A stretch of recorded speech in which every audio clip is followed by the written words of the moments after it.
On the pedestal stood the king, conveying that he was Byron Rock Durkan, the king of Durkan, announcing the divorce of the girl Arona Saley, and that she was no longer the queen, which means she had no place in this palace. He added that since she was still a resident of the empire, she needed to leave the palace and return to her homeland. When handing her the divorce papers, he told her that he had prepared an old cart for her. The king threw the parchment at her, telling her that perhaps she could stay in the palace if she begged His Majesty the Emperor. The parchment fell onto the head of the bowed girl. She heard what her ex-husband was saying, that he clearly did not like the fact that imperial blood flowed in her, but he could take pity on her and take her away. Back, a young woman named Lydia Estia came to the divorce proceeding and said she felt dizzy just by talking, not to mention the cart she arrived in. She was the daughter of Count Estia, the richest man in the kingdom, and worked as the personal maid of the Empress of Arona. The girl lived in the palace due to her status as a personal maid, although she had no royal blood, but she soon became the king's mistress, a relationship the latter didn't even hide. The new chosen one firmly held the king's hand, telling him she knew his situation, but that she was so worried about him that she came. Byron gifted his beloved a special jewel, an elegant handmade silver tiara, decorated with black diamonds, darker than the depths of the sea, and brighter than the moonlight. It was set along with his crown.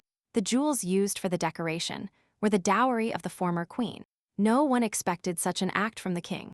Because Erin held the noblest name in the empire, she is the sole heir to all power. Erin's saldication, the people of the kingdom pitied her because she received the news and the divorce papers with such misfortune. People whispered that, judging by her blood, she was of a nobler class than the newly chosen one. Many believed that she was simply an ex-queen and that all families should bow their heads to the ruler, which means there is no point in feeling sorry for her. The couple behind her argued that in the imperial family, such a divorce was considered shameful, and that she should return and spend the rest of her life hidden away in some tower. Those present believed that Madame Lydia was more suitable for the role of ruler. Everyone knew the king did not love his first wife, and most thought he would avoid divorce for the sake of the family. Queen Arona was the half-sister of Emperor Lucian, ruler of the entire continent, and niece of Duke Reichel, who is called the ruler of the southern part of the state. Because of the girl's status, Byron married her to maintain his reputation as a ruler of only a small territory. The arranged marriage lasted a little over 2 years, but in the end, the king changed his mind because of his mistress Lydia. The girl did not like having the status of a mistress, so he decided to give her the title of queen. Of course, this was not an easy decision, as several reasons arose during their life together to initiate the divorce proceedings. The first event was the rather unexpected pregnancy of Larissa's mistress. After this, the queen became crueler towards her hated maid. The last straw that pushed the king to take that step was the confidence that his relationship with the emperor would continue even after the divorce. One night, the envoy of the ruler arrived for Byron. The man was a mage and looked like a beautiful ice sculpture. The man told him that the emperor was not against the ruler's divorce, because his kingdom had already demonstrated its loyalty more than once. The king, who was lying in bed, got scared, but upon hearing the good news, he came to his senses. He continued listening that the queen's dowry was only a small part of what was in the empire's territory, and that it would be stupid to spoil relations over such trifles. After these words, the king decided that there was no point in delaying any longer, because they would not insist on the return of the dowry. Remembering his wife, he realized the good news for him. He could divorce her without losses.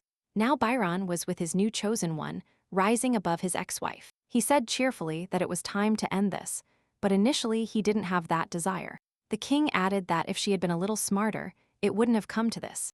After the wedding, he thought every day that if Arona had descended, even for a minute, to mere mortals, and asked him to love her at least once, then everything would have been different. He was tormented by the thought that if she had been like Lydia, who secretly entered his bedroom and flirted with him, then the divorce would not have happened. The queen always left him alone and gave way to her lover, because she was never interested in him. The king kept thinking that he was sure her coldness was because she considered him a bird of a different flight. Watching her slowly pick up a bundle from the floor, he said that she was very correct until the end, and that he no longer wanted to see her face, but she would live in peace, knowing that she had returned to where she came from. After picking up the parchment from the floor, The former queen lifted her pleased face to look at them. Rising from the floor, she said that she no longer needed to maintain decency in front of him, which greatly embarrassed the king. Straightening up, the girl smiled broadly and cheerfully saying that from that day on he was nothing to her. The king was frightened by her joy and asked what she was thinking about, to which he heard the reply that they were now officially divorced. He did not understand why she was happy and said that he was in shock from the divorce and that he had lost his mind. After hearing this, his girlfriend bowed and thanked him that everything was over, because she had restrained herself so much during these years. The former queen angered him by saying that she was waiting for him to take the initiative. The angry king shouted at her, saying that she didn't understand the situation she was in, and that she didn't dare talk to him like that. The mocking Arona told him that he was the one who didn't understand the whole situation, because he was the one who initiated the divorce, not her.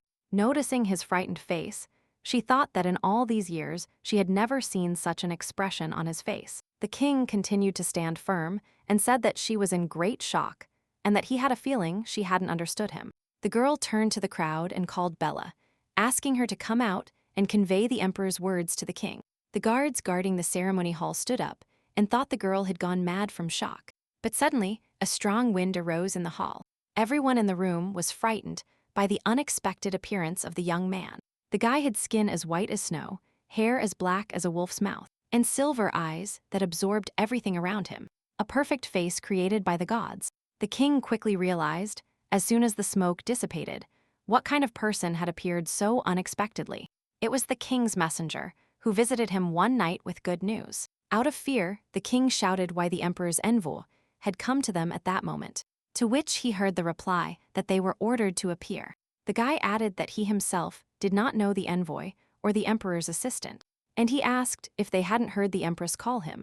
The king's new mistress asked what empress he was referring to. Beja informed them that Emperor Caction of Lucian had passed away, and he came to inform them of his death. The king was surprised by the news and said that, until recently, everything was fine with the ruler. Since time immemorial, the empire had been in the hands of the Caction dynasty, and the young emperor had no heirs. The claimants to the throne were the second Prince Arian Casion and the deceased emperor's half-sister Erin Casion. The king asked if the second prince had taken the emperor's place, to which he heard the reply that, unfortunately, he was also gone because both were attacked. Byron continued shouting that they were talking nonsense and dared to attack the emperor. The girl told him that the boy who came was a mage from the imperial family, who personally came to inform him of the ruler's death. So this news is true. The king could not believe everything being said and didn't know what to do if it turned out to be true. Emperor Luciano had no special conflict with anyone and enjoyed excellent health, but only a few years had passed since the beginning of his reign. One day, while the butler was helping him dress, he told him that lately he had too many affairs outside the empire, and the next morning he was attacked. Terrified, the king inquired who would occupy the throne, to which he heard the reply that the second claimant to the throne also left no heirs. So the throne passes to the next member of the family. The imperial mage added that according to the marriage contract, the husband would inherit much of what would fall to his wife. Looking at the satisfied girl, Bella added that it is not only about the queen's devotion or property. Addressing the newlyweds, the man added that the title would also apply to the king. This meant that the next ruler of the empire should have been none other than Byron, if he hadn't divorced his wife in advance. The king collapsed, not believing what he had done, and his new passion tried to calm him. He suddenly realized that if he had waited one more day, he would have had the entire continent for himself. The man added that since the divorce occurred before the emperor's death was announced, another person occupies the ruler's place. The imperial mage looked at the girl, extended his hand to her, and told her that the next ruler of the continent was Her Majesty Empress Arona Salier of Kazan. He then looked severely at everyone in the palace and said that if he were in his place, he would bow his head. The king didn't know how this could happen to him and still couldn't believe the mage's words. The former queen laughed out loud and asked her ex-husband if he had heard everything. She suggested that he show due respect to the new ruler of the empire by bowing his head. Byron got up on his knees and still denied what was happening, saying that this simply couldn't happen. Suddenly, the king ran towards her, shouting that she couldn't be empress, since until recently she was only the queen of Durkan. The ex-wife smiled at him. She informed him that, According to the message from the deceased emperor, she had become the new ruler of the continent, and ordered him not to pretend he hadn't heard anything. The king was numb. His body wouldn't obey him, and his new passion tried in every way to calm him down. Arona lost patience and said that if it was so hard for him to show decency, she would return all the dowry she brought with her. As she was about to leave, she ordered an immediate cart to be prepared, completely loaded with gold, the one she arrived with 2 years ago. The girl added that, as he said, she must leave the palace before the end of this day, so he must fulfill his order immediately. Byron, frightened, seemed to be dreaming everything around him, or it was a real nightmare. Noticing the confusion on the king's face, the empress rudely asked him if he was deaf. She also added that they were divorced, and he really wasn't going to give her back her dowry. Finally controlling himself, the unfortunate king remembered that the emperor had sent him a message. He said that the mage gave him this paper, saying that the imperial family did not want conflict, and that he could keep the dowry. Belle said that he never said such a thing, only quoted that it was stupid to ruin the relationship between them over such nonsense. Covering the new empress with himself, the guy added that apparently the king of Darkin was not an unreasonable person, and that he should have explained himself better.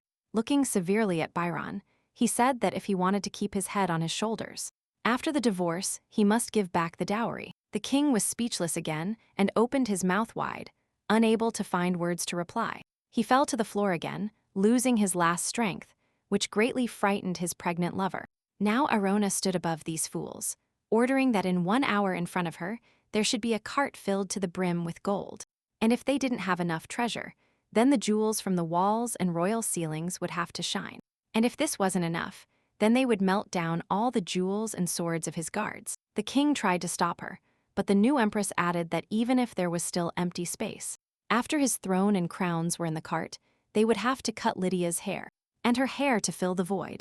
The girl spoke calmly and quietly, so that her words resonated strongly in the palace walls. That it would soon be empty. She did not forget her mother's black diamonds, which were her dowry and now adorned the crowns of her ex-husband and his lover. After finishing her orders, she called her assistant imperial mage. The guy approached the young people sitting on the floor and told them that they must do everything their majesty, the empress, wished. Lydia tried to hide behind the king's back, trying to find out from her lover what all this meant. Bella abruptly extended her hand towards the king's lover's head, grabbing the crown, and with a skillful movement took it off her head. The girl cried out in surprise, and Byron asked her if everything was all right with her. Then, looking at the imperial mage, he said that he was a reckless and rude person. While shouting that the guy had no right to do this, Belle grabbed him by the neck and pulled him towards him. Unceremoniously, with a sharp movement, he took the black diamond crown off the king. Byron bowed his head and said that he calls himself a mage, but in reality, he is just a doorman, and his behavior goes beyond what is permitted. Then he jumped up, blushing with anger, and shouted at him that he dared to ignore the king of Durkan. The guy replied that he was a terrible egoist because he gave the dowry his wife brought to his mistress. Holding the crowns in his hands, the mage added that he had no right to be indignant, and with a sharp movement, he broke the crowns to pieces. The fragments fell to the floor, making a loud sound in the silent imperial hall. Only Lydia cried out for her tiara. The boy, using magic, took the black diamonds that fell from the lover's crowns. Then he went to his new empress to give her what she deserved by right. He gently took her hand and gifted her the black diamonds of her late mother.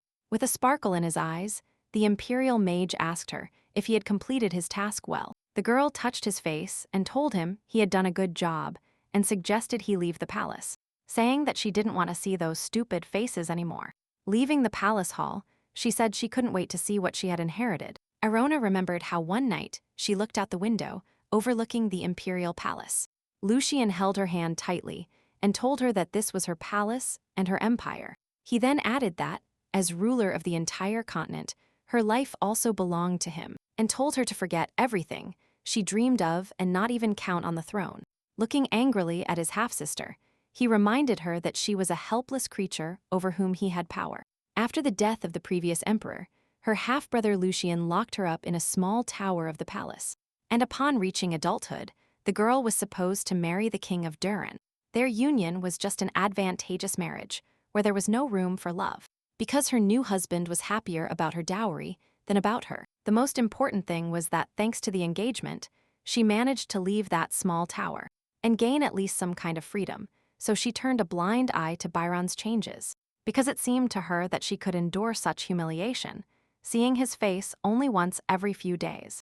However, her husband found a mistress to whom he swore eternal love and asked her to look only at him always. The people of the kingdom were happy to see how well the king and his mistress suited each other. In this beautiful world, the only one who was superfluous was Queen Arona, who seemed out of place everywhere.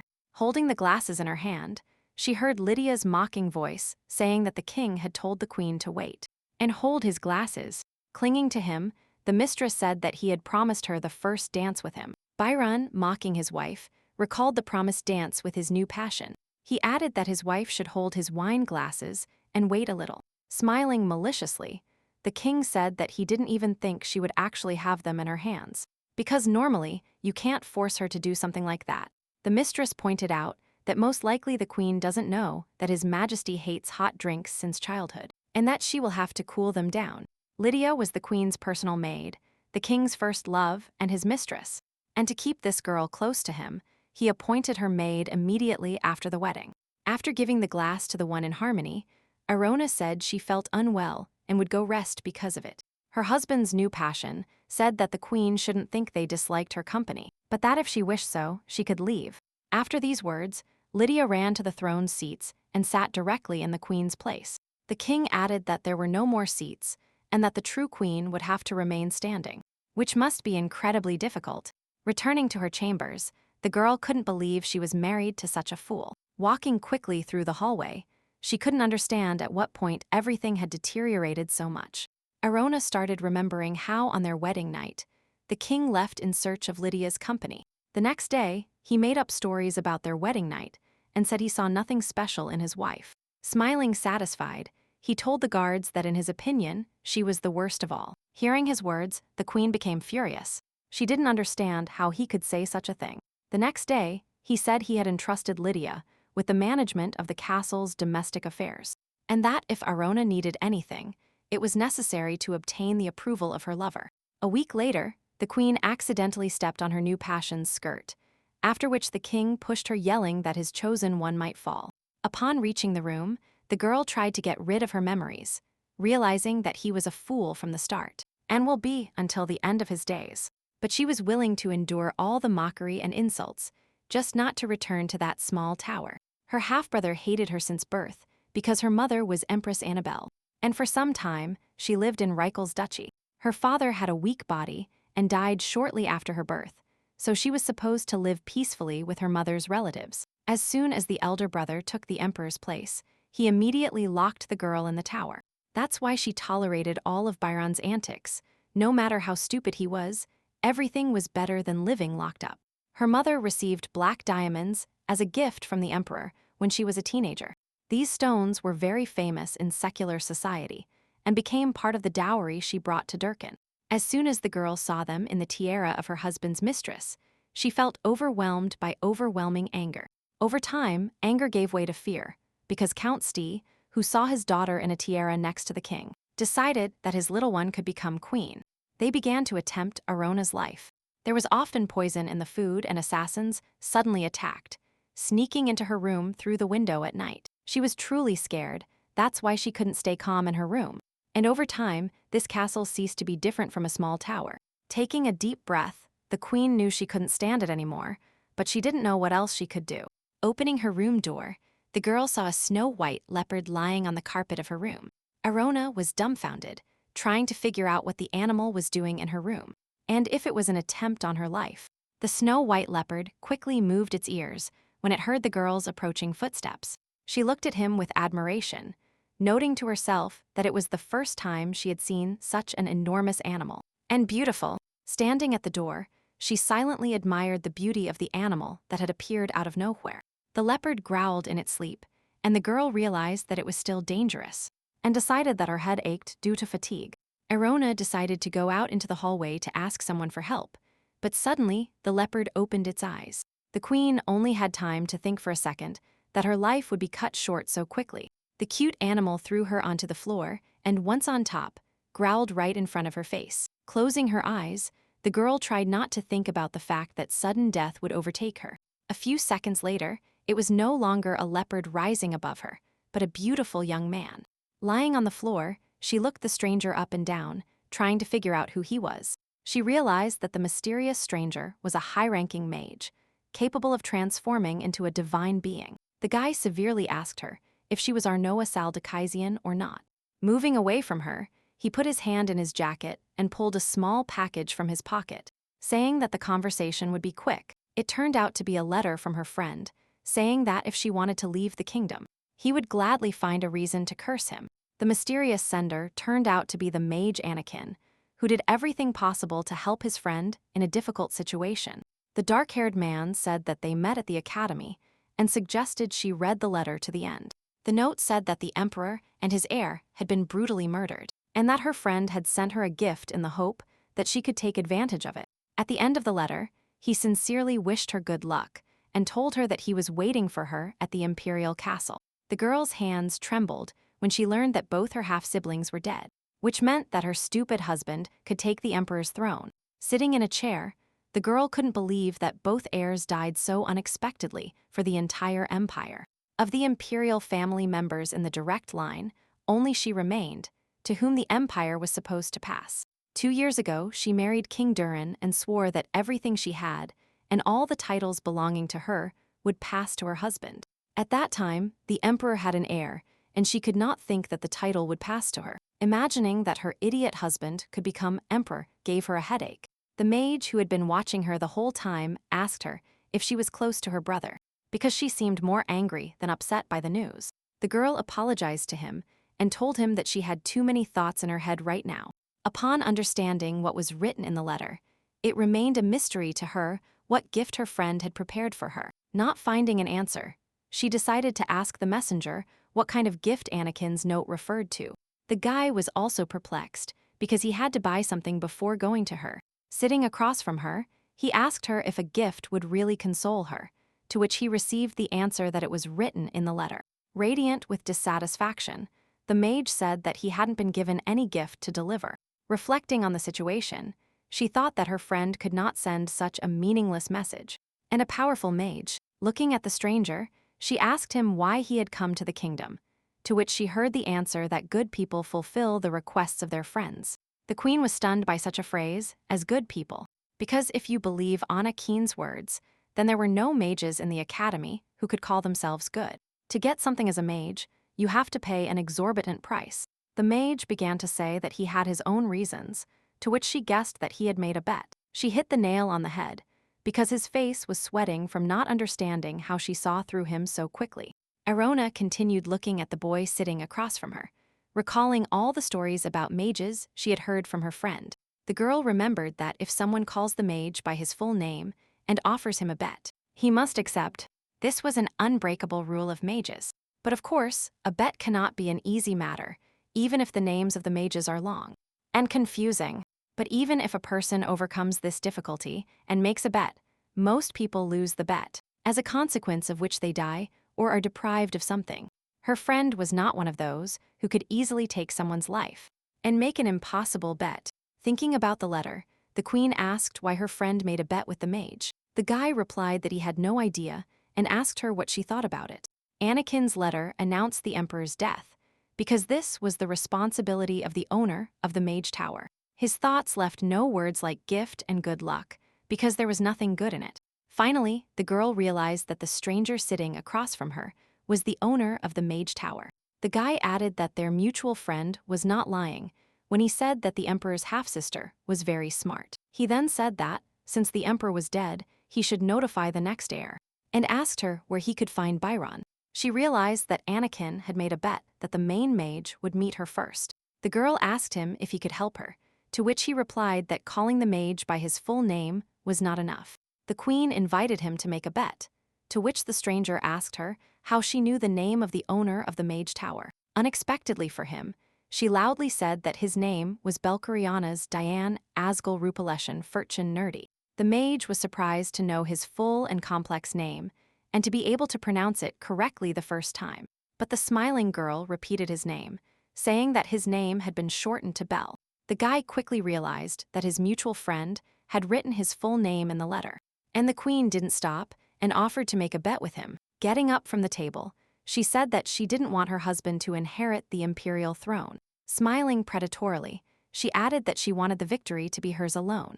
Throwing the letter on the table, the future empress announced that she would get a divorce, and she would take the throne that belonged to her. While she was locked up, she had to remain silent for a long time about the fact that the servants, suspicious of the slightest breach of her imprisonment, they disappeared and no one knew what happened to them. The emperor took revenge not only on the servants, but also on his own half-sister. After the wedding, her husband Byron started mocking her, and Count Stee started attempting her life. Arona was glad that her half-brother Lucien died without even leaving an heir. If her ex-husband found out about this, he would immediately take power in the entire empire. The girl would become the named empress and suffer humiliation for the rest of her life. Taking destiny into her own hands, she firmly decided that she herself needed to become a monarch. To make her plan come true, she convinced the imperial mage to recognize her as the ruler and envoy of the empire. Bill was the 28th. Grimestro of the Mage Tower, Lord of the Furchin territory, is the son of the 26th Lady of the Mage Tower, Lady Amaryllis. This child was born with the strongest magical abilities in the whole world. Although mages are vassals of the empire, they are not shown to the people. So from birth the child was locked up in his own domain, in which not even the emperor dared to stick his nose. He conscientiously fulfilled the role of envoy under a contract that had been in place since antiquity. Looking at him, the future empress thought that there were quite terrifying rumors about the boy that he entered the academy at the age of 15, and everyone called him a genius who could study all kinds of subjects as an external student. She also recalled what her friend Anakin had said about there being a truly amazing boy among their classmates. To her question about what was special about him, the girl received the answer that he had a bad temper, and he had no friends. He also told her that the boy makes a bet with other students and then deprives them of their magic. Then he asked why he hadn't been expelled from the academy yet, to which his friend replied that he had been expelled. After all the events, Belle returned and fought with the 27 degrees owner of the Mage Tower, with whose help she managed to seize power. The mage looked at her defiantly and told her that she herself knew the price of such a deal, that she wouldn't have the courage to make a bet with him. Arona calmly said that her offer in the deal could satisfy him. He thought there was no fear on her face, but since she knew his name, she was correspondingly familiar with the rumors surrounding him. The queen told him that she was offering her soul in exchange for closing the deal. The guy asked her if she understood how a person's soul is taken. The girl said that the mage takes half of a person's life and creates a gemstone, but the soul must be offered of one's own free will. Every person contains a small piece of magic, but most of the power is stored in the souls associated with the imperial family name. And there were rumors that mages could use them as a source of magic. Belle told her that even if she agreed to give up her soul, she still couldn't become empress. All messengers announcing the death of an emperor are tied by feet and hands by magic, and they cannot kill the next emperor, harm him with magic, or lie. He also added that, although he liked her offer, they couldn't make the bet, because he doesn't contact those who cannot pay. Smiling, the queen asked if he had limited time to announce the emperor's death. Leaning on her arm, the guy said that he was already bored with everything and would like to sort it all out quickly. The imperial mage said that if the incident became known from another source, his precious reputation would be affected.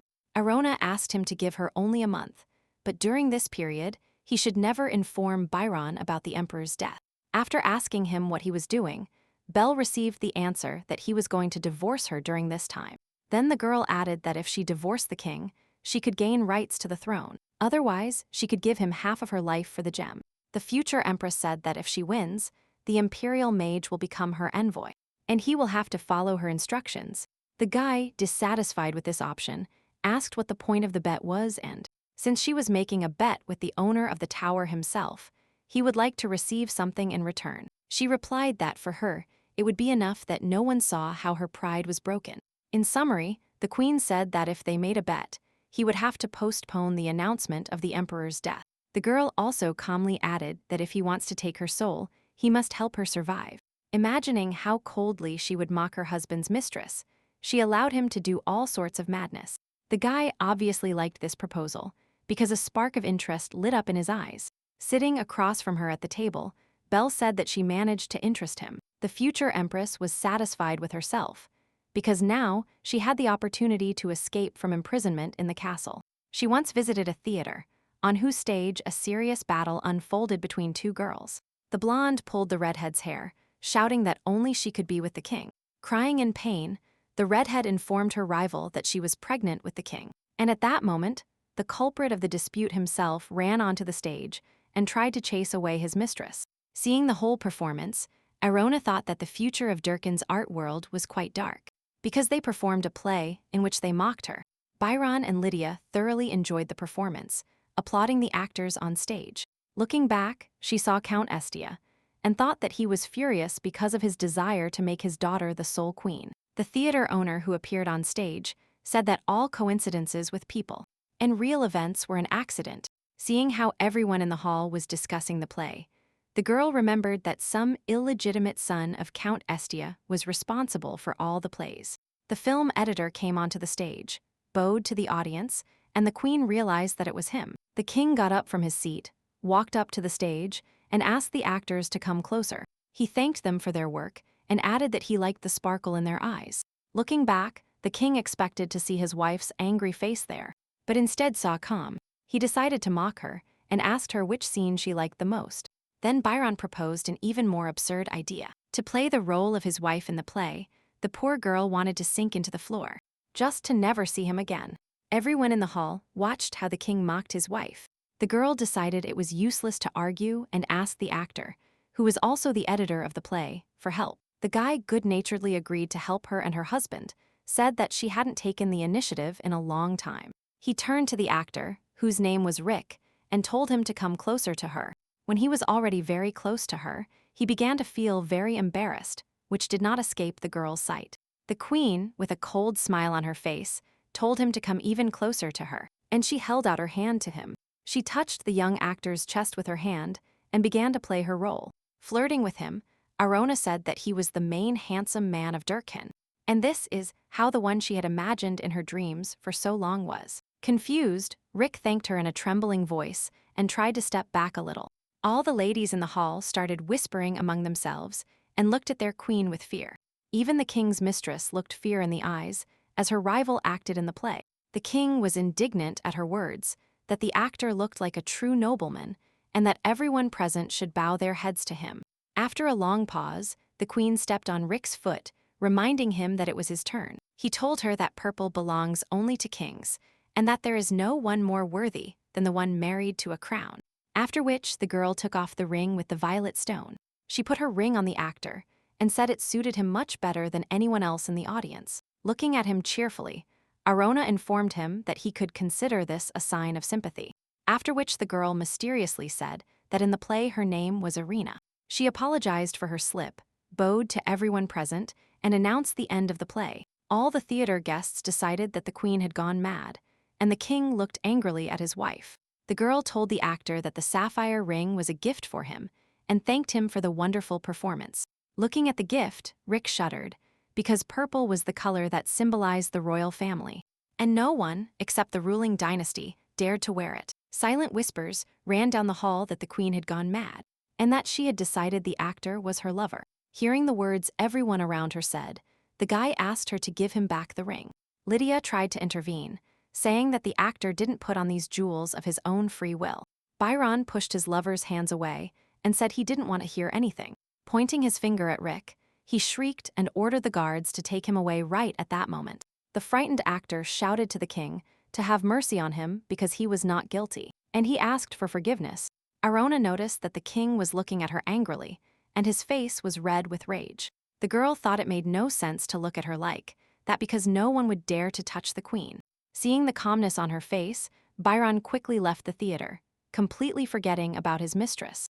The queen reflected that although Lydia Estia was his first love, in truth, he only loved himself. Seeing the king push away his new passion, the girl realized that she could not tolerate the ridicule of others. She concluded that if only her feelings matter to him, then how can he be a ruler?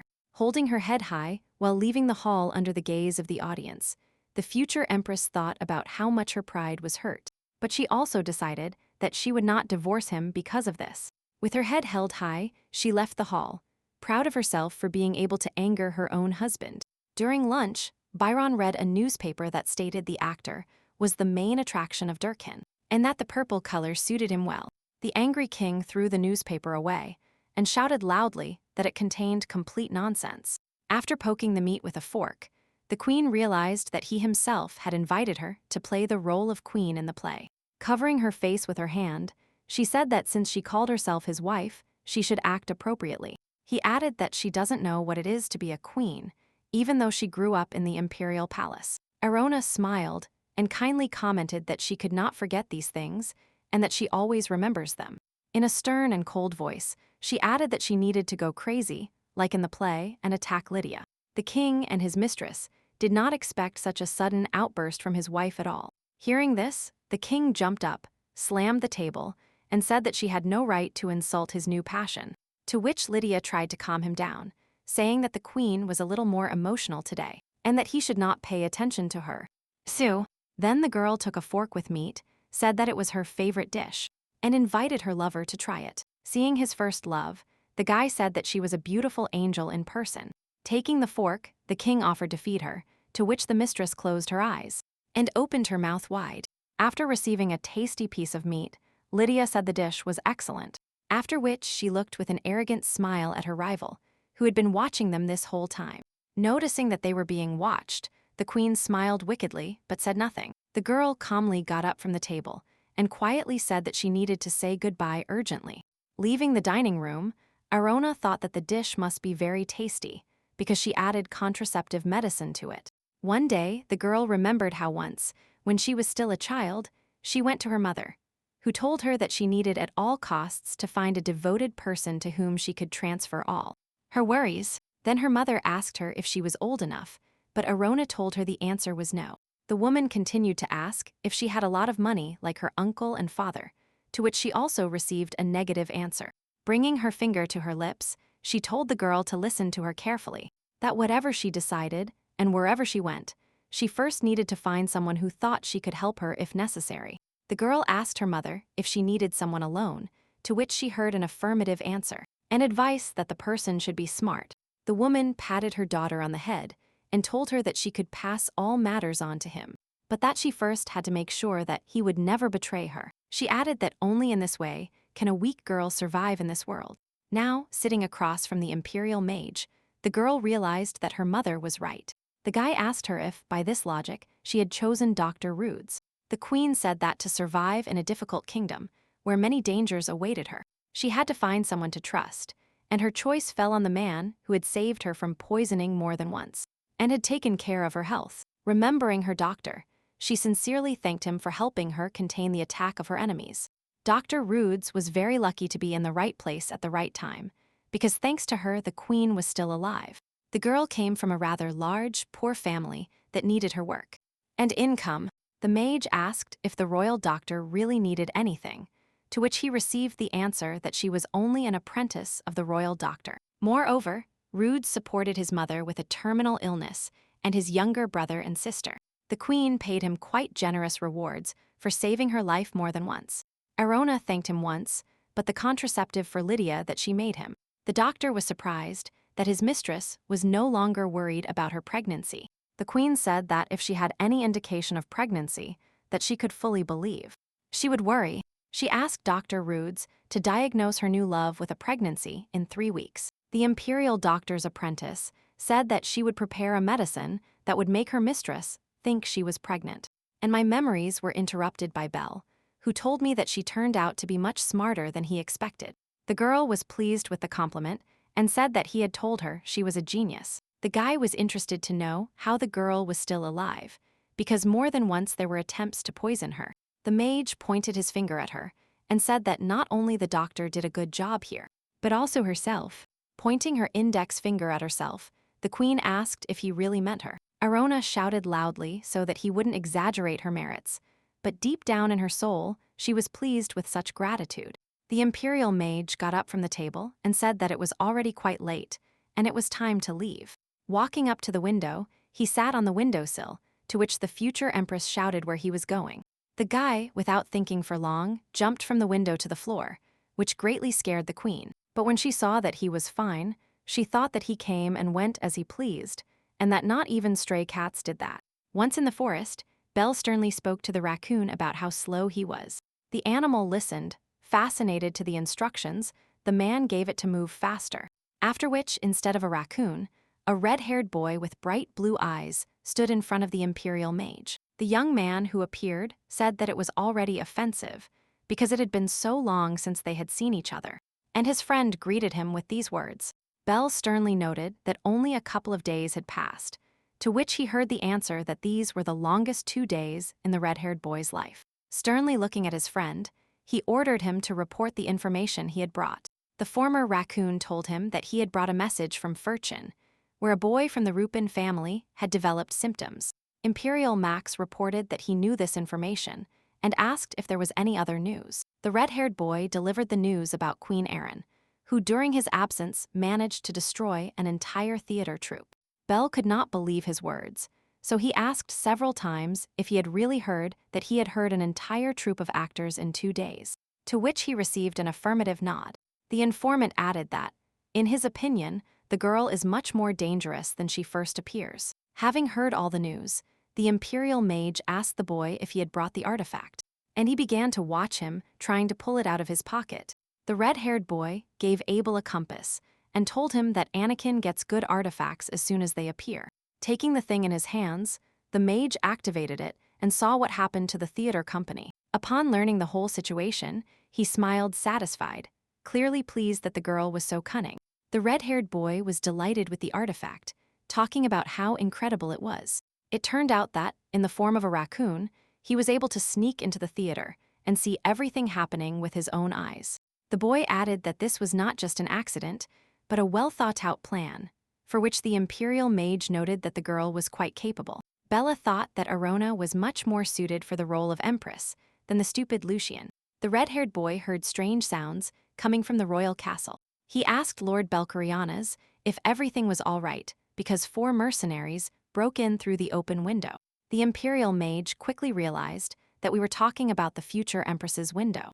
At the same time, the queen stood up and read a novel that could always comfort her in difficult times. Hearing a noise at the window, she turned happily and said that Belle had really returned to her. To her dismay, she saw 3 mercenaries with sharpened swords flying towards her.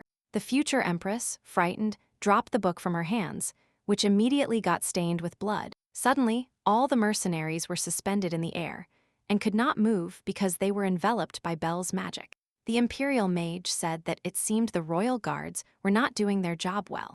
Holding the assassins with his magic, he wondered where the royal guards would be. The mercenaries managed to break free, looked at each other nervously, and looked at the fallen queen. Having assessed the situation, 2 of them sharply decided to attack the mage standing in front of them.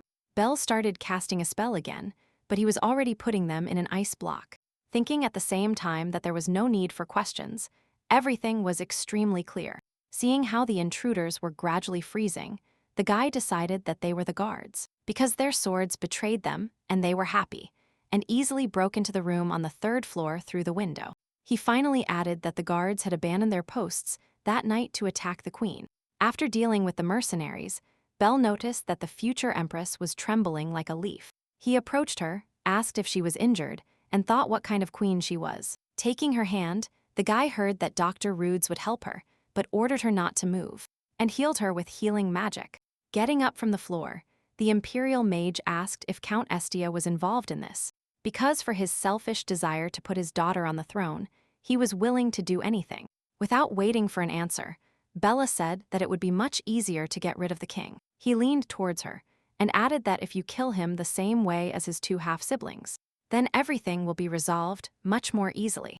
The guy asked her if she didn't want to because he said he couldn't get his hands dirty, to which he received a negative answer. He asked her if she was really worried about her husband, but the girl told him that after Byron, the right of inheritance would pass to his nephew. The mage did not expect at all that the careless king had relatives, much less a nephew. The queen told him that if the king died before they divorced, she would have to be with the deceased king's wife for the rest of her life. She felt strange thinking that a child who had a bad habit of throwing tantrums would become emperor. The imperial mage offered to rid the world of the unpleasant 10-year-old boy. after which the girl covered his mouth with her hand. She loudly ordered him not to touch Dr. Rude's, Byron, or his nephew without her permission. Removing his hand, the queen added that if he disobeyed, she would consider it a breach of the deal. And he definitely wouldn't see her soul. The guy didn't particularly like her conditions, and loudly declared that he had made a bet with her. Realizing that there was no point in competing with Arona, he agreed with her.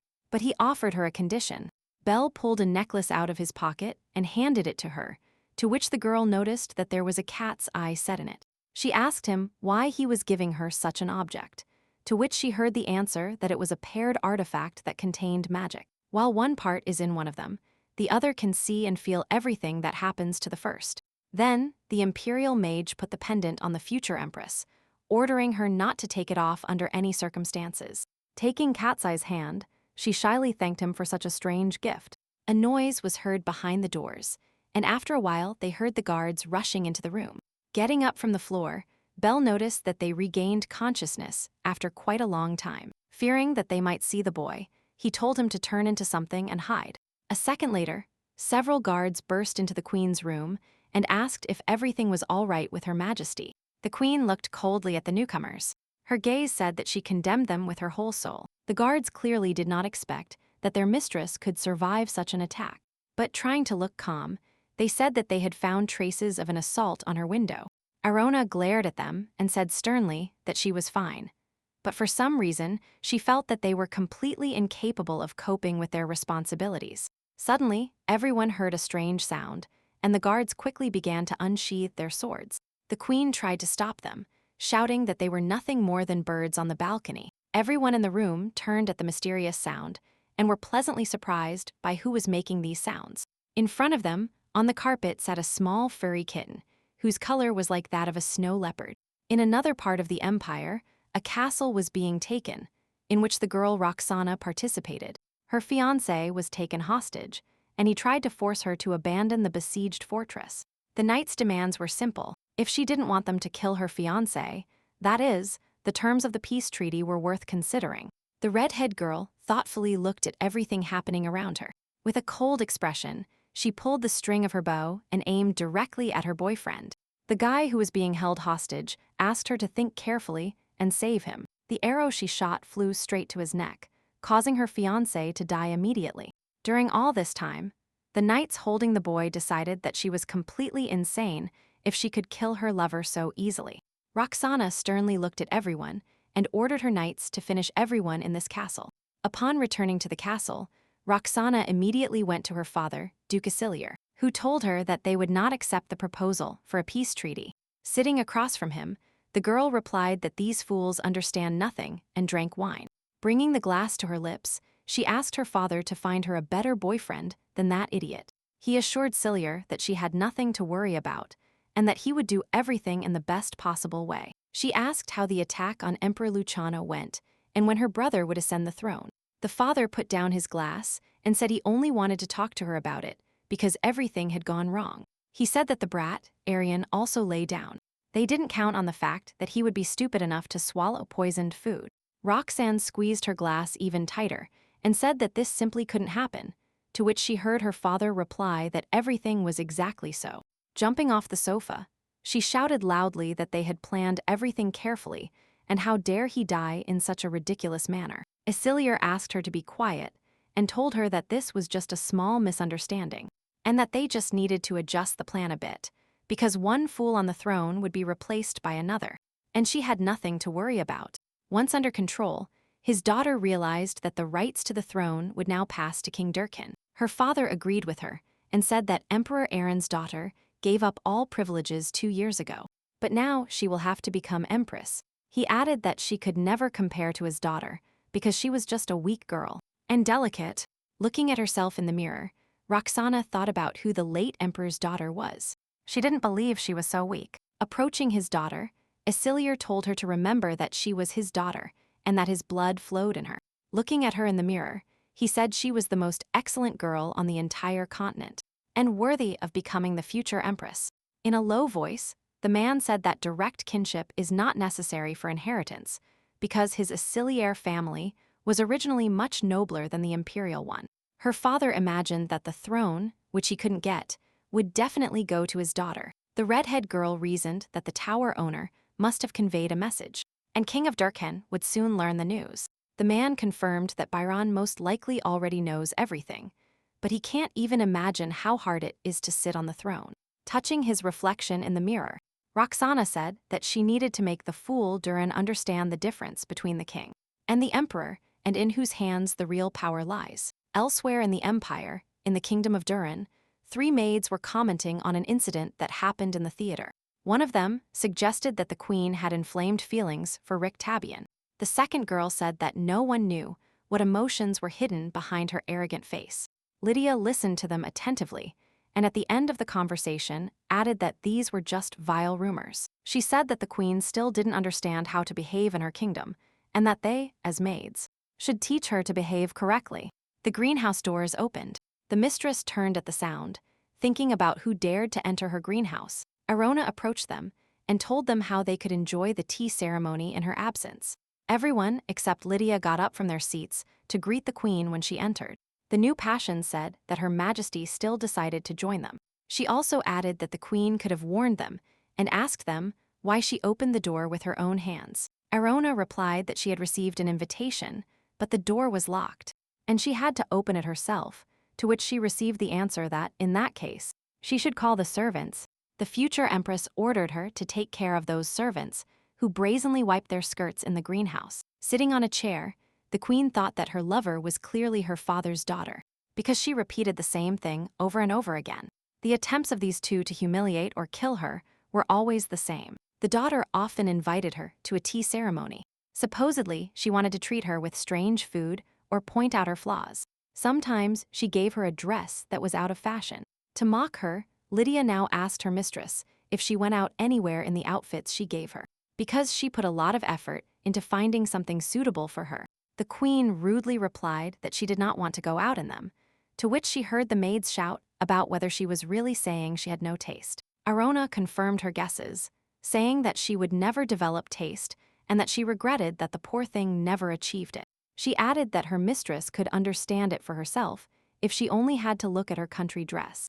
Then the future empress smiled sweetly and asked what poison she had given her this time. Seeing the empty cup, the girl suggested cutting off the servants' hands if they didn't even bother to serve her tea. One of the girls quickly got up from her seat and started serving tea to the lady, asking her not to get angry with her and telling her that if she drank this aromatic drink, her mood would immediately improve.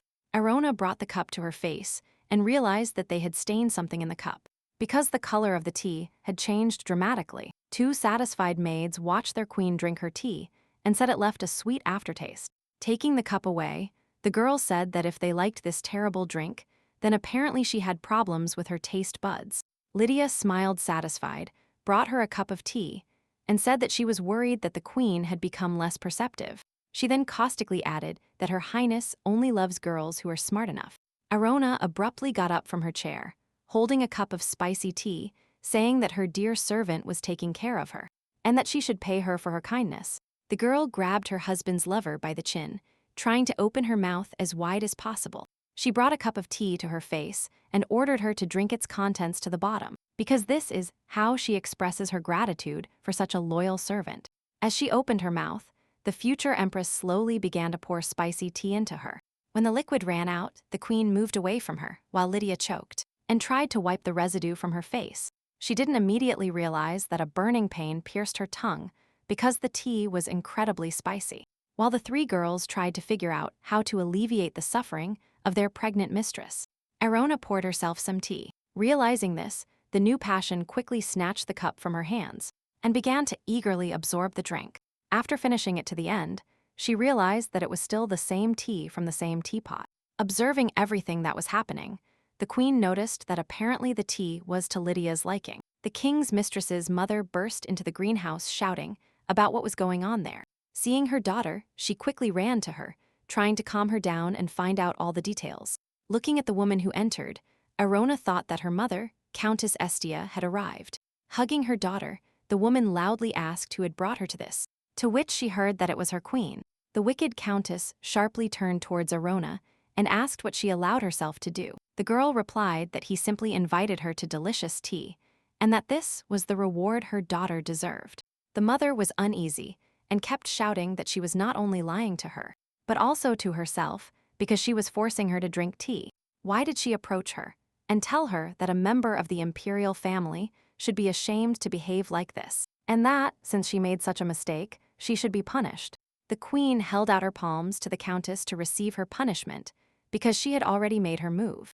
The woman waved her fan over her hands and decided to hit her hands with all her might. Lydia happily watched as her mother defended her and punished her rival. At the last moment, the queen quickly pulled her hands back, causing the fan to fall with full force onto the countess's hand. From surprise and pain, the lady's mother howled furiously and dropped her fan to the floor. Arona advised her to be more careful next time and to rely on her strengths. The two offended members of the Estia family looked angrily at the future empress, and the woman said that she had deliberately taken her hands away. She continued shouting that in your years the girl had learned nothing, to which she received an affirmative answer from the queen. The countess did not expect them to agree with her, but Arona added that everything was exactly as she said. Laughing at them, the queen said that she had learned absolutely nothing, but there was one thing she definitely remembered. Looking at the offenders, she said that the queen should be in charge of the kingdom's economy, and that she was the one who should hire and fire workers. The countess began to reply sharply, saying that things were different now, and that she would report all this to her majesty. Passing by her mistress's mother, the girl told her that from that day on she was fired, and she could be free. The woman asked why she was being fired, to which she received the answer that incapable employees needed to be gotten rid of. The queen added that during these years they received a very high salary, but they could not teach her anything. The new passion's mother blamed Arona for everything, to which the future empress replied that she had never taught her not to become a cruel person. Putting her hand to her heart, she asked if it wasn't the teacher's duty to educate her pupil well, and she added that since she had never been taught anything, she needed to finish what she had started and leave. The girl took her cup and started pouring tea on her mistress's head, saying she enjoyed this ceremony very much. The other two maids silently watched everything that happened while their friend asked for water to be brought. As they watched Arona leave, they whispered to each other that she was not like the queen they knew. Leaving the greenhouse, the queen felt great relief and was very satisfied with herself. As she walked through the garden, she picked a rose from one of the bushes and decided to enjoy its scent. All this time, the girl's actions were observed by two mages who were hiding in the royal garden behind a magic shield. Belle watched her through the magic artifact and involuntarily laughed, and his friend asked him to be quieter. He added that his hiding magic has a limit and cannot completely mask their voices. The imperial mage said that if a guy doesn't like training, then he should tell him. The guy also added that the tea ceremony was incredibly fun, but unfortunately, his student saw nothing and therefore will not understand. The mage told him that his student shouldn't care about this, and also added that the future empress was quite an interesting girl. Seeing her with a charm, Bella said she was very surprised how she managed to restrain herself with such a character. Holding the magic dome, the guy turned around and asked her if she had finally counterattacked, to which he received the answer that the girl was sincere in her actions. The redhead thought about it and said that sincerity is poison for people, because many die because of it.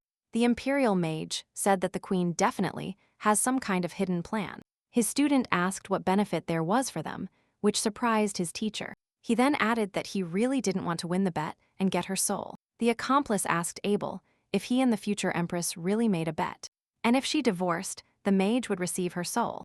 The tower owner conjured a magic ball around the student and ordered him to leave. Since he had become too talkative, the redhead flew off the branch, enveloped in his master's magic. Once on the ground, he looked up in disgust, cursing the man sitting there. Belle decided that he would continue to watch what she would come up with this time. That same night, the king tried to comfort his beloved, who was trembling violently and crying into her pillow. The mistress turned to him and asked why he wasn't angry with this ruthless bitch, because he himself heard what the queen did to her.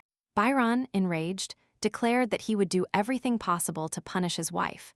Lydia wiped away her tears and asked why they didn't get rid of her now, suggesting that his feelings for her were no longer what they used to be. The king tenderly hugged her, telling her that his new passion was his first and last love. He added that it is not so easy to divorce a member of the imperial family and pretended to say that. Sincerely, he didn't understand why fate was so cruel to them. Still sobbing, the girl said she couldn't let the queen get away with it.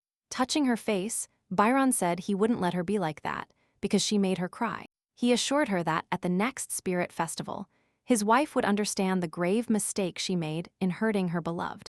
And turning against him, smiling wickedly, the king added that he promised the party would be quite a show. The party arrived, and everyone present was whispering about the outdated dress the queen was wearing. All the ladies were discussing that the queen had gone too far in the tea ceremony. That's why her husband chose this outfit for her. Arona involuntarily listened to them, thinking that everyone was chatting, completely forgetting about decency. The first song of the festival ended, and everyone applauded the most beautiful couple loudly. In the center of the hall was the king embracing his mistress, to whom he said they were made for each other, because she dances wonderfully, to which Lydia replied that it was all thanks to him being her teacher and partner. The wife approached the couple, bowed, and calmly greeted the king. Her husband looked at her with a smile and said that her outfit suited the stern queen perfectly.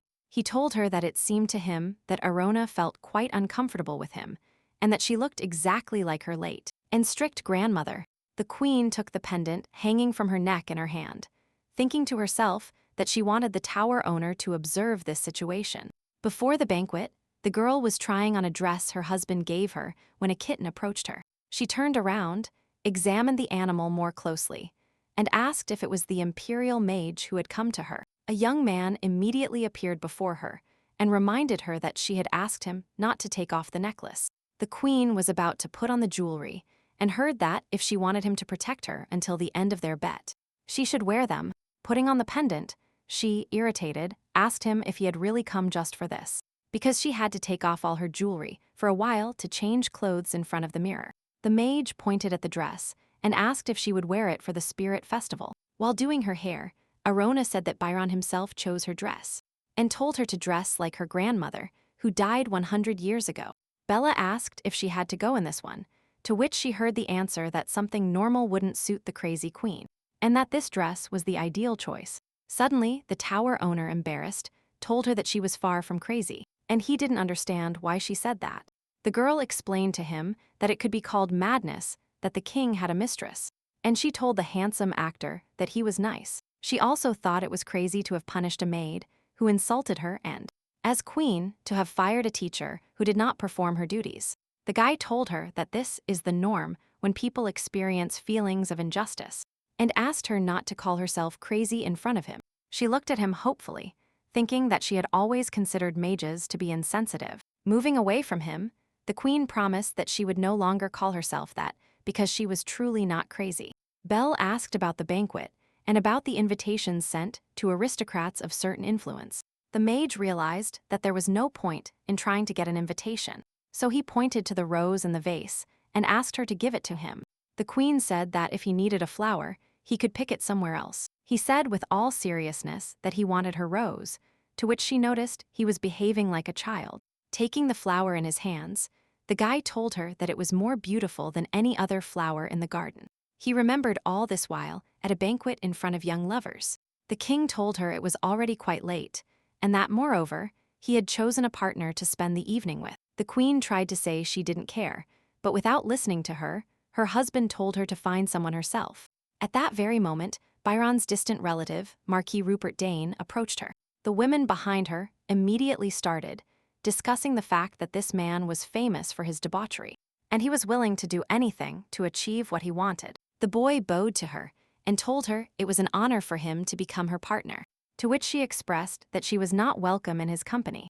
The people decided that the queen didn't know how to dance at all and forced Her Majesty to find a more sensible partner. And kind Mrs. Lydia. Not far from the girl, the Marquis said he would help her relax. He then added that no one could slip away from him like that, not even those chained girls. And locked, taking her by the waist, Rupert said he was talking about Her Majesty and no one else. He approached her face, trying to pull her towards him, telling her that from now on she would be his. But before he could finish speaking, the boy felt a sharp pain because someone roughly pulled his hair. The queen held his head and asked what was so difficult about leaving her alone. Observing his pain, she added that a brat like him could hardly even be called the appearance of a man. Approaching him, the future empress told him he was unlucky, because lately she had been so shameless. Suddenly, she raised her foot and stomped on him with all her might. The angry king intervened in this scene, asking what she was doing with his guest. Smiling mockingly, the queen noticed that it was the Marquis who first started taking too many liberties. Byron told her it was just a joke, that she was crazy to react like that. Mocking her husband, she invited him to punish her with all his might. The king asked how she dared to laugh at him. It seemed to him that she had begun to forget herself, trusting her imperial family too much. While saying all this, he saw two maids carrying a bucket full of water. Suddenly, Arona heard someone above her whisper about how to quickly turn the bucket over before leaving. The girl decided to play along to confirm their madness, but as soon as the bucket overturned, who threw a cloak over her, preventing her from getting wet. Suddenly, a beautiful masked stranger appeared next to her, who turned out to be an imperial mage. He looked at the queen a little bewildered, but his whole appearance said that he would protect her. The furious king shouted about what was allowed, and how he could touch the queen with his disgusting hands. Bella bowed to the king and told him that he had only helped his companion in a difficult situation. He then bowed to kiss his lady's hand and told her to forgive him for being late. Gently kissing her hand, he asked the queen to allow him to accompany her. With a rose in his hand, the boy handed it to her and told her it was a gift from him to his precious lady. Arona touched the flower. In her hand, the rose turned blue, and her grandmother's red dress turned into a luxurious golden suit. The ladies around her whispered, with envy, how her dress had changed so quickly. The queen, almost in a whisper, asked the tower owner why he was doing this, to which he also asked her if she didn't like his outfit. She clarified that she used her magic in front of everyone, to which he replied that he simply used an artifact. Trying to hide her embarrassment, the future empress asked him to leave the banquet.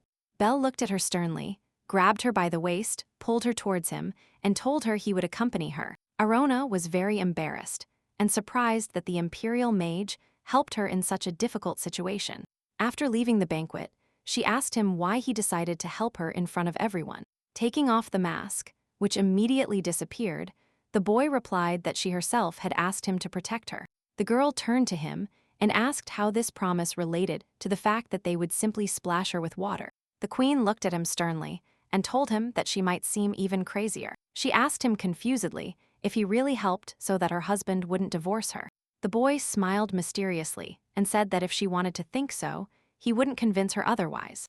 Brushing the hair from her eyes, the future empress laughed at him and told him that this was all he was. She also added tenderly that he was the only one who defended her in your years. The imperial mage was fascinated by the girl's beauty in the full moonlight. He never expected that he would become partial to her. The next morning, the king was very angry and told his servants that the trash girl had definitely gone crazy. Referring to his wife, addressing one of his messengers, he asked what he thought of the queen. The boy replied that he considered the girl incredibly beautiful, which made Byron even angrier, and said that this was not what he needed to hear. Remembering the spirit festival, he shouted about what he meant and her behavior. How dare a queen in front of her living husband accept proposals from another man? The servant said that Marquis Dane was acting on personal orders, to which the king replied angrily that he meant the masked man. The boy decided to clarify if his king was talking about the handsome guy, but this angered Byron even more, and started shouting that since he was hiding his face, he was a fearful man. His Majesty asked if the guy knew where the stranger came from, to which he heard the answer that many assumed he was Count Lurk from the Lurk lands. The king did not like this answer, and said that he had studied with him since childhood in the royal palace. The servant said that the guy in the mask bought the Lurk lands yesterday along with all the titles. Byron opened his mouth in shock and asked how the fourth largest portion of the Durhan lands was sold. He assumed that his wife was involved in everything, and the boy was interested to know why she needed this. In a calm voice, His Majesty replied that his wife wanted to make him jealous. He added that since he couldn't hurt Lydia, he had to find another way to annoy him. Recalling the incident in the theater, the king decided that this time it was a similar situation.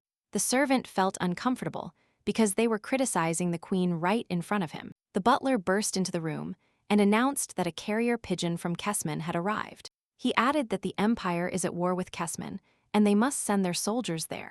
The letter stated that Duke Isilier was going to form a special detachment, selecting only soldiers from Durin. The Duke's special detachment is an army personally formed by the Duke. But in fact, he, as commander-in-chief, simply got rid of everyone he didn't like and placed the soldiers of the special detachment on the front line. Byron asked if this was really a personal order from the emperor, to which the butler replied that he could not know for sure. Then the king asked if this could be due to the queen, to which he heard the reply that the boy had such thoughts. And if he thinks so, then it is difficult to find other reasons for such an angry attitude. His Majesty decided that in this case, he should personally take care of everything. A maid entered the queen's room and began to comb her hair, and when Arona asked why she was doing this, she replied that it was the king's order. The girl added that he asked her to apply the scent that Mrs. Lydia uses in her hair, saying that this scent is his favorite. His wife harshly replied that if the servant used it, she would break all her arms. Taking the tray with all the perfumes with her, the girl hurried out of the room. Her husband suddenly called her room, dressed only in a light robe and holding a red rose in his mouth. Seeing him, the girl got very scared and exclaimed obscene words. She asked him horrified why he had entered her bedroom, and moreover half naked. The queen closed her eyes, trying not to see Byron, saying that his actions were indecent. Her husband told her romantically that today he would give her what she had been longing for so long. The girl didn't understand what was happening, but the king told her that she had offended Lyudmila, and that she had fun with another man at the banquet to make him jealous. His Highness happily told her that today he was going to give his all. He hoped that that night they would conceive an heir, and did not understand why his wife would refuse such a thing. Smiling, Byron told her that it was too late to pretend to be noble, and that there was nothing wrong with him wanting it. A cat watched them from behind the door and after talking attacked the king, scratching his whole face. The queen watched as her husband tried to get rid of the cat, cursing whoever dared to let it into the castle. Frightened, His Highness fell to the floor, covering his face with his hands, and the cat calmly got up next to him. Arona asked the cat to stop, held out her hands to it, and called it. Looking at the injured king, the girl told him to listen to her carefully. She said that if he ever showed his ugly and disgusting behavior again, she would do to him what she did to Marquis de Dane. Her husband asked if she would really hit him on the leg, but in response, she heard that it could be on the leg, or maybe tear off his genital organ. Byron quickly got up and ran out of the room, shouting that she was crazy. The kitten in her arms began to move away from her. The queen apologized to it and asked it to turn back into a human, because now no one else would come. The little leopard suddenly turned into an imperial mage, and since he didn't have time to put it on the floor, his arms wrapped around her torso. Belle told her that she probably didn't understand everything now, which made Arona blush. The boy tenderly hugged her and told her that he had asked her to put him on the floor first. The tower guardian added that he literally just asked her about this, and the girl wondered if her meows really meant that. Moving away from him, she asked him what he had done with Her Majesty in the form of a cat. Belle pretended not to understand what she was talking about, to which she replied that she was asking him not to kill her husband. Belle pretended to be childish and said that he had only slightly retouched her face and that no one had died from this. He added that since he couldn't use magic to harm her, he had to get out of there. The queen asked if the mage really didn't need her soul, because he had to interfere with her divorce. The boy told her that the tower owner is fickle, and that now he is free to do whatever he wants. Standing in front of her, he said that he only wanted to bite the king. So he did. With a sinister face, the imperial mage said that if his hands were not tied by the old contract with the imperial family, he would have killed the king. The next day, Byron went hunting, and a raccoon, which was actually a mage, caught his attention. He couldn't hit it, and his servant said that not everyone manages to catch such an animal so quickly on their own, and that this animal, compared to a bear or a boar, is much harder to catch. One of his servants noticed that the king had run out of arrows and offered to give him the raccoon he had caught, which infuriated the king. Two other servants tried to calm His Majesty by telling him that this newcomer couldn't know anything. Byron thought that the little idiot standing in front of him, the raccoon, and the cat were all laughing at him. After the king returned from his wife's bedroom, he saw Lydia crying on the bed, shouting how she could be replaced. Angrily, he furiously recalled last night how his wife swore to tear off his genital organ. Byron said he wanted to conceive an heir in whom imperial blood would flow. Standing with a bow in the middle of the forest, he wondered why his mistress was not yet pregnant. It suddenly occurred to him that the whole problem might be with him, but he quickly dismissed it, because he was the great king of Durkan.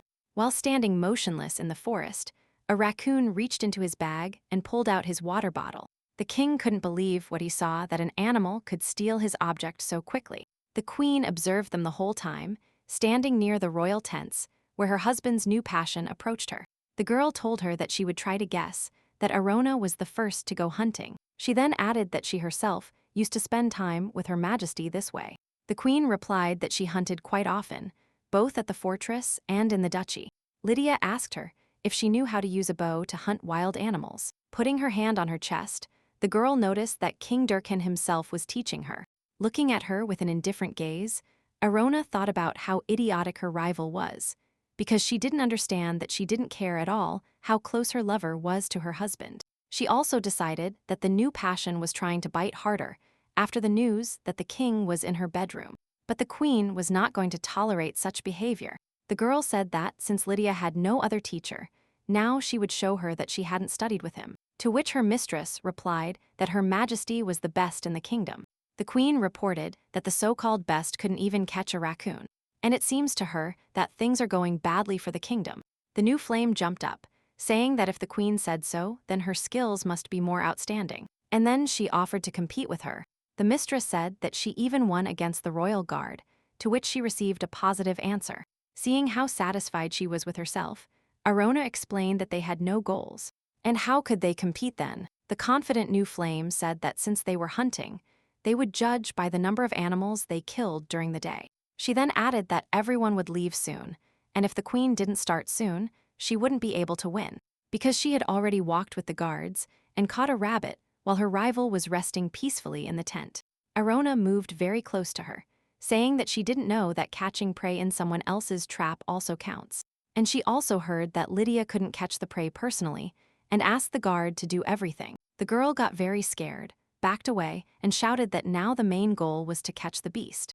Pointing towards the forest, she added that since the queen is so capable, then let her not catch the rabbit, but someone bigger, and if she brings it down with an arrow, she will recognize her skills. The future empress said that she didn't need her confession, and suggested that she simply apologize for her ignorance. The mistress was perplexed by her words, as she did not understand why she suddenly had to apologize to someone who, in her opinion, was nothing of herself. She then decided that the queen was simply lying, because someone who hadn't shown her face for 2 years couldn't be better than her. But she suggested out loud that if she won, the girl would have to apologize to her for what she had done to her mother. Smiling, Arona noted that killing a large animal with an arrow was a rather stupid proposition. She also added that if it is not necessary to cut the neck, but simply shoot an arrow, then it won't be easier to kill a large animal than a small one. Lydia ran forward, shouting and demanding that the queen go into the forest and catch someone.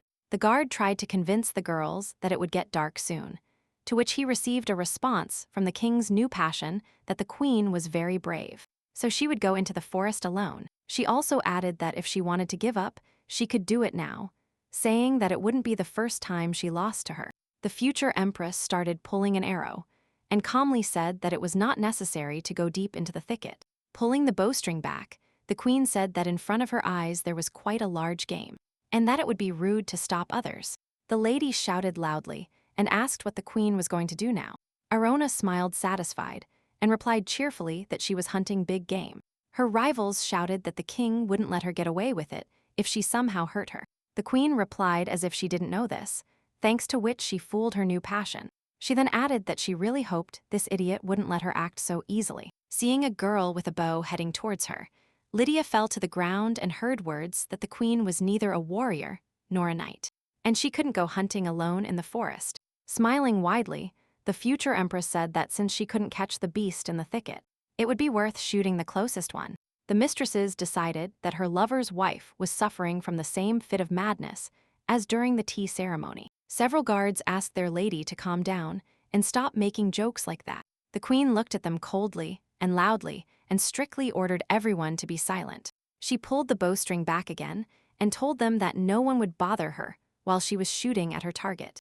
Lydia burst into tears, realizing that now her life might end because of her rival's madness. When closing her eyes, she heard the bowstring release, but the arrow flew past her side and hit the wild boar. 2 servants carried a dead wild boar tied to a pole, an arrow having flown into its head. Putting aside the bow, the future empress asked if that target would be suitable, since it was bigger than a rabbit.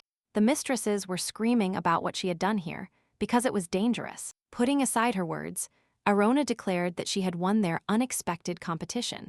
Then she approached the girl sitting on the floor and painfully grabbed her by the chin. Leaning towards her, the queen looked at her with crazy eyes and told her to keep her promise, and apologize quickly for her rudeness. The new flame trembled all over. Tears burst from her eyes, and she timidly said she was wrong and apologized. After her words, Arona took her hand off her chin and smiled with a smile. Upon returning to the castle, the king immediately ran to his mistress's chambers to find out what had happened to her. In the room, a girl was lying on the bed, and next to her sat Dr. Roods, who was examining the unfortunate woman. Without ceremony, Byron ran to his beloved and asked what Her Majesty the Queen had done again. Running into his arms, Lydia reported that the abnormal woman had threatened to shoot her with a bow. She also added that when she saw that the girl had lost consciousness, she only laughed.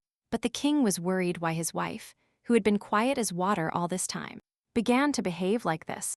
Roods decided to draw attention by coughing a little, and His Majesty asked what had happened. The doctor asked the patient when her last period was, to which he heard that the girl was half a month late. The mistress also added that lately she has felt a little nauseous and a little dizzy.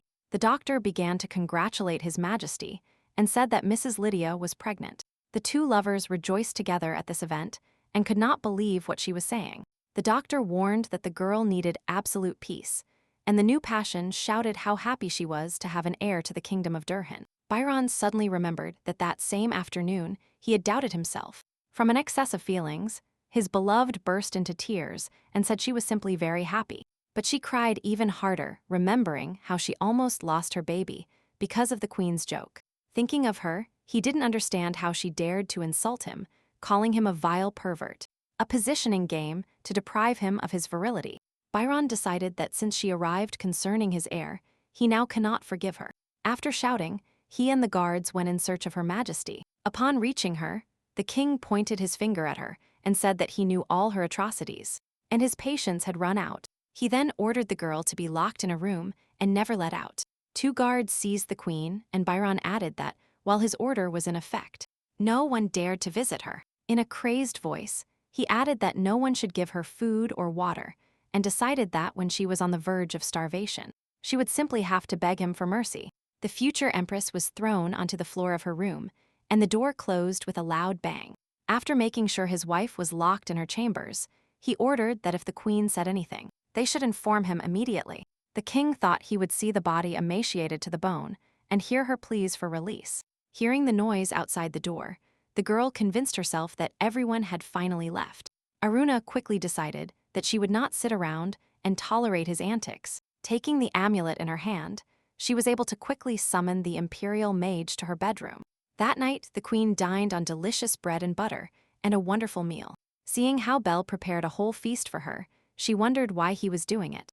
After piercing the meat with a fork and bringing the object to her mouth, she politely said that he could not allow her to starve. After calling him last night, the girl told him that she would not give him her soul if he did not set the table. The boy invited her to try the dessert, saying he had heard that all girls love sweets, to which she asked him why he was interested in what girls liked.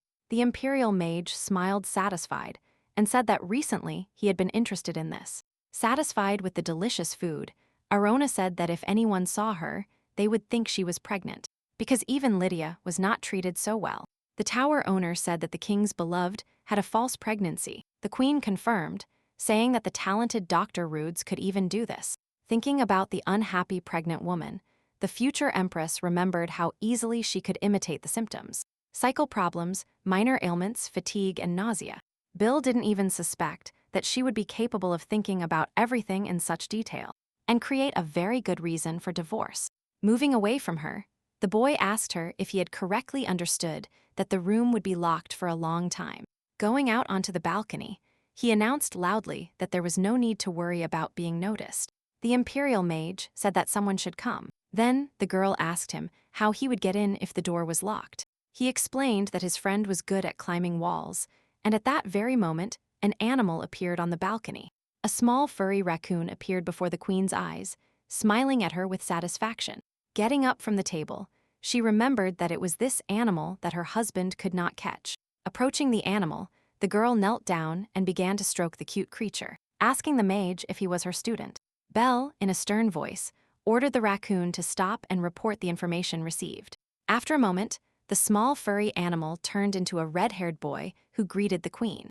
He tried to hug the future empress, saying that he was very glad to meet her in person. His teacher hit him hard on the head, shouting that if he had something to say, he should say it immediately. Crying a little from the pain, the student reported that he had some news from Kesman.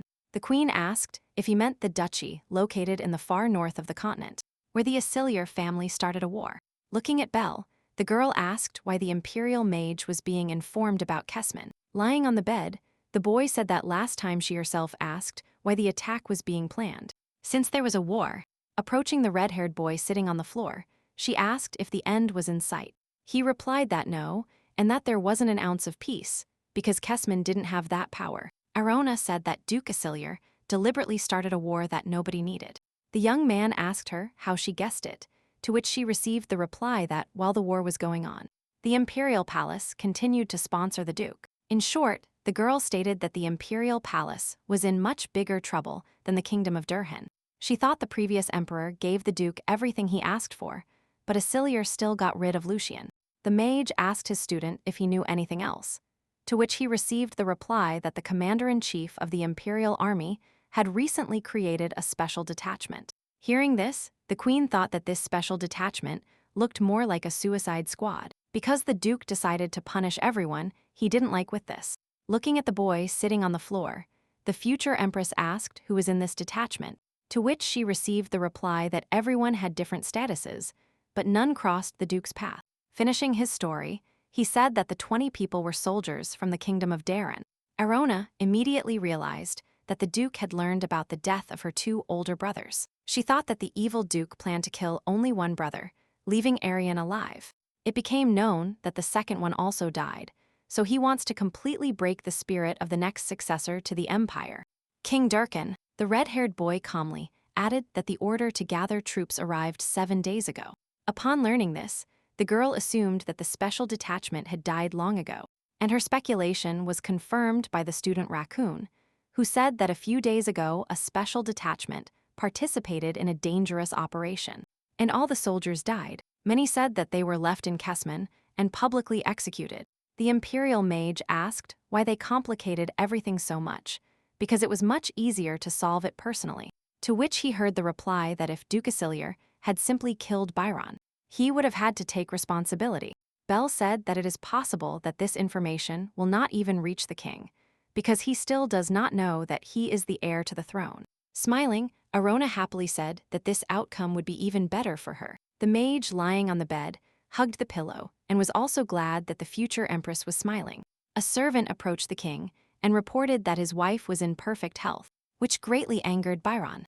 Hitting the table with his hand, the husband asked if in 3 days there would really not have been a word of apology. The servant replied that they even tried to talk to her, but she replied indifferently, and there was no crying, but only a dead silence. He also timidly added that she was much more cheerful than 3 days ago. His Majesty grabbed his head, not understanding how such an insolent girl still wasn't begging for mercy. Arona remained without food or water for the last 3 days, but did not even lose consciousness. He then decided that his wife was too proud, and even if she was guilty of something, she would never apologize.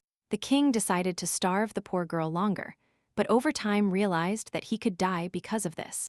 If rumors spread throughout the kingdom that his queen died of starvation and not illness, then the emperor will destroy him. His conversation with the servant was interrupted by the butler, who rushed into the room and reported that something terrible had happened. The guy reported that a letter had arrived from Kesman speaking of a recently formed special detachment. He added in a low voice that all the soldiers were captured and brutally executed, which gave the king the creeps. "Bow before your head," said the butler. That the letter also said that some of them were beheaded and paraded. Byron lost his composure and rhetorically asked why he had to go through all that. He remembered the night his wife rejected him, but rumors spread that they still spent time together. Realizing that the victims' families would come to him with a confrontation, the king could not understand why Emperor Lucien was doing this to him. remembering the formidable appearance of the emperor. He could not believe that his half-brother could care so much about his sister. Byron reasoned that he had made his beloved sister queen, and that he had the beautiful girl Lydia by his side. And he believed he was giving the emperor an excellent reason to think that he was the best match for Arona. The butler unexpectedly informed him that officials were waiting for him in the reception hall, and His Majesty ordered through clenched teeth to let the queen out. He knew that this wedding would be a heavy burden for him, and now he was tied hand and foot. And hands, the officials sitting at the table shouted loudly that the soldiers of the kingdom of Durkan died in vain, and unjustly. Some of them wondered why the ruler could do this to them, since their kingdom had always been loyal to the empire. Byron tried to calmly reply that he also did not understand such an act by the emperor, and that, unfortunately, due to the fact that he was his sister's husband, he could not somehow influence the ruler. From the emotion, the king began to bite his nails, saying that he deeply regretted that time could not go back, and that the wedding had already taken place. Count Estia expressed his opinion and suggested that his ruler divorce his current wife. He added that this marriage brought no benefit to the kingdom, and that he saw no point in continuing to live with the queen. Byron thought about his idea, but objected that the emperor might get involved in this matter, to which he heard the reply that he was a reasonable person and would not do this. The count suggested that if His Majesty could come to an agreement with the emperor, and there were enough reasons for divorce, then he might as well agree. Many officials sat in silence and listened, nodding their heads in agreement with the words spoken. His mistress's father also said that then they wouldn't have to spoil the emperor's mood, punishing the queen for her misdeeds. But the king remembered that the dowry the queen brought with her was too much money for his kingdom, because there wasn't a cart full to the brim with gold. The old man proposed to convene an academic council so that they would help solve this problem by finding a loophole not to return the dowry. He then added that now was the time to focus on His Majesty's son and his daughter Lydia. One of the officials first suggested sending tribute from the kingdom to show their devotion, from which the emperor would not immediately cut off his shoulder, and then calmly negotiate the divorce. Byron replied that he would think carefully about their proposals, hoping in his heart that there was a way out not to ruin his kingdom. His Majesty's mistress was strolling in the park with her friends and her mother, who admired her new dress. Her mother said with a pleased look that she regretted such a beautiful dress and asked her to dress more modestly. But she also added that nothing could be done, since all the clothes in her daughters were gifts from the king. Lydia smiled smugly and, pretending to be embarrassed, asked her mother not to say that. The girl boasted that she had only been gifted 10 dresses, which completely discouraged her two friends. She also showed off her new ruby necklace and said that compared to it, dresses mean nothing. Her friends were happily jealous of her, because before the king had gifted his beloved your black diamonds. Suddenly, someone called the girl by her name, so she was finally distracted from narcissism and self-admiration. Along the way, the queen walked slowly towards her, looking at her with a calm gaze. And cold, seeing her, the lady slowly bowed her head, putting a look of dissatisfaction on her face, and greeting Her Majesty. The maids followed suit and also greeted the arriving queen. Looking at her husband's mistress's mother, Arona said that it seemed to her that someone hadn't greeted her. She then added that apparently someone forgot decency when they were kicked out of the palace. The woman bowed her head and put a cruel smile on her face, which suited the lady quite well. The queen asked how her hand was because she thought it hurt a lot, because the woman, who usually controls herself, seemed very worried. The countess decided to take revenge and said that she heard she was furious like a colt, so she was locked in the room. 2 maids lagged a little behind them and heard their mother's story that the eccentric girl had gone 3 days without food or water. She then added that when she left the room she didn't look human. After examining the king's wife from head to toe, the countess wondered why a man who hadn't eaten for 3 days looked much better than before. Arona smiled affectionately and said that the king couldn't be so cruel to her and that she had been doing very well all these days. She added that even Lydia apologized to her for her past rudeness. The new passion frantically began to scream that the queen was threatening her with arrows, that she was pregnant. Wrapping her hair around her finger, the future empress jokingly said that she only remembered that she was aiming at the wild boar. Looking at her husband's mistress, she said that she squeals one by one like a pig. Lydia quickly walked towards her, saying that until now she had been polite because she felt sorry for her. but that now she shouldn't even dream about that. She added that she no longer wanted to talk to the queen and ordered her to leave. Arona was not surprised and said that she was the first to walk this path, and the screeching bird blocked her way. Such a statement completely enraged the mistress, and she thought that her lover's wife knew no bounds, because only Lydia was the king's first love. Then she decided to attack by asking if His Majesty knew about the black diamonds used in the silver crown. The girl added that the king decided that a tiara like this should shine on her head, so he would gift it to her. Lydia said that her wedding rings would be melted down into earrings for her. Then, angrily, she commented that this was her status in the king's eyes, and even if his wife felt uncomfortable with that, that would not change anything. The lady said that her imperial blood meant nothing in the king's love. Arona listened to her attentively and calmly noted if she had confidence in her words. Then the new flame decided to show her rival a new ruby necklace, without even suspecting that she didn't care.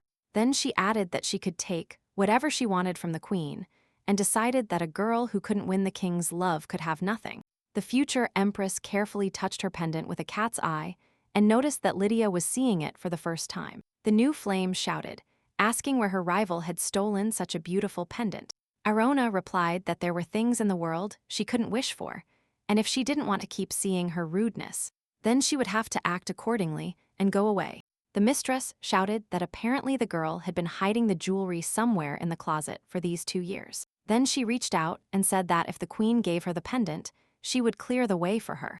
Lydia said it was better for her to give away what she would receive anyway, and if she didn't hand it over immediately, the girl would accidentally fall into the pond. She tried to hurry the lady, telling her that she knew very well whose child she carried in her heart. The girl decided that the king would always be on her side and could always protect her by punishing his wife. She said that all the people would talk about how the crazy queen threw the king's pregnant one into the water, and everyone would call her a real villain. The king's mistress's next words were like a flash of lightning. She said that Arona really wants the king to divorce her because of her villain reputation. The queen's eyes lit up with interest. She quickly ran towards the pregnant girl. She asked her if she knew how to swim. Without waiting for an answer, she said that the world would not lose much. Then she pushed Lydia hard, while screaming that she was only joking and asking His Majesty to stop her. It was too late. Her husband's mistress was already flying backwards towards the river, and the others watched in horror. As they rushed to help the fallen girl, the queen calmly watched this entire action from the bridge. Upon returning to the castle, the mistress immediately ran to the king and pretended to cry on his pillow, screaming that his wife had pushed her off the bridge into the water. Byron couldn't believe his wife was capable of such a terrible thing. The new flame cried even harder, asking him if he really didn't believe her, because she was pregnant with his child. He tried to calm her down, telling her that it was simply difficult for him to believe such a thing, because how could she dare to do such a thing?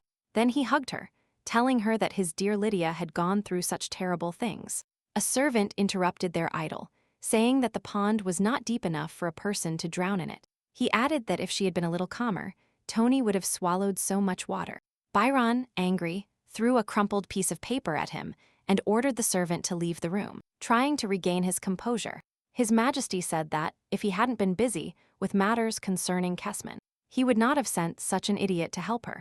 Then he asked her not to pay attention to him and told her that he was glad that nothing had happened to her or the child. The girl asked what would happen next time, because the queen had already attempted her life several times, and she was sure the crazy woman would try again. Clinging to her lover, Lydia asked if His Highness was going to divorce his wife.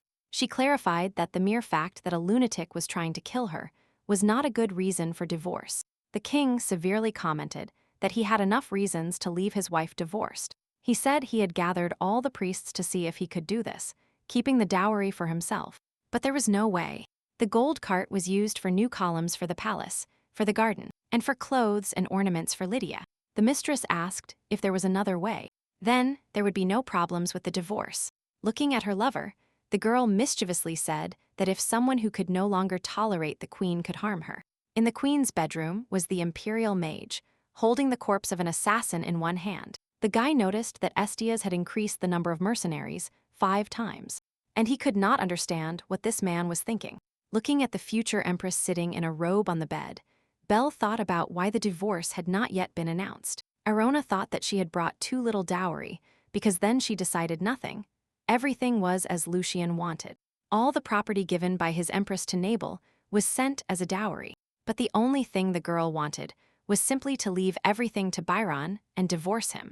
It seemed to her that her husband was simply afraid of angering the emperor if he couldn't return the golden carriage in case of divorce from her, which is why he maintained this marriage. It has been 27 days since Bella announced the emperor's death, and if she doesn't divorce him in these 3 days, her husband will become emperor.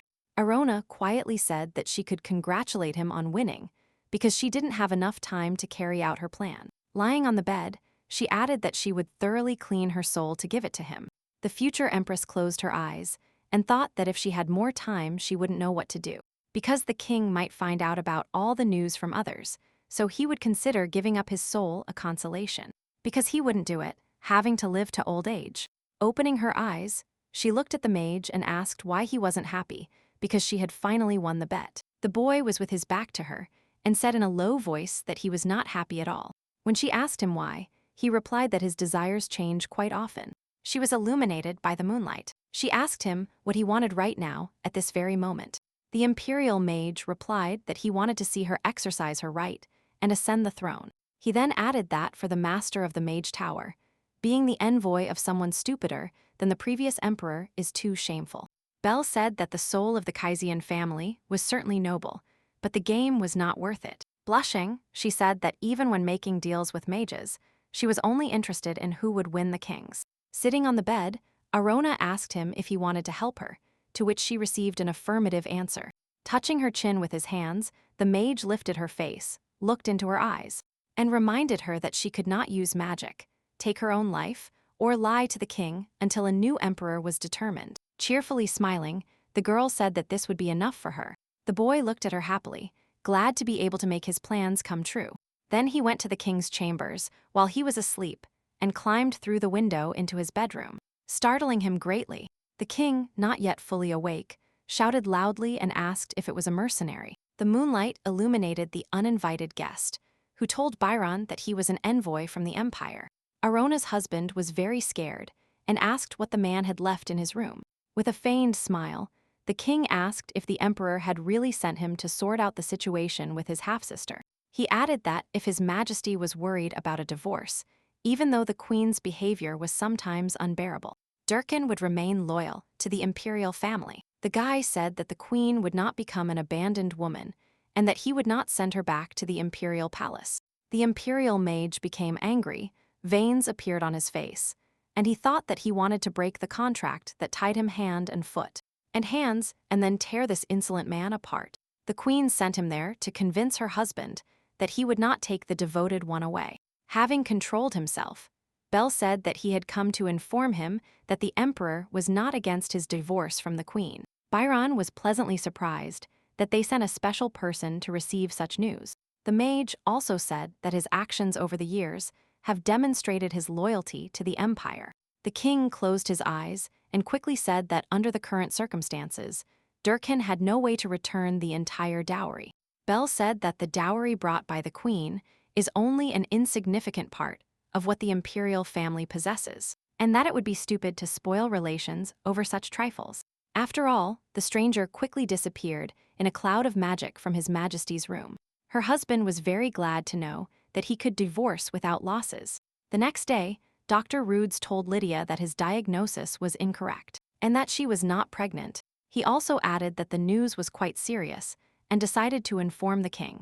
The king's mistress abruptly grabbed her hand and asked her not to say anything to His Majesty. The girl thought that they had recently taken over the palace, that the kingdom's army had been publicly executed, and that the news that she was not pregnant would make her lover even more reluctant to divorce. Roods rubbed his bruised arm and said that he would give her 3 days to prepare, and after that she would have no other choice, and she would have to tell His Majesty everything, even if she had to leave the palace afterwards. From that day on, everything went according to the queen's plan. Byron, who thought he wouldn't have to return the dowry, told his mistress about his conversations with the envoy, and she, so as not to miss the moment, began stubbornly demanding a divorce. Due to Lydia's pressure, the procedure took not 10 days but 1. And now Arona faced a divorce proceeding. Seeing many people, the girl decided that for the first time in her life, she was treated with such respect. The king took the scroll from the servant's hands and loudly announced to everyone that his wife had finally appeared. The future empress bowed courteously to the king and greeted his majesty. Byron, loudly and indignantly, ordered her to kneel before him to completely humiliate her. The girl obediently complied with his order, causing everyone in the hall to gasp and whisper. He threw a scroll at her and told her that he, Byron Roch-Durkin, was declaring divorce upon her. Hugging his new flame, he added that from this day on, Arona Saldikation is no longer queen and has no place in this palace. Taking the scroll in her hands and getting up from the floor, the future empress couldn't believe she had finally found freedom. Having calmed down, she bowed to the king and said that she was no longer obliged to observe decency towards him. Smiling widely and beaming with happiness, the girl said that she had been restraining herself a lot for 2 years. Byron was very frightened by her reaction and said that he simply didn't understand what had just happened. The ex-queen headed to the hall and called someone to announce the emperor's message. An imperial mage, dressed in clouds of magic, suddenly appeared before everyone in the hall. The king was frightened because the imperial envoy appeared in the middle of the ceremony, to which he received the reply that the empress had summoned him. Bel informed them that the 2 brothers were dead, and that, therefore, the throne passed to his half-sister. In front of the whole kingdom, the owner of the Tower of Mages announced that Arona of Kazan became the new empress of the continent. Byron and his mistress fell to the floor at this news and both trembled, not believing what they heard. Satisfied with herself, the new empress said that since she had divorced, she would take the dowry. Having regained his composure, the king fell to his knees and begged his ex-wife to stay in his kingdom for a few more days to have time to collect the necessary amount of gold. The girl looked at her ex-husband with condemnation and said that she could not look at him. Trying to stop her somehow, Byron said that a banquet would be held in her honor. Sitting on the royal chair, Arona thought for a while whether she should listen to such nonsense. He tried to convince her that the best chefs, dancers, and musicians from all over Diaton had gathered for the celebration. Hearing about the famous chefs, the empress realized that, being a member of the Diaton family, she couldn't even taste their dishes. Byron was disconcerted by her frankness, but she told him to eat his food himself with his new family. The ex-wife told him that she had heard that he had already married his mistress, to which she heard as a response that there was a misunderstanding. The boy tried to justify himself by saying that he thought the girl was pregnant with his child, and that, as a man, he had to take responsibility for it. Aaron noted that the king was always incredibly responsible for everything concerning his mistress. Involuntarily, she made him remember all his mischief, telling him that if he had been the same with his wife, then perhaps everything would have been different. The king shouted that he had been brazenly deceived because his new flame had conspired with the doctor and had lied to him about the pregnancy. Looking angrily at his beloved, he declared that if it weren't for them, his relationship with the empress would not have come to this point. Angrily, he pointed his finger at Lydia and asked if she was going to kneel. The ex-queen was delighted with this picture because they had always acted as if they had been the lovers of the century. And now he was sacrificing his mistress, his first love, for her. The new flame was screaming why His Majesty the King could do this to her. Byron grabbed her hand tightly and shouted at her for daring to be insolent to him. Pulling her towards him, he severely, with all his anger, ordered her to shut up and kneel down. Finding no other way out, Lydia knelt before her new empress. The ex-queen said she would not be lenient with them, to which the girl replied that if it weren't for this woman, she and the king would have made a wonderful couple. The king said that, remembering that banquet where the tower owner and his ex-wife looked at each other, jealousy awoke in him. Shedding a manly tear, he added that he was actually in love with her, and that he was jealous when he saw her with another man. Having tried to kiss her hand, Byron invited his ex-wife to marry him again, to which he received a strict refusal. His ex-husband tried to make her believe that he had no experience governing a country, and that, in this harsh world of politics, a kind person like her would quickly get trapped and lose everything. Looking at the king, she asked if she had heard correctly when he called her kind and naive. The master continued by saying that he, having held the position of ruler for so many years, has enough experience that just by looking at a person's face, he can understand what they are thinking. The empress stated that the fact that he governs Durkan is a tragedy for her, and also for the entire kingdom. She added that, since he can read people's faces, why did he let himself be fooled so easily? The king clenched his fist and said that she also would not have doubted the doctor's words and, as punishment for deceiving him and the new empress, he deprived her of her position as royal doctor. Arona was happy to learn that Dr. Roods had been dismissed from her position as medical assistant. She added that she was going to take the girl to the imperial palace. Smiling, the ex-wife told him that she, so naive, needed someone by her side. Getting up from the royal throne, the empress told the king to finish his comments and return the dowry. Getting into the carriage, Aaron noted that the king's personal carriage was very good because it was made with her money. Having captured Count Estia, the king declared that, since he had attempted to take His Majesty's life, he would confiscate his properties. She found it funny that they were fighting over every penny, and since he couldn't collect the full amount, he took her cart. Belle, sitting across from her, asked if she really wanted to leave the count alive, who was always trying to kill her. The girl realized she didn't care, because now she no longer flinched before his eyes. Leaning towards him, she asked if his job would end when they reached the Empire. The guy dryly replied that he had already named a new empress, and that his powers were over. Arona looked at him tenderly and asked him not to go to the mage's tower, but to stay in the imperial palace. He felt a little embarrassed and asked her why he had to stay in the palace, secretly hoping the girl would confess her feelings to him. But the ex-queen said that if the tower owner supported her, the aristocrats would not bother her or unite against her. She suggested that if he, as the leader of Firkin, from which there is a tendency to infringe on mages, joined the aristocrats' meetings, this could mark the beginning of a new era for mages. The boy became disgusted and said this would only be useful for her, but for him, it was deadly boredom. He looked at her attentively and asked if she had studied politics and the situation of the empire. The girl replied that she knew about this thanks to her mother, and she thought her mother had taught her many things, even useless things.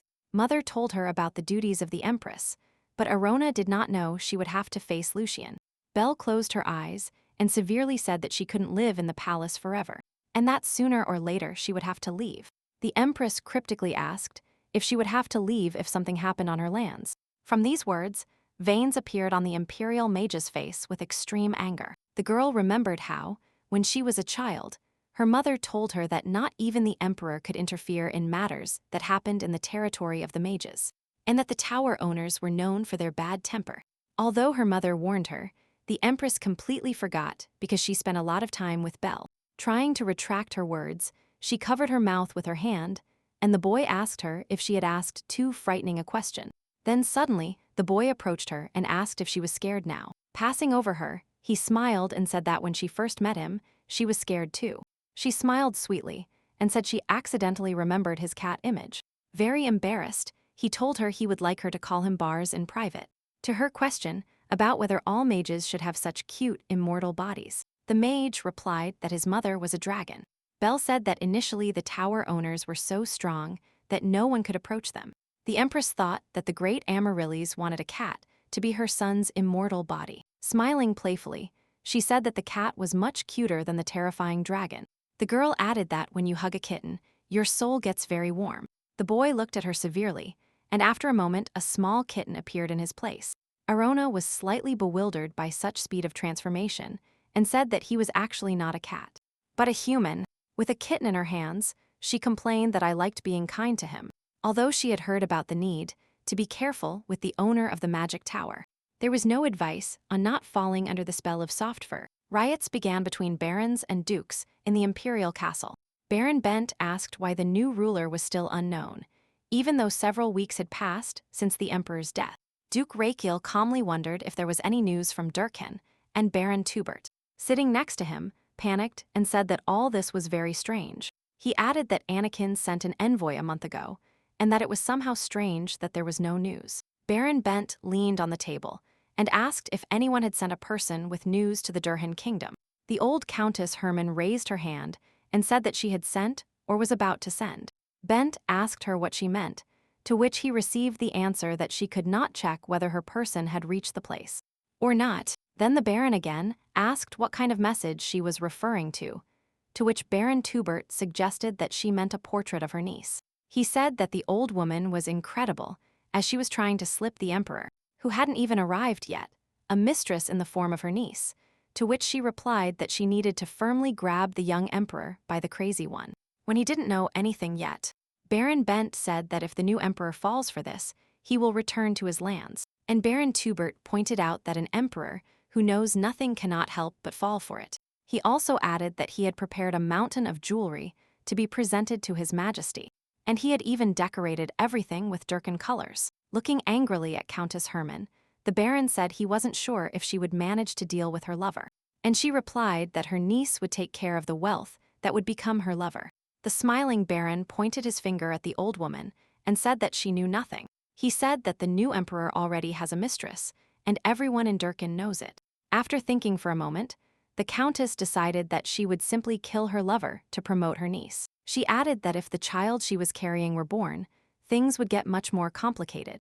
Everyone agreed that once Archduke Isilier returned, it wouldn't matter who occupied the imperial throne. Barons and countesses agreed that they just had to take care of things before the Archduke arrived. The old woman said that Duke Rachel must like this arrangement. Addressing the wicked people, the Duke asked what they meant by this. The Baron cheerfully declared that Rachel's niece would now become Empress. He added that the half-sister, almost forgotten by everyone, would eventually emerge from her mother's shadow. She would take the Empress's place and would no longer be locked in the tower. The new Empress entered the meeting room and informed everyone that she was a little late. Baron Tubert was the first to break the silence and asked in surprise who the girl was. Seeing her pass imposingly past him, he shouted that this was not a brothel for her, where anyone could enter, and ordered her to leave the hall. The girl said they had met a couple of times in childhood, but apparently the respectable gentleman had forgotten her. Approaching the royal throne, she added that some news had not yet reached them. Sitting on the emperor's seat, Arona explained to everyone that she was the new ruler of the empire. The first to break the silence was Baron Tubert, who jumped up from his seat, shouting that the new emperor was the king of Durkan. The empress looked around and noticed that there was a dark purple color throughout the palace. Taking the violet pillow from under her back, she threw it on the floor with a cold look. The baron ran towards her and, perplexed, began to ask her what she was doing. Arona said that she hates the color purple and purple sapphires. Veins of anger began to appear on the man's face. He kept asking her who she was and what she had forgotten here. The ex-queen calmly noted that the baron was quite clumsy. Looking at him severely, she asked if he really thought she was joking when she said this was the new ruler of the empire. The empress asked the imperial mage to convey to this foolish gentleman that she was only telling the truth. The guy went to the center of the hall, saying that he was the owner of the Tower of Mages. Belcarians from the lands of Furchin, as an envoy of the empire, fulfilled his duty and returned. The restless baron asked if the envoy had brought the right emperor. Bel said he was pronouncing the name of the new empress, who would glorify their empire. Arnaud, a sailor of Kazan, and loudly greeted the new mistress. The duchess admitted that she did not recognize her, and Baron Ben could not believe that the princess was in front of him. Unexpectedly for everyone, Baron Taubert announced that, as they know, according to the marriage contract, all the titles of Her Highness, the princess, go to the ruler of Durkan. To the regret of the baron and the duchess, the girl informed them that she divorced her husband a couple of days ago, and that this contract is no longer valid. Smiling sweetly, she said that since her older brothers were dead, she became the next ruler. Looking at the aristocrats, the empress asked if they were going to greet her, because she had just arrived, and she was very tired. Baron Bent was the first to greet, looking inquiringly at the other council members. Following his example, the others also began to greet their new ruler. Feeling no joy, she remembered how, as a child, the aristocrats ignored the princess, whose existence was invisible thanks to Luciano's efforts. Looking at her new wards, the ex-queen thought that this was not the place she had aimed for from an early age. But now that she had climbed this far, it didn't seem so bad. She came to the conclusion that the most important thing now was that she had made it here, and she had become the new empress. Entering her new room, Arona heard her friend Anakin running quickly towards her. The girl turned in his direction and also walked quickly towards him. The two friends were very happy to see each other after such a long separation. As the two friends chatted, the imperial mage stood aside and was very displeased. Hearing the ex-queen talk about delivering the news to the throne made Belle even more indignant. Her friend pushed the hair off her face with his hand and said that it was great, that he understood everything, and she became empress. Holding a lock of her hair in his hand, the boy also added that he was happy that she returned to him. The girl clung to Anakin's chest, agreeing with everything he said about returning. In response, he hugged her tightly, pressing her even harder against him so that it was difficult for her to breathe. The Empress asked to be released, to which her friend jokingly replied that they hadn't seen each other in a long time. Suddenly, the mage abruptly grabbed Arona by the shoulder and with a quick movement pulled her towards him. Belle was furious and shouted loudly that the girl asked to let her go. Seeing his academy friend, Anakin offered a hug to the Imperial mage. Standing between them, the ex-queen asked if they weren't friends, to which she heard two different answers. The owner of the Tower of Mages said he was fine alone, but the boy still couldn't stay away from him. And his opponent said he felt sorry for the ill-tempered loner, so he became close to him for the moment. Academy placing his hands between them, the girl said they didn't have time for this, and that they would be kind later. She also added that now there is an important matter that her friend knows about. Kneel down. Anakin extended his hand to her and told her that she could order him and that he would do whatever she told him. The Empress announced that she would appoint Anakin Willow as her official assistant.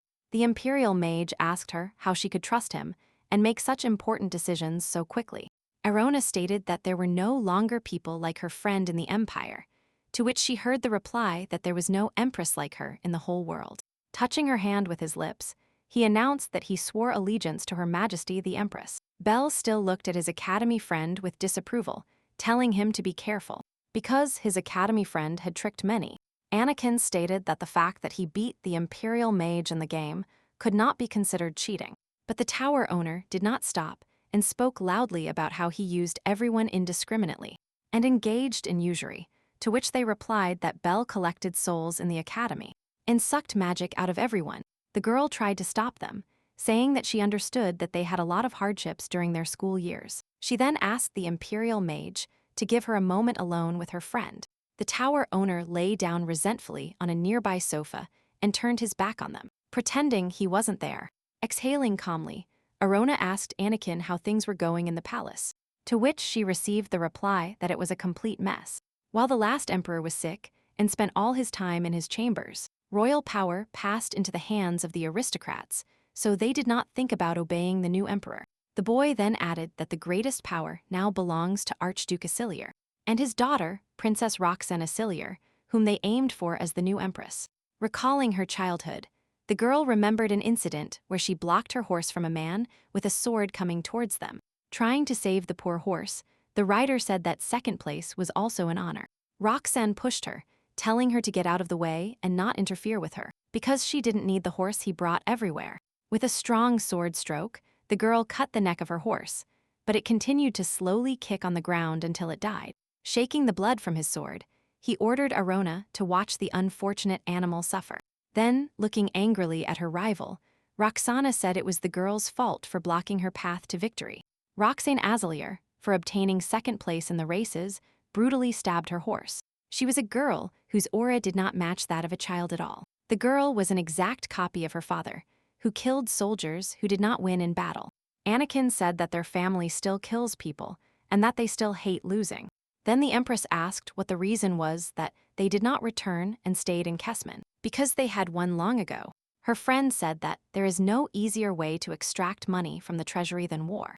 The Empress said that the princess is now like the sword of the Empire, which always seeks to pierce its owner, and apparently decided that, having placed Arian on the throne, she could turn it as she pleased. The Imperial assistant suggested that before the family returned to Ciliar, order must be restored in the Empire. To her question about the current relationship between the aristocrats, the boy replied that he had already said that there was a complete mess among them. He also added that they hate and ignore the imperial family, but still want to put someone from their family in the position of the Empress's advisor. Arona summarized that the aristocrats hated each other, and her friend further drove a wedge between them. The boy said that it was a temporary measure so that they could not unite, because there was practically no time left. He said that if information reaches them, that it is their machinations to become empress. Then they will be able to unite. After hearing this, the ex-queen said that until then they need to attract at least one person to their side.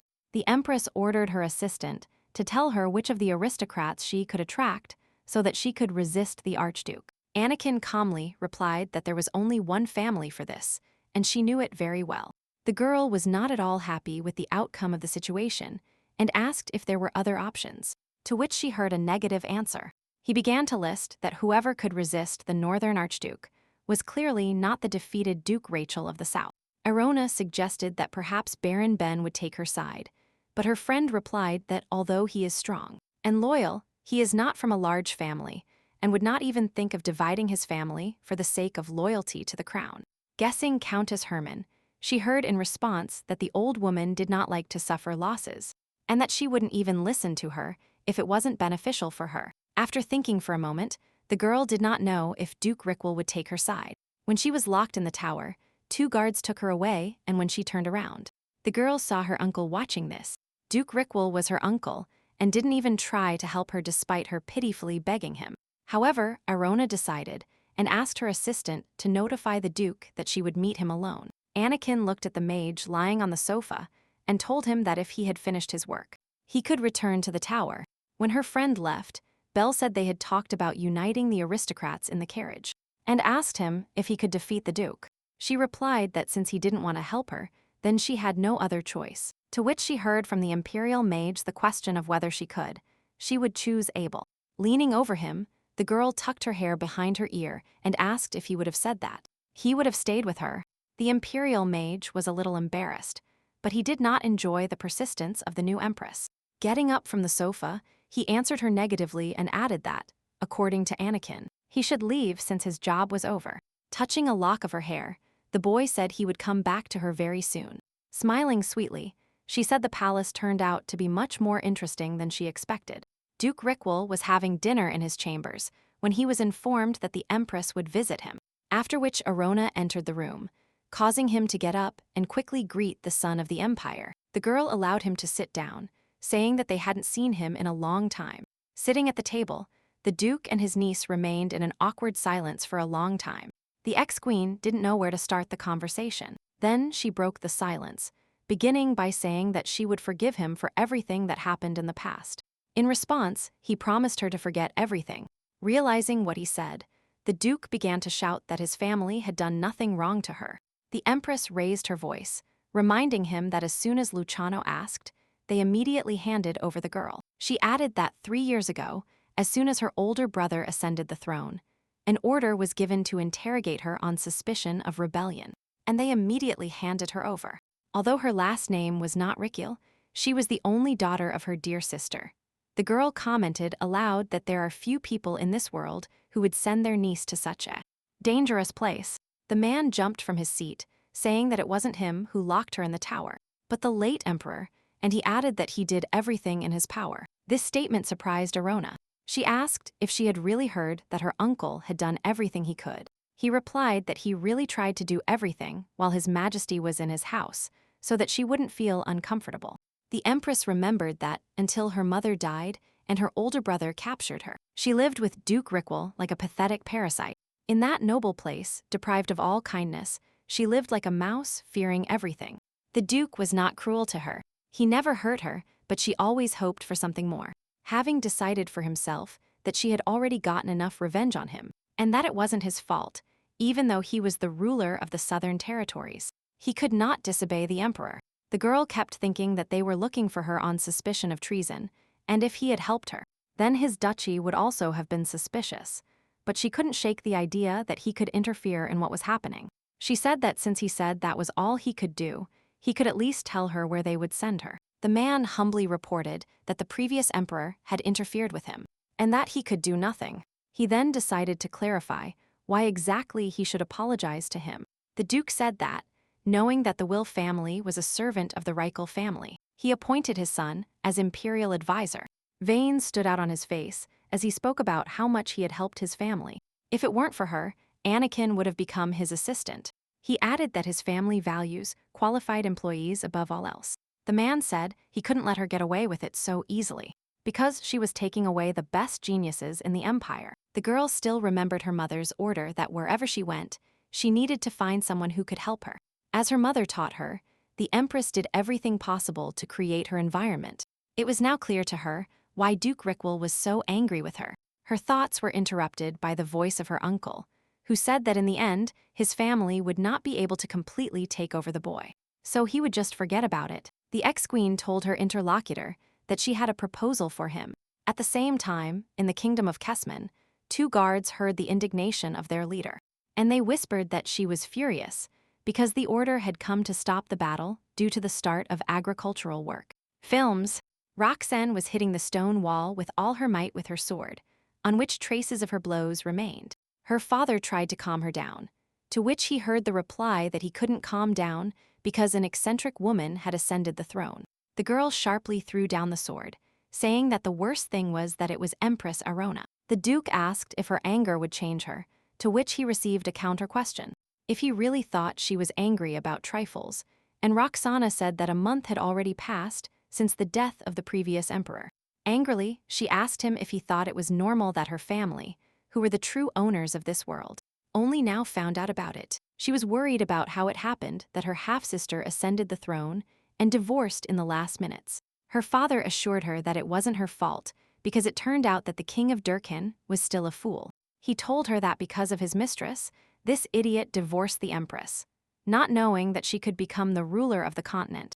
The daughter started shouting that she would never believe that such stupid people exist in the world. The Duke explained to her that, moreover, her ex-husband had given away all the dowry that the empress had brought with her, including her mother's jewels. The girl asked what kind of man he was, to which her father confirmed her idea that he was an idiot. He then explained that he was not referring to him, but to the empress. The man told her not to worry, because the girl was very simple. The Archduke informed that the ex-queen Durkana was born into the imperial family, but immediately lost her mother, so she did not receive the proper education. He added that she trembled at the sight of people like her older brother Luciano. Arona calmly endured her husband's antics with his mistress and divorced, the hardest thing in life. The Duke's daughter asked if the girl really suffered because of that mistress, and how such a person could become the new ruler. Her father assured her that they could deal with her easily, because compared to Arian, she was a puppet that would be even easier to control. Roxanne decided to act by saying that they would send her a personal warning, because the new empress must fall at the feet of the Asilier Archduchy, if she doesn't want to die. Baron Tubert sat in the meeting room and heard a report that King Durkan and his mistress could no longer live like this, so he announced the empress's divorce when the previous emperor died. The man added that Byron lost the opportunity to take over the continent because of a mistress and, in his opinion, this was the stupidest act in history. Everyone present discussed the fact that their new empress became ruler only because she divorced. The aristocrats thought that since she was the youngest of 3 siblings, and her mother passed away when she was very young, then she didn't know much, which meant she had no choice but to rely on the words of the aristocrats. Baron Bent said he didn't think she was weak-willed, but the boy sitting opposite asked him if he wanted to be the first to approach the empress. Shortly after, the arrival of Her Majesty Arona with the imperial advisor was announced. Everyone in the meeting room stood up to greet the ruler, and when she sat down in the chair, she allowed everyone to sit down again. Many of the aristocrats thought that at first glance the girl looked quite stupid, but Arona interrupted their thoughts, saying that she was grateful to them for maintaining order in the empire before her arrival. Taking the paper in her hands, she said that their meeting would begin with the fact that they needed to discuss the war in Kesman. And first she asked Lord Tubert. The man did not expect her to start resolving the empire's affairs so quickly, and asked her why she was so suddenly interested in this, to which she replied that she had heard that he was preparing. Clearing his throat, the Baron agreed with her, but in his heart he wanted to gradually start a conversation about it. He began his story by telling the new empress that Archduke Asilier and his daughter were fighting a fierce battle in the kingdom of Kesman. He then added that the special squad was completely destroyed by the enemy army, to which the ex-queen pointed out that this squad consisted of soldiers from Durhan. The Baron was dismayed by the girl's knowledge, but said aloud that in difficult times, additional capital is needed. Arona noted that this year, judging by the records, Duke Asilier has requested money for the 3rd time. The Lord said that it was obvious, because war is a complex matter, but the Empress replied that even if the kingdom has an army of 10,000, the imperial army is 10 times larger. She added that apparently the Kisman army was too good if they couldn't defeat it for so long. Baron Tubert wondered if he was really mocking the Archduke, but he said that the kingdom has steep terrain, and this plays into the hands of the owner of those territories. The empress reported that the funds allocated for the army this year were completely spent last time, and they had no money left. The baron, amused by this phrase, said that he was simply worried about the finances, and he added that the amount requested by the archduke and the princess was not that large, and that he had a small intuition where they could get the money. Looking furiously at the ex-queen, he said that her dowry, which was returned to her after the divorce, which consisted of a cart full of gold and a pair of black diamonds, could be allocated to the needs of the army. Arona thought that the baron was demanding that she give her dowry as capital for the army, but she decided that no one should dare to touch the gold she brought with her, and that this property was hers alone, which no one could touch. Even in case of divorce, the dowry was returned to her, and the lord offered to return it to her, because then Archduke Aciliar could fix it himself. The baron kept trying to convince her that this was not so important, because if the Aciliar family did not protect the north, their empire could collapse. He added that there was no commander-in-chief so talented in the entire empire. Staring at her, the lord said that if she realized the importance of the war, who could fulfill the commander-in-chief's request? The rest of the aristocrats in the hall were thinking about how sweetly the baron spoke of this. The empress interrupted the silence, saying that the previous emperor was far from martial arts and war strategy.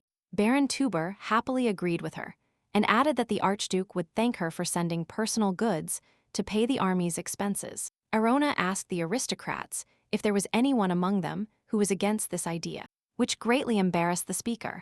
Raising his hand, as if saying he was against it, the girl asked if it wouldn't be better to reach a peace agreement than to continue the war, which it is unclear when it will end. Lord Nor intervened in their conversation, saying that His Majesty should know nothing about the situation in the empire, because they have been fighting this difficult struggle for a year, and the Aciliar family has saved the empire more than once. He added that Roxanne's fiancé was killed not long ago, so they should return the full money as consolation. Baron Tubert said that this payment would be even too small. His words were immediately confirmed by Lord Nor. Realizing that the two would persist, Arona ordered them to stop and informed them that she would not pay the army. Smiling sweetly, she told them that they were right, that she still didn't know anything. The angry baron asked if in this case it would be better to listen to the aristocrats, to which he received a negative answer. The girl also added that she was not trying to ignore them and understood what they meant, but she needed time to think about it. She said she would consider their words and decide by the next meeting, and if they wanted to talk, they could write a letter. After the meeting, her imperial counselor offered to escort her to the reception hall. The girl told her friend that she told her uncle that one of the things her mother taught her was that the Rickwheel family does not betray its own. She also told the duke that she was his daughter, but that her last name was Cajun, and that she knew it was very difficult for him to accept her as part of his family. Deciding that it would be difficult for him to take her side, she suggested something to him. A girl unexpectedly entered the reception hall and greeted the new empress. Lifting her head, the newcomer calmly told Arona that her name was Penelope Rickwell. Meeting the girl, the empress asked that 3 years had already passed and said she was happy to meet her. Looking at the girl's face, the ex-queen decided that she was not very happy with her. Arona tried to put on a kinder face and began to slowly approach her. Bursting into tears, the girl threw herself into the empress's arms, saying she missed her sister Arona. Penelope was the only girl who interacted with her while living with the Rickwell family, and the girl often called her sister, instead of the proper one, Her Highness the Princess. Duke Rickwell's daughter often asked her to play with her, distorting respectful address. Penelope only had one brother, so when her sister appeared, she constantly demanded to play with her. But at the same time, she loved Arona, until the moment Emperor Luciano forcibly took her to the palace and imprisoned her in a tower. Now the girl cried in her friend's arms, saying that she was very happy that the empress had called her. Hugging Penelope even tighter, the ex-queen told her that they were also very happy to see her. Arona considered her a younger sister, but so much time had passed that her attitude towards her might have changed. Looking at her, the empress realized that she was greeting her with as much joy as before. Separating the hug, the ex-queen said that in private she could call her sister, to which she received the reply that Duke Rickwell forbade it. Holding her old friend by the shoulders, Arona said that she had matured a lot, ideal for a personal servant.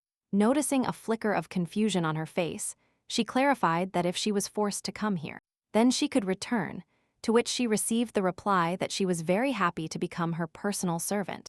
Penelope told her that she knew this was being done to unite with her family. She added that it would be difficult for the Empress to gain recognition by allying with the Rickwell family, and advised an alliance with the more powerful aristocratic families. Recalling her conversation with her father, the girl noticed that Duke Rickwell felt the same way, saying that it would be an honor for them if their daughter became her personal servant, but that it would be difficult for him to be considered family. Arona happily assured her that she would show them her devotion to her Rickwell family. Looking into her friend's eyes, the Empress asked what other servants of hers would care about her allies, and said that she couldn't find a nobler girl anywhere in whom she could trust. Touching her cheek with her hand, the ex-queen said that it would be better for her to focus on her future. Sitting down in a chair, Arona asked what she wanted from her future. Maybe marriage or a title. The position of her personal servant could give her both. The girl was a little surprised by Penelope's answer, and that she was not interested in these things. Sitting opposite, her friend said that she wanted to be at the center of secular society. Like the previous empress, whom they called the treasure of the empire, Empress Annibale's power and influence were great. She was so incredible that even after her death, everyone talked about her charm and talent because she could stop a major war with just her beautiful speeches.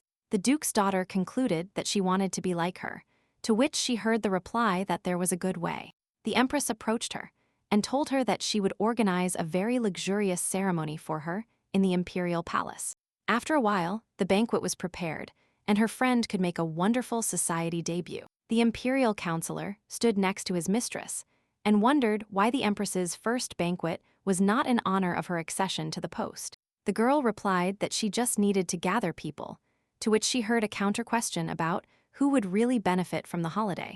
Arona told her that everything in the castle is so luxurious that she can't breathe, and the party is fascinating everyone. The main character in the center of the hall draws the attention of the guests. Standing on the sidelines, drinking champagne, they heard how the guests admired their maid. The advisor asked her if she trusted her plan and what would happen if it didn't work. Holding the dessert in her hands, the Empress happily said she would give a gift to her dear uncle. The banquet guests discussed that the Rickwell family had good support, and someone suggested that the new emperor still didn't have his own people in the palace. One of the ladies, covering herself with a fan, said that her mother believed she had organized this banquet to show others how much she cared for her only maid. She also noted that a large part of the girl's image was taken from the image of the previous empress. Even the scent of the perfume was the same. Duke Rachel unknowingly overheard a conversation that if the goal of this banquet is to give all the wealth to a loser from the south, then the Empress's hall is the small state of Durhan. Arona had one more trick up her sleeve and asked him to hand over the box. The former Emperor Callian Peleus Cation, Arona's father, named Annabelle second empress, and he gifted her a pair of black diamonds because she wasn't interested in red rubies, unsaturated green emeralds because she only loved black jewelry, which was much darker than the deepest sea. And that recalls space in which the stars shine. The emperor loved his new wife very much. He gifted her black diamonds, said that she had become the treasure of the empire, and he wanted to give her all the most beautiful things he had, after which black jewelry gained popularity throughout the empire. The Empress now called for silence in the hall and began her speech by saying that her dear sister Penelope must be enjoying the banquet. The girl bowed to her mistress and told her that they had prepared a banquet for her and that she couldn't help liking it, so she would gladly become her maid.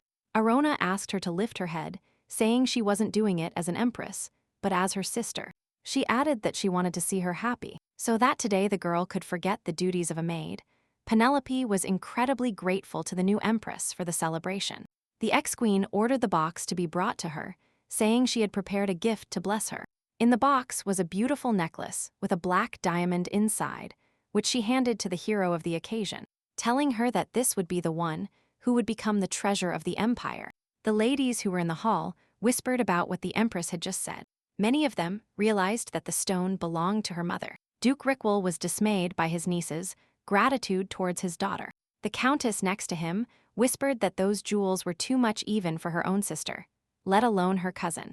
She added that she congratulated him, whether he wanted it or not, but now his daughter had inherited the name Empress Annibale, and tears sprang from the Duke's eyes. As she placed the necklace on her sister, The empress commented that this was how the imperial family united.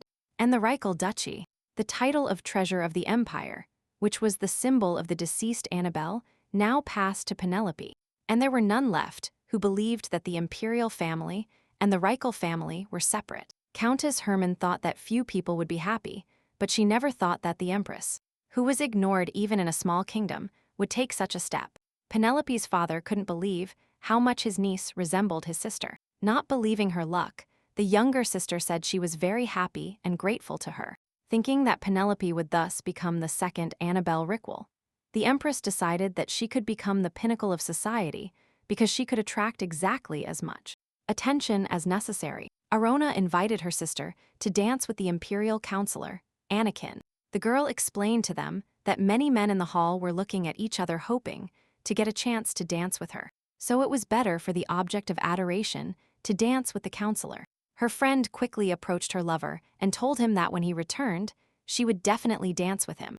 The empress smiled kindly and said she would do whatever he wanted. When they left, she called a servant and ordered him to tell the musicians to play music, while she took a walk in the garden. Stepping out into the courtyard, the ex-queen sat down by the flowers and finally exhaled deeply. Sitting in the silence of the night, the girl remembered how Anakin asked her if she didn't need this.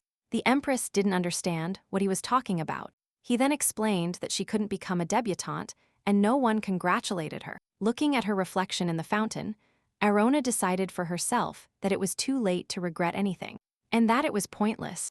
A small white kitten with spots like a leopard quickly ran out of the bushes towards her, abruptly grabbing her. He said that her snowball had become even more beautiful than before.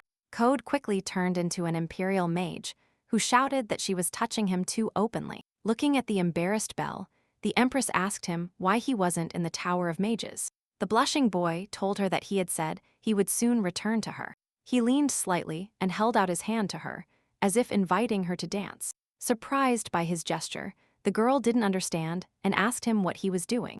The mage calmly told her that he had heard that at the debutante ball, it was customary to dance. Aronas burst out laughing and said that the score was not in her honor. But the boy said he didn't care. Placing his hand in hers, he pulled her towards him, and with the other hand he gripped her waist. And he explained that he had come to the castle only for her. At that moment, in the Tower of Mages, a raccoon was washing fruit in a small bucket of water.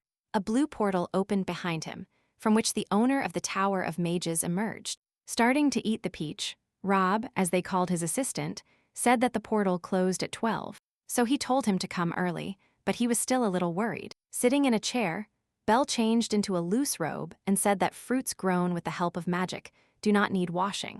The angry raccoon told him that despite the magic, all food must be processed before consumption, to which he received the answer that no mage is under as strong an influence as he is. Rob handed the fruit to his master and asked if it was a peach and if he liked the ball. Leaning back in his chair, the boy thought for a moment, recalling every detail. When the banquet was in full swing, he and the empress were dancing in the courtyard, and it seemed to him that it was only the two of them in this world, as if all the voices of those around them had disappeared. Belle smiled contentedly and told his student that he was satisfied with the banquet. The raccoon was very happy with this news, saying that it was not in vain that he made observations and taught him inside the fortress. Recalling how Rob taught him, the boy concluded that he could have paid someone, and everything would have turned out much easier. The raccoon turned into a conceited young man who happily said that he knew it would be useful. The imperial mage besieged him, telling him that he was dancing incorrectly at that moment. He then added sternly that, in his opinion, the empress moved much better. Belle won over his student with the phrase that she was not as indecisive as he was. Rob decided to take revenge on his teacher and recalled that the empress's friend was Anakin Willow, considered the most elegant companion. He added that he heard the boy danced so well that many girls from the academy were seduced by this, and no one could pass. Recently, the former raccoon man reasoned that if the empress has such a person, she can't help but be able to dance, but quickly added that the tower owner also learns quickly. The imperial mage told him that he liked it very much, but it was not easy at all. Pointing to his chest, Belle asked his student why he didn't tell him that when you dance your heart beats wildly. He added that Rob should have warned him that dancing consumed a lot of energy, but the interlocutor noted that not even poison had any effect on his master.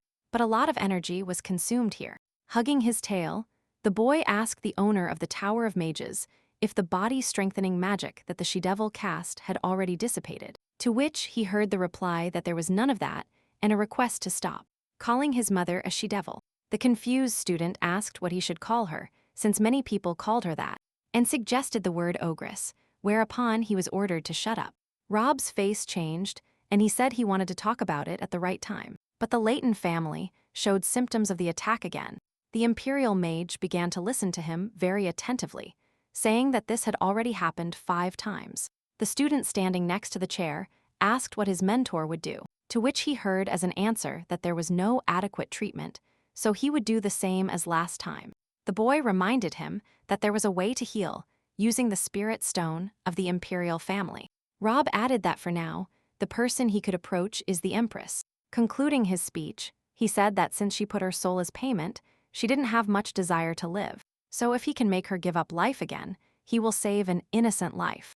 The boy didn't have time to finish, because in that very second, he found himself pinned to the floor by Belle's hand. The enraged mage told him that for the first and last time, he was warning him that if he ever said such nonsense about her again, he would tear off her skin and make a rug out of it for Her Majesty. His student replied that he understood very well and would no longer bring up the conversation about the Empress's soul. The owner of the Tower of Mages turned around and announced sternly that he was going to see Layton. He decided that if he went there, he might find at least some clue. At the same time, in the Imperial Palace, Anna Keen was taking off the Empress's shoes as she lay on the bed, who told her she was a genius, to which he replied that it was his idea to make Lady Reichel the second Annabelle. The girl asked him if her sister had betrayed her in anything before returning home, to which she received a negative answer. The guy said he had run into 2 of Penelope's brothers, Dukes Demian and Wellin.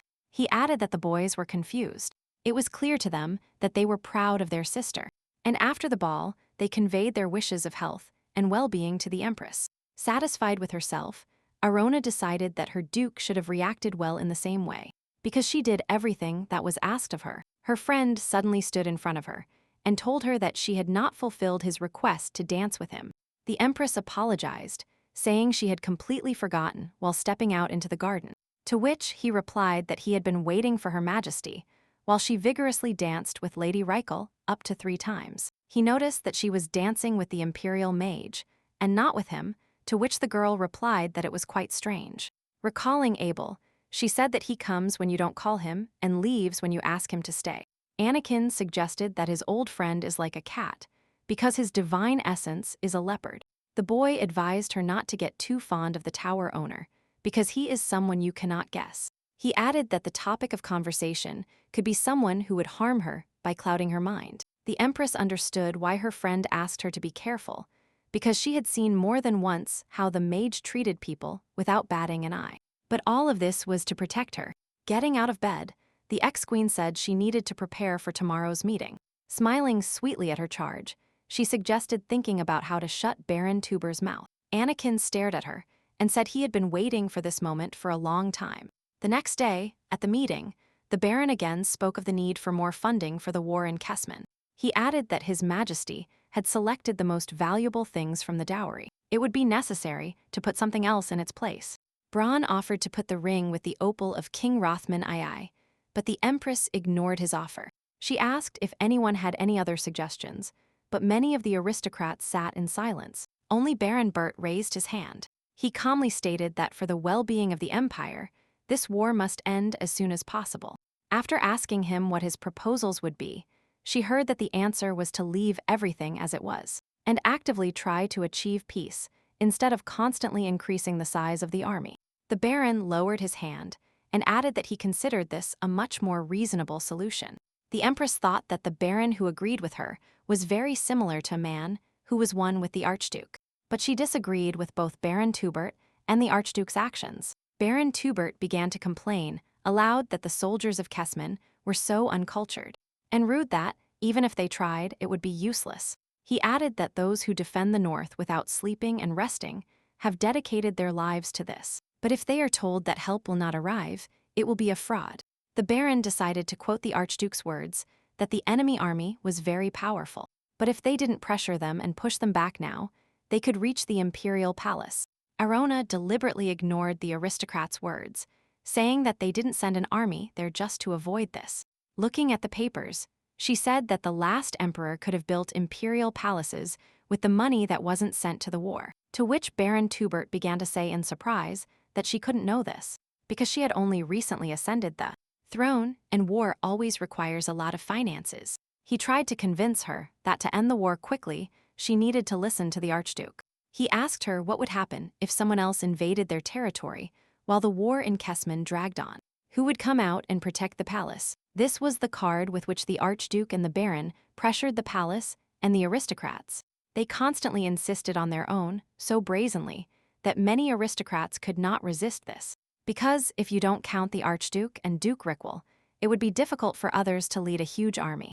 And even more so, the latter have not intervened in politics for a long time, because they are constantly threatened that help will not reach them when they need it most. The palace would be in danger if everyone didn't follow the commander-in-chief, and no one else could protect the empire from external threats. And there were practically no soldiers left in the palace, which is why the previous emperor continued to sponsor them. It was precisely these manipulative methods that the most useless war dragged on for 4 years.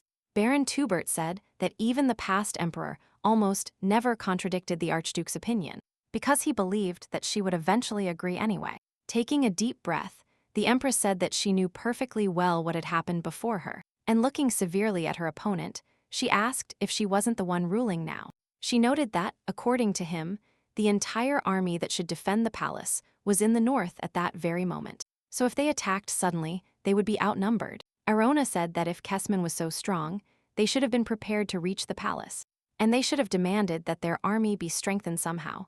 But even with such large funding, they still couldn't end the war. Looking at the aristocrats sitting at the table, she concluded her speech by asking if they shouldn't think of another way to solve this problem. Duke Rickwell offered his help, saying that if they needed soldiers or a commander, his family would provide them with support. He would put his eldest son, Demian, in charge and help the soldiers. Smiling sweetly at him, the Empress told him how much his decision meant to her. The aristocrats began to whisper that the loser from the south said he would protect the palace. He had not been seen in political matters for a long time. It seemed to many that he was truly on the Empress's side. Baron heard that many believed his words were meaningless. Realizing that his position was melting before his eyes, he turned to the ex-queen and told her that it was impossible to find another way out, to which he received the reply that he kept saying the word impossible. He tried to convince her by shouting that protecting the palace was a serious matter, and that it could not be decided so suddenly if someone simply said they would protect it. His like-minded person said that, although he was her uncle, it was impossible to entrust the protection of the palace to a single family, because he could pursue some of his own intentions. Duke Rickwell ordered the count to watch his words, but the Baron did not give up, and said they couldn't close this matter.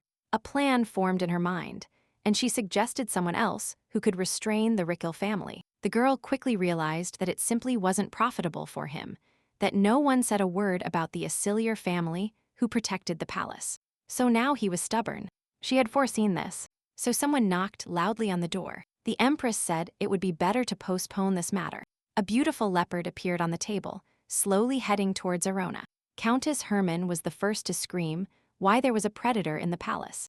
Baron Bent asked how he ended up in the negotiation room. Addressing the animal, the Empress said she had already started to worry that today she wouldn't become the main character, but that he finally arrived. Leopard turned into a wonderful young man who apologized wholeheartedly and said he would atone for his guilt. The aristocrats began to talk about the fact that the owner of the magic tower had joined their meeting. The guy who appeared declared that he had accidentally heard that someone else was needed to contain the Rickwell family. He said it would be this very person. So the Baron began to be indignant that the Furchen lands had never interfered in the affairs of the empire, especially since they didn't have an army of such a scale. Bell told him that the army would not be useful to him, which caused the indignant ones to go into shock. The imperial mage looked at him with a brutal gaze and said that his person was much better than any army. Baron Tubert stepped back frightened and could not say anything in response to the young man.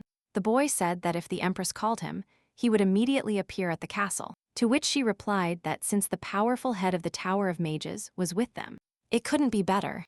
The girl calmly concluded that they had finally overcome the Baron's anxiety.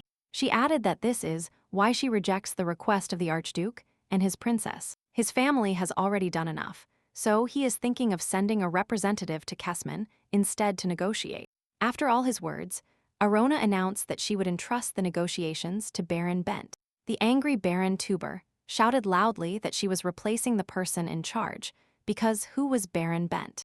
And how could he take charge of the negotiations? The day before, the Empress and her friend were having tea when Anakin said that the applicant was a principled person who had not succumbed to the Archduke's words, and that if they sent him to negotiate, the result would be in less than a month. Erin slowly sipped her tea, glad she didn't have to do anything. The advisor said that she needs to return those who are now in the north, because if she wants Baron Bend to lead negotiations with Kessman, then she will need the help of Duke Reichel.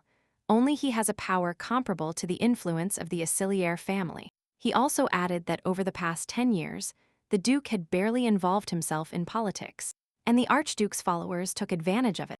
Anakin reported that there was a high probability that they would demand a force that could contain and suppress the traitors. He suggested to her, although he was not very happy about it, that the head of Furchen could be compared to Duke Reichel. The conversationalists quickly ran to Penelope and asked what was going on. The girl was left with an empty bucket because she threw all the water onto the boy who suddenly appeared. Reichel's daughter cautiously turned to the Empress and warned her of danger. Covering her sister, the girl said that a rude person had entered her room and that she should call security as soon as possible. Anakin and Arona began to laugh at the situation, trying to explain that the Imperial Mage was not an intruder. The advisor also added that she could be sure that he cared deeply for Her Majesty. Seeing the owner of the tower, the ex-queen turned to him to ask him to discuss some points. A dissatisfied mage stood in front of her in tight clothing and soaking wet from head to toe. Sitting in a chair, he received a hand towel from the Empress and said he was very angry. But since she was his maid, he would have to be lenient. While trying to dry himself with a towel, Belle heard a question about why he had come to her, to which he replied by asking if she wasn't happy to see him. He told her that he was very happy when he approached her disguised as a cat. The girl laughed sweetly and told him that there was no one in the palace except him with whom she would always be happy. She sat down next to him, and the Imperial Mage began to ask her what she wanted to talk about.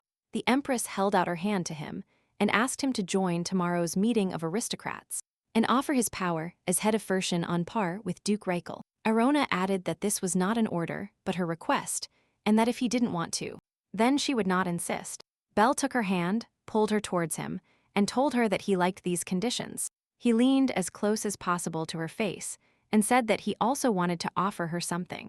Returning to his chair, the boy said that when one of the aristocrats goes to Kessman, he should be allowed to go with him. The girl quickly agreed, but asked him his motive. The Imperial Mage told her that in that kingdom, there was someone he was looking for, and it was hard for him to say if it was true. But for the first time in a long time, he found traces of him. The ex-queen decided to clarify 3 things, saying that Baron Bent was in charge of negotiations, and Bella would only accompany him. The second thing was that if the Baron needed help, the Imperial Mage would not refuse it. The last was that, if a situation arose where the Empress might need him, he would return immediately. Looking at her hopefully, the boy became embarrassed, got up from his chair, and announced that he was leaving, saying that he couldn't help but come when the Empress called him. Arona wished him a good trip, which made him think that this was a special farewell, which made him blush. Baron Bent was confused by the attention paid to his person, but he firmly believed that it was an opportunity to end an unnecessary war. After this, Baron Tuber protested for a long time with other followers of the Archduke. And then, the Empress learned that the counselor had personally dealt with everyone with the help of the law and talented speeches. A couple of times later, the girl calmly threw a coin, and the advisor told her they wouldn't lose the next game. Arona told him that Penelope had indeed become the queen of society. In her opinion, she was not as brave as Her Majesty Empress Annabelle, but she was quickly able to make friends with the young aristocrats. The Empress feared that the girl would find it difficult to get along with the older generation. But Countess Hermann, who has been taking care of her family for 40 years, helped her a little. Since her youth, she was famous for her extensive connections, so it is clear that the Countess knows everyone who holds power on this continent. And her influence in the field of art was incredible. Arona asked if it was possible that the Countess would not break ties with Archduke Acilier, to which she received no exact answer. The counselor noted that given Baron Tuber's reaction and the solidarity of Her Majesty and Duke Rickwheel, the old woman began to hesitate, although she has not yet abandoned the idea of marrying her nephew's princess. So she maintains distance. Anakin leaned close and whispered in her ear that, in his personal opinion, the Countess's cough had gotten worse. The boy didn't have time to finish, because someone from behind started greeting the Empress. Turning towards the voice, they saw Countess Germaine standing behind them with a young man. The Empress greeted them, and the old woman said that there used to be many people, so now she was only greeting her appropriately. Then she introduced the young man next to her and told her that this was the Marquis of Basaniel, and that he was very eager to meet her. The boy happily said it was an honor for him to meet her, and he came especially to greet her. The girl thought about the fact that Marquis Basaniel is considered one of the richest people in the empire because he owns the most fertile lands in the east. Usually, aristocrats who have a lot of money and own distant lands are considered a good source of income for the imperial family due to taxes. So they often act arrogantly. Examining her new acquaintance, the ex-queen thought that now he wasn't showing arrogance towards her, but quite the opposite, as if he wanted to bribe her. The Marquis began to say that, if Her Majesty didn't mind, he would like to invite her to the Basaniel residence. The Empress and the counselor exchanged glances, but she thought that maybe the boy was pursuing selfish goals. So he behaved this way. In any case, this was her opportunity to befriend him. Arona smiled affectionately and said she would set a date and come to the residence. After bidding farewell to the guests, the girl turned to her friend with the question of whether the Marquis had always been so kind, to which she received a negative answer. Anakin told her that her guest was like a scholar who was only interested in history, and that he generally didn't like communicating with other people, and many called him a cold Marquis who lived alone in a large residence. Then he looked at the lady, smiled, and said that perhaps spring had influenced the boy so much. The Empress looked closely at the counselor and asked what he was saying. The next day they headed to the residence, where, upon getting out of the carriage, Arona exclaimed for the first time that talking about the power of money was not a lie. Her friend noted that his family had always been rich, and that the size of the residence exceeded the Herman County, and it came just behind the Acilier Archduchy. The girl admired him at home, and wondered if all this had really been done by her beloved. A simple girl from the Kingdom of Vedal. FIB years ago, the Kingdom of Vedal was a small state subordinate to the Empire. It included only a few islands on the coast, where many people lived in a small area. But according to rumors, the people of this kingdom, who FIB years ago, what they cannot establish good relations with the Empire now. Many said that the people of Beetle worship strange gods and know a way to curse a person they hate. And after the inhabitants joined the Empire, hurricanes began to occur frequently. But if you swim with them, they won't let you swim until you drown.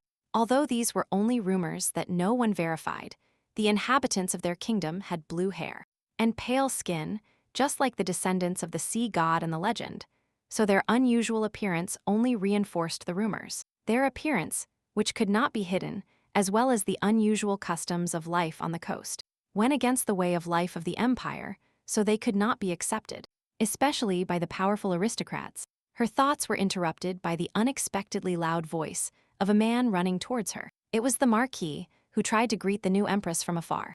Upon approaching, he thanked her for taking the time to visit his humble home. Upon entering the mansion, Arona noticed that the dwelling was not modest at all. At first glance, it was clear that everything was of high quality. The boy prepared many delicacies for her and invited the Empress to try them all. Then he asked her if any of his acquaintances could accompany them, to which he received approval permission. Looking at the maids, the Marquis gave them an order and thanked Her Majesty for her cordiality. A blue-haired girl entered the dining room, greeted the son of the Empire, and said her name was Violetta. She made a polite bow, and the ex-queen allowed her to sit at the table with them. The girl sat down next to the Marquis, and they looked at each other with loving eyes. Having gathered courage, the boy said that he called the Empress for a reason. He wanted to ask her for something. He recalled Lady Rickwheel's wonderful debut, and said that the celebration that took place in the Imperial Palace was of a completely different level. The boy added that since antiquity, "A true man is one who can make his beloved happy." The Marquis said that Rupian Wan loved only one person his whole life, although at that time, he had the right to have many wives. Getting up from the table, the boy, embarrassed, started talking about wanting to give Violetta an unforgettable debut, similar to the one Lady Rickle had. Arona severely replied that in the past, there were many aristocrats who could afford to hold their daughter's debut in the palace by paying for it, but that in her reign, she would not allow any exceptions, because Penelope was her relative. Or she was allowed. The girl added that she understands he wants to pave the way for his beloved, who has nothing to do with secular society. But he cannot grant her that privilege just because he asks for it. The confused boy was taken by the hand by his beloved, saying that Her Majesty was right, because she was happy to meet him. She asked him not to worry about it, because there was no need to go that far. The Marquis squeezed Violetta's hand, and in tears, asked the Empress to listen to him. He assured her that if the lady refused after his account, then he would not ask any more. The boy began the story that his love story happened last summer. The kingdom of Vedal was destroyed 5 years ago and became part of the empire, and by order of the army commander-in-chief, all residents were moved to the mainland. The Marquis was very eager to learn more about the history of Vedal, so the coast became his home, and he lived there for some time. He was sailing on a boat, enjoying the fresh air, but suddenly his boat was attacked from behind, and they had to flee. The moment the guy was thinking about death, someone helped him off the collapsing boat. The girl saw the boy standing on the deck in time, and with a sharp jump, jumped into the sea with him before the gunpowder exploded on the ship. Violetta was a navigation assistant on the ship, and ultimately saved his life by walking through the fire. Soon the Marquis fell in love with his savior, and asked her to be his lover. Hugging his beloved, he concluded the story by saying that the girl accepted him as a good-for-nothing. After the whole story, a small problem arose, because rumors began to spread that his lands had been captured, and that he had been seduced by a mermaid, a descendant of the devil. The Empress was dismayed that so many people actually believed such tales. The counselor assured her that people had described these rumors in great detail, and many said that mermaids had the devil's mark on their neck. He then added that there was a man who supposedly saw the Marquis fall. Anakin concluded by saying that even among the aristocrats, there are those who believe in these vile rumors. The Marquis said that, when he found the source of these rumors, he realized that the culprit was his family, who wanted to force him to marry, so according to the laws of the empire they were beheaded. But the rumors that he worshipped the devil only intensified. Looking at Violetta, the boy said that he stopped because he didn't want the rumors to spread further, but that there was a burn on his beloved's body that could not be removed. The girl pushed back her blue hair, behind which a bright red burn could be seen on her neck. Banging the table, she said she didn't want to hear any more dirty rumors about who saved him, and who received the scar for it. Looking at them, the Empress asked him what he wanted her to do about his palace debut. Since this was a quick way, by the way, known in secular society, even if it was based on rumors, to which she received the answer that she saw how much attention her sister received, so she hoped that the inhabitants of the empire could fall in love with his beloved. Arona calmly reported that a palace debut would not solve his problem at all, to which the Marquis replied that he knew it, but he wanted it too much. Her Majesty happily stated that they didn't need to work too hard and break the traditions of the imperial palace, because she had a much better idea. In one of the empire's towns, a talented former actor broke another dish, to which he heard from his boss that he couldn't even wash dishes properly. The bald man pointed his finger at him and said he was an actor, and they fired him because he couldn't learn the script. The poor man asked for another chance, to which he heard in response that he was fired. Now he was walking down the street, shedding tears and lamenting that he was the best actor in Durhan, and now he had to endure that attitude towards himself. They kicked him out of that kingdom and treated him like a fool right after hearing his name. When moving to the empire, the first thing he did was change his name, thinking it would be cooler, and he could start over. At dusk, a man in a black cloak approached him from behind and told him he had a question for him. The stranger asked him if his name was Richta Bayen, to which the boy accidentally let slip that it was. Thinking they would kill him for his actions in the kingdom of Durkheim, the actor fell to the floor begging for mercy. Rick got on his knees and tried to move away from the man in black, but they quickly stopped him. Turning towards him, the guy raised his hands and clasped them together, as if begging the strangers to treat him. And at that moment, the man took off his hood. The ex-queen of Durkan stood in front of him and calmly observed the infected guy. He greeted her, saying he didn't expect to see the queen of Durkan here, but his companion approached from behind and slowly began to draw his sword from its sheath, which is why the boy immediately realized his mistake and corrected himself. Calling the empress, the counselor whispered softly to his lover that he thought the boy was narrow-minded, to which the girl assured him that not everything was so bad. Calmly, she asked the trembling actor if he knew why she had found him. Turning to him, the girl asked him if he would like to perform the play again, taking the main role. After some time, the boy was already thoroughly rehearsing his new role, which the empress herself had entrusted to him. Arona stood with the director and told him that everything looked like a normal rehearsal, to which she heard from the man that everything was going well. He added that he worried a lot when she told him that she could hit him if the guy didn't obey. The Marquis and his beloved approached them and told them they didn't know how to thank her. To her question of whether they liked the rehearsal, the boy said they would never forget it, and that after the performance, people would definitely change their opinion about the neighbors of Vidal.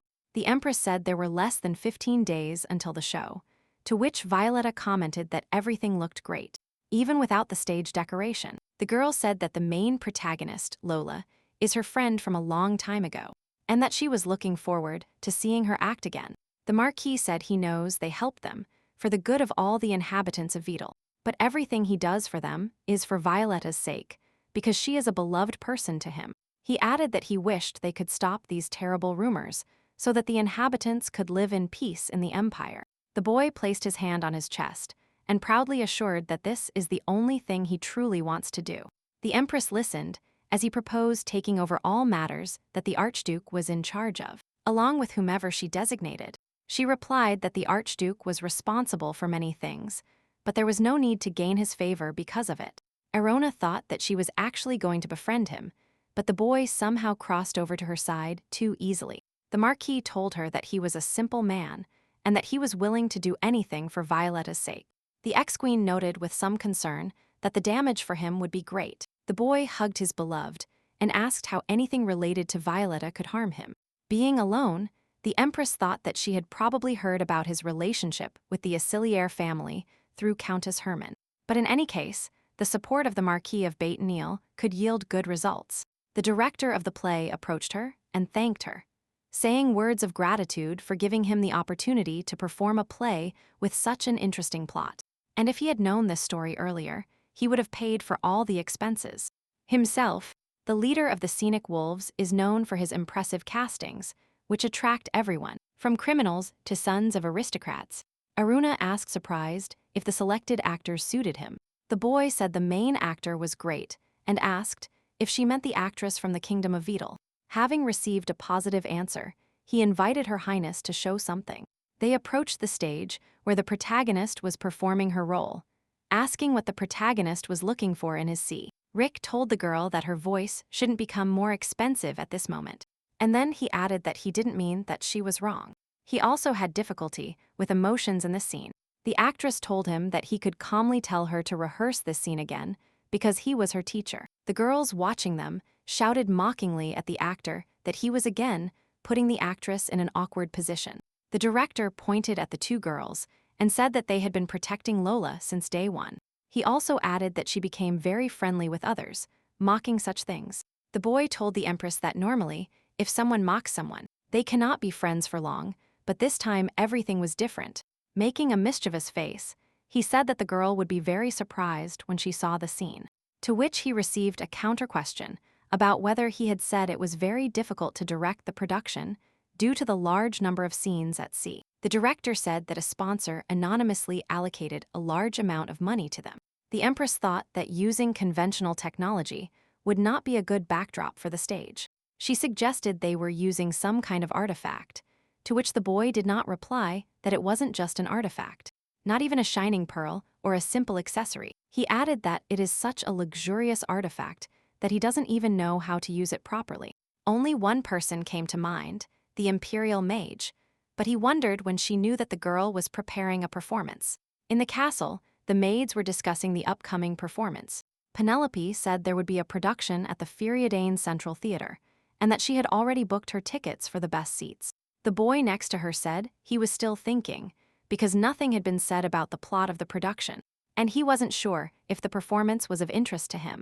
The girl told him that all tickets for the first performance were already sold out, and that because of his thoughts, he lagged far behind. The Empress's sister advised him not to worry and promised that she would watch very closely, and then she would tell him. The dissatisfied boy asked, given that the story is about a love story, then it shouldn't be for common people anymore. He added that if there is no suffering for life and death, for sins and forgiveness, then it cannot be called art. Penelope told him that he was criticizing without even seeing the performance, and asked him if this is how people who truly appreciate art behave. The girl decided to discuss what her new friends thought of the Empress, to which she heard the answer that even the Empress's assistant, known for her delicacy and beauty, sided with her, and the unpredictable tower owner would not contradict her. Arona listened to everything, as she was also in the greenhouse, and said she was embarrassed, and seemed to be causing trouble. The advisor told her that young aristocrats love to gossip, to which she received the answer that getting into a scandal with handsome men is not so bad. Looking around, the girl asked why she still didn't see Countess Germain. Anakin told her that lately she hadn't been coming to the palace, where she used to appear every day. The boy assumed that she wanted to gain the favor of Archduke Aciliar. He added that he didn't think she would stop coming to the palace, even before the performance began. If you don't show up somewhere for a long time, at some point they forget about you. Since the performance has already been a success to some extent, if rumors spread that the Countess, as the main character of secular society, does not appear to join him, then her authority will significantly decrease. The Empress thought she couldn't give up, because the person she definitely wanted to see in the performance was Countess Hermann. The girl got up from the table, bid farewell to the advisor, and told him that he should meet someone. She went to the imperial doctor, who informed her of the imminent death of her friend. Upon entering the doctor's office, the ex-queen noticed how hard Dr. Rudes was working. The girl did not expect that the one whose life she had saved more than once from deadly poisons in the kingdom of Durin would come to her. He greeted the son of the empire, to which he received the answer that there was no one in the empire who could compare to her in medicine. But his etiquette was far from ideal. The doctor said that his mercy towards her was limitless and thanked her for her kind words. The Empress asked if he liked the empire's laboratory, to which she received the answer that it was 1,000,000 times better than Durhan's. Then, Rudes brought her tea and informed her that the tea was made from medicinal herb leaves, so it was good for health. Arona said that research, of course, is good, but sometimes one needs to go outside. And then she asked if the doctor liked theater. The ex-queen said she had a production scheduled and would love for him to come see it. The doctor quickly agreed, and then heard that it would be a good show, and that many of the empire's aristocrats would gather there. The girl asked if the countess, who was supposed to introduce her to her distant relative, would be there, and the Empress asked when they would have time to see each other. Rue suddenly remembered and asked if this woman couldn't come to the production. Arona said she didn't know yet if the old woman would be there or not, and then asked what he had heard. The doctor said she seemed very ill and would die soon. Arona couldn't believe what she heard, so she asked the imperial doctor several times if he was talking about Countess Germain. The next day she went to visit the countess. At the entrance to the mansion, they were greeted by a maid who greeted them. The Empress asked her to take them immediately to the countess, to which the girl showed them the way. Penelope was outraged, because only one maid came out to greet Her Majesty the Empress. The maid replied that everyone, including the young master, was now in the countess's room, so they couldn't meet unexpected guests. Upon opening the bedroom door, the girl informed them that the countess was inside. The three of them, the doctor, the Empress, and Arona's sister, heard someone saying that their mother could not receive guests in such a situation. One of the countess's sons was sitting in a chair and cutting an apple, saying that his sister could rest and he could look closer at his mother. Her daughter's husband suggested that everyone stay in the room because it made the patient feel much better. The old woman was tired of hearing their arguments, so angrily told them to shut up. Otherwise, she would go crazy. She also added that they are like fools who cannot determine what is most important right now. Coughing, the countess said quietly that they should go meet Her Majesty. The Empress decided to announce her presence and addressed Countess Germain. All the children immediately bowed and greeted their beloved, and the ex-queen said that the countess did not need to get out of bed. Closing her eyes from exhaustion, The woman thanked her and asked all her family to leave the room. The daughter tried to object, but her mother's stern look quickly forced everyone to leave the rooms. Clearing her throat, the countess apologized for greeting her in that manner. Arona said that she has very good relations in the family, to which she received the answer that, although they are stupid, they are still her family. The girl noticed that the old lady looked unwell, to which she replied that she couldn't be careful with her words, but directly saying that it looked like she was going to die soon. Countess Hermann knew that everyone had only come to invite her to the performance, so she announced that she would not be able to attend. The Empress asked, bewildered, if all this was not due to the illness, but due to her family. The dying woman replied that she was very wise, as she immediately understood everything. Only you will hear. To which she heard a counter-question about whether it was not difficult to live in hatred with the Archduke. She replied that the last thing she wanted was to leave her family in danger at the end of her journey. Arona calmly told her that she had not come to her at all because of the upcoming performance.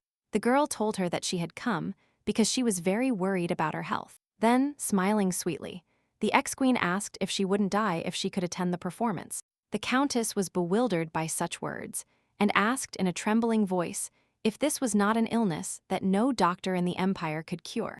The doctor intervened in the conversation and said that this disease often occurs in those who drink and smoke heavily from early childhood, but in Dieren, where the climate is dry, this disease is extremely rare. He added that it was impossible to be cured, but that if she wanted to, she could live longer. The woman said out loud that she wanted to live, even if only for a month or a week, because she had many unfinished things.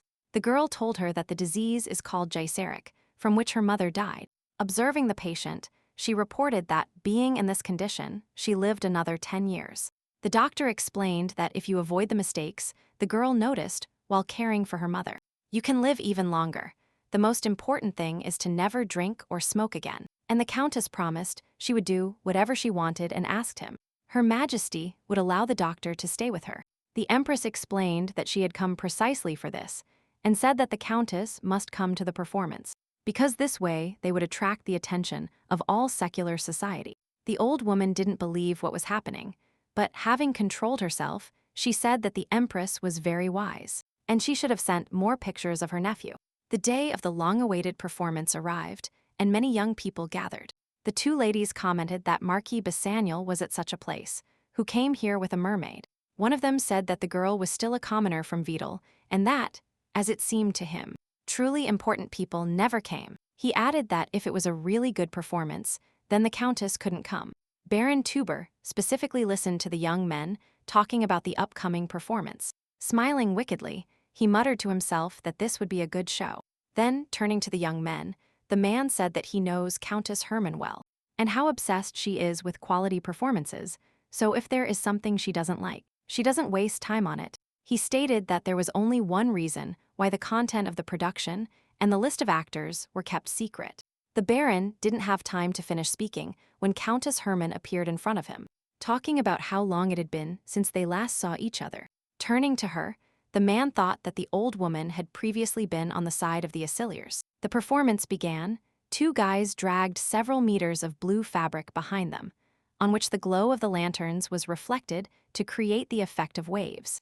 Among the fabric, unexpectedly for everyone, a boy appeared trying to make his way through the abyss of the sea. He didn't succeed. He asked for help, when suddenly a girl took his hand and lifted him into the air. Having gotten ashore, the man tried to cough out the water that had entered his chest, and held his breath. Noticing that his savior was leaving, the actor raised his hand and asked her not to go, and to let him look at her. The actress turned around, and a beautiful blue-haired girl appeared in front of him. The audience froze in joy, and the boy continued playing, saying that she was a goddess, and saved him. She asked him what the man was looking for in his sea, to which I received the answer that it was Damon Rysaniel, the prince of the kingdom of Rysaniel. Putting his hand to his chest, he, very embarrassed, asked her to at least say her name. The savior told him her name was Vaiaya, and that she had seen many people in her sea, but he was the first one who wanted to know her name. Getting up from his knees, the boy took her hand, leaned closer, and said he didn't need the treasures of these waters. He only asked to know her better. The girl he was supposed to marry was beside herself, with rage and anger. Running onto the stage, she shouted that the princess's place belonged to her and that the girl was not a goddess, but a demon. She also added that the devilish creature challenged you to want her place, and that she would never leave him alone. The flames erupted on stage. The audience couldn't believe that the actors were still performing in a real fire. The stage changed to a burning ship, on which the actor tried not to breathe smoke, but he shouted that Viola must not come closer. He tried to convey to her that his destiny was to die in her sea, but thanks to her mercy, he managed to save his life. And now he must accept the punishment of heaven. The boy placed his hand on his chest. Tears sprang from his eyes and said that he was being punished for daring to love the goddess. So she too, thanks to him, received a mark on her neck, so he gladly accepts the punishment for his love for her. Despite the fire, the girl approached him and took his face between her hands. She pulled him towards her, and they merged in a tender kiss against the backdrop of the sunset sky. Amidst the burning fire, this was the last scene. The audience rose from their seats and applauded them loudly, trying to hold back tears. The empress watched everything from her lodge, and like many spectators, was delighted with the staged play. Leaving the theater, the young people commented that they had never seen such a performance. Arona told Anakin that, in her opinion, everything went well, to which the boy agreed with her. He added that they couldn't get rid of the rumors that Violetta was not a person but a mermaid, but she still made a good decision by showing her story on the side. The ex-queen believed that this way people would become more interested in Vidal and would find out that those rumors were complete nonsense. Seeing the people leaving, the girl concluded her speech by saying that people would know more if they observed the inhabitants of the island kingdom a little more. She remembered this incident when Bella used magic to turn a red rose blue. The empress hadn't seen the imperial mage for a long time, but she told her counselor out loud that they could return to the castle. The girl asked how the countess was, to which she received the answer that she felt much better. Anakin said that the old woman complains all the time because she stopped drinking and smoking. Returning to the empress's chambers, they found a picture of Penelope holding a kitten struggling in her hands. A month ago, in the kingdom of Kesman, Roxana received a letter saying that Her Majesty rejected them. Her father slammed the table hard and shouted how arrogant the empress was. The court mage approached them and assured them that they shouldn't worry too much about this. The guy said that the sent mail was a low-class aristocrat and that the tower owner would come to the kingdom for another reason. The duke's daughter asked if the imperial mage would come because of her, to which she received the answer that she really forced him. But she didn't expect Bella to actually come. He added that the tower owner was not interested in this war, and the girl asked him if he had really tested this with his foresight ability. Pushing the court mage, she said that his skills are simply terrible. Although there are few mages among the mages who have the ability of foresight, but thanks to him, she realized that it was useless to retain someone who didn't know how to use it. Leaving the room, Roxanne added that he was good at using poisons. Her husband should focus on that. The Duke asked the mage if he wasn't afraid of encountering the tower owner, to which he received the answer that even if he crossed paths with him, he would not understand that it was his doing. Since he had hidden all traces, the man said he wasn't worried about the matters in Furchin, but he wondered if there would be problems if such a dangerous mage came to them. The guy said that, on the contrary, they need to get closer, because the male himself said that such a powerful mage should not exist in the empire that would become his. The father pointed out that in this empire, which should be subject to Roxana, such a dangerous mage cannot continue to exist. Clenching his hand into a fist, he affirmed that what the guy did in Furchin had no effect on the tower owner, to which he received the answer that, when you use poison from afar, its effectiveness is only 10, and if you use it when he gets closer, it can exceed 100. Kurtzak asked if he had really invited the imperial mage to the kingdom on purpose, to which he heard the mage. From the court answer that he would take care of everything, he added that Belle intervened in the war by order of the empress. So this is a great opportunity. Her father told her that she had one attempt and that she had to face it without making a single mistake. And moreover, she must keep everything secret so that her daughter would not find out. The boy asked why the Archduke wanted to keep everything secret, because the princess he knew would support them and would help. The man got up from his seat and said that she should not interfere in the affairs of Furchin, that he would personally present her with an empire, cleaning every corner of it. Suddenly, the door burst open and behind it was Roxanne, terribly angry.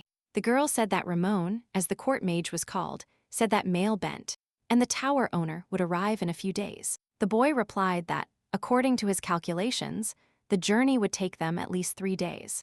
Looking at him angrily, she asked him never to mention her insignificant gift of foresight again. She couldn't understand what had happened, but suddenly 2 people entered the room and asked if Archduke Aciliar was here. Walking right behind the Duke's daughter, there were 2 boys who were clearly tired from the journey. Ramon quickly put on a hood so that the Imperial mage could not see him, and the male rushed to meet his guests. Bel was much more cheerful than his companion, so he announced himself that they had come by order of the Empress, and for that he asked forgiveness for the unexpected visit. Sitting on the sofa, the 2 newcomers began to hear the story that, as they themselves know, money sustains the life of soldiers on the battlefield. The Duke added that he didn't think his request crossed the line of what was permitted, to which he received the answer that Her Majesty had forbidden it. The man was shocked by this news and asked what he was offering in return. Baron Bent conveyed the Empress's words, thanking them for their services in this bloody war. He also added that they no longer need to bother in this cold and harsh place, so she sent him to save them from these troubles. Pressing his hand to his chest, the guy said that he had come to negotiate, and that he had been appointed responsible for this war. Archduke Aciliar angrily began to ask if the negotiations with Kesman were the Empress's decision, and if they really thought this was possible, since the kingdom had invaded the Empire's territory several times. The male said that the right to control the Imperial army belongs to the Empress, so they should check if negotiations are really impossible. After asking the Duke to leave him the duties of Commander-in-Chief of the army, he heard in response that a man does not like those who talk in vain and understands nothing about the matters he himself assumes. The boy said that this is the Empress's order, so the Aciliar family must also follow it. Roxana's father jumped up from his seat, loudly declaring that he would not yield the rights of Commander-in-Chief, because there was no one here who recognized the person responsible, whom the Empress had designated. He then sinisterly added that the war would continue for a long time until he wanted to end it. Baron Bent sighed deeply and said that he understood, but that he was still trying to find a way to reach an agreement. He asked the Duke to provide him with a place to spend the night and 10 guards, because he would not leave until the negotiations were complete. Archduke Aciliar looked dissatisfiedly at the owner of the Tower of Mages, wondering why he came here in the first place. The man was outraged, since when did the Imperial mage become the Empress's right-hand man? Looking at the court mage, he saw him smiling approvingly, clearly plotting something. The Duke controlled himself and said that although they disagreed, he could not casually receive guests who had come this far, so he ordered the maid to accompany them to their rooms. Upon entering their temporary room, the 2 young men began to calm down and discuss future actions. Bella said that the Archduke clearly was not going to cooperate with them, to which she heard confirmation, as well as the assumption that the owner of the mansion might kill them. Sitting on the floor to unpack her bag, Baron Ben heard the mage tell him that he already knew. Taking his travel things out of his bag, the male said sadly that the Duke himself had said that if he didn't like something, that he should try to stop it. Dressed in a black robe, he affirmed that from now on they would move to Plan B. That same night they tried to reach the enemy's side, but were unexpectedly discovered, and they started defending themselves with arrows. An hour earlier, the male had reported that he expected Archduke Aciliar to refuse to cooperate with them, so they would ride horses and secretly infiltrate the kingdom of Kesman. He added that he always knew he had the real power, but he didn't think the Duke would so blatantly ignore the Empress's order. The male was glad that Her Majesty had sent a detachment of soldiers with them, to which the Imperial mage commented that otherwise his companion would definitely have been caught somewhere. Having obtained the peace agreement, the boy decided that they would go to the kingdom together without an army. Bell asked why only the 2 of them, to which he heard the answer that this was exactly what he and the male had gone to find. The tower owner asked, because the only thing required of him was to help him penetrate the kingdom and meet the king, to which he received an affirmative answer. Baron Bent said that he had already met with his king before, because the first one who violated the borders was the king's brother-in-law, and he hoped that his leader would set the goal of leaving the hostages alive. He also added that he had already agreed on the terms of the negotiations, so it would not take long. Bella smiled cheerfully and said that she had a very fast way to reach the king. Now they were fleeing from the arrows flying towards them, but the Imperial mage moved with the help of magic, so he mocked his guide. Several arrows pierced the male's thick robe. He shouted that if Max had run with him, Tony would have dared to joke like that. He got stuck in such a quantity. The boy thought that he resembled a hedgehog, which he reported to the Imperial Mage. The male had protective magic that prevented the arrows from piercing his body, but they still reached the skin with the tip. The boy announced loudly that this was not exactly the plan he expected. Belle said that if so, he would go first and that he should finish here and join him. The poor companion did not understand what the mage was talking about, but he heard him say that it would be suspicious if none of them were having dinner. Then the Imperial Mage began to cast spells and wrapped his magic around Baron Bent's robe.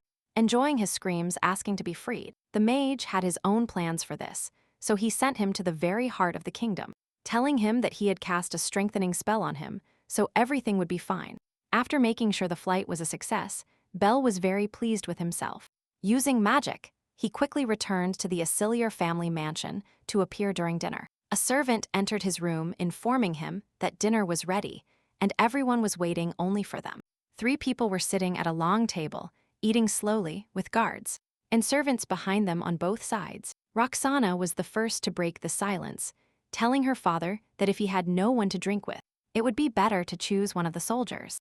Her father tried to calm her down by telling her that they didn't have to show their strength. The Duke noticed that he greatly regretted that the male was not well, to which he heard confirmation of his words that the mage did not know where he could have been hurt, but his whole body was covered in wounds.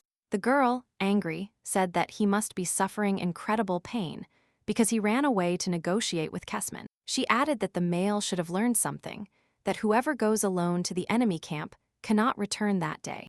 The father tried to stop his daughter, but she told him sternly that their guest had been dead for a long time, or had surrendered to the enemy. The Duke's daughter said that whoever it was, if he didn't return in a day, they would shoot him immediately. Belle heard her and said that if she turned out to be his enemy, she would be in trouble. He added that if such a much-touted princess failed to catch the tower owner, her reputation would be ruined. The girl jumped off the table, and with anger in her voice asked how, since he was a mage, there couldn't be a way to defeat him. Taking a knife in her hands, Roxanne looked at him cruelly and said that although he was a mage, he was not immortal, so he couldn't resist her. Taking the fork in his hands, Belle assured her that he could not die from the knife, that it looked like a toy. Sitting at the table facing each other, a storm was clearly beginning between them. That could turn into a battle. The butler brought them wine, and the cheerful Duke invited them to try the rare drink. He said that this was a valuable wine that they would not have the chance to try again, because the entire family that made this wine died accidentally on the battlefield.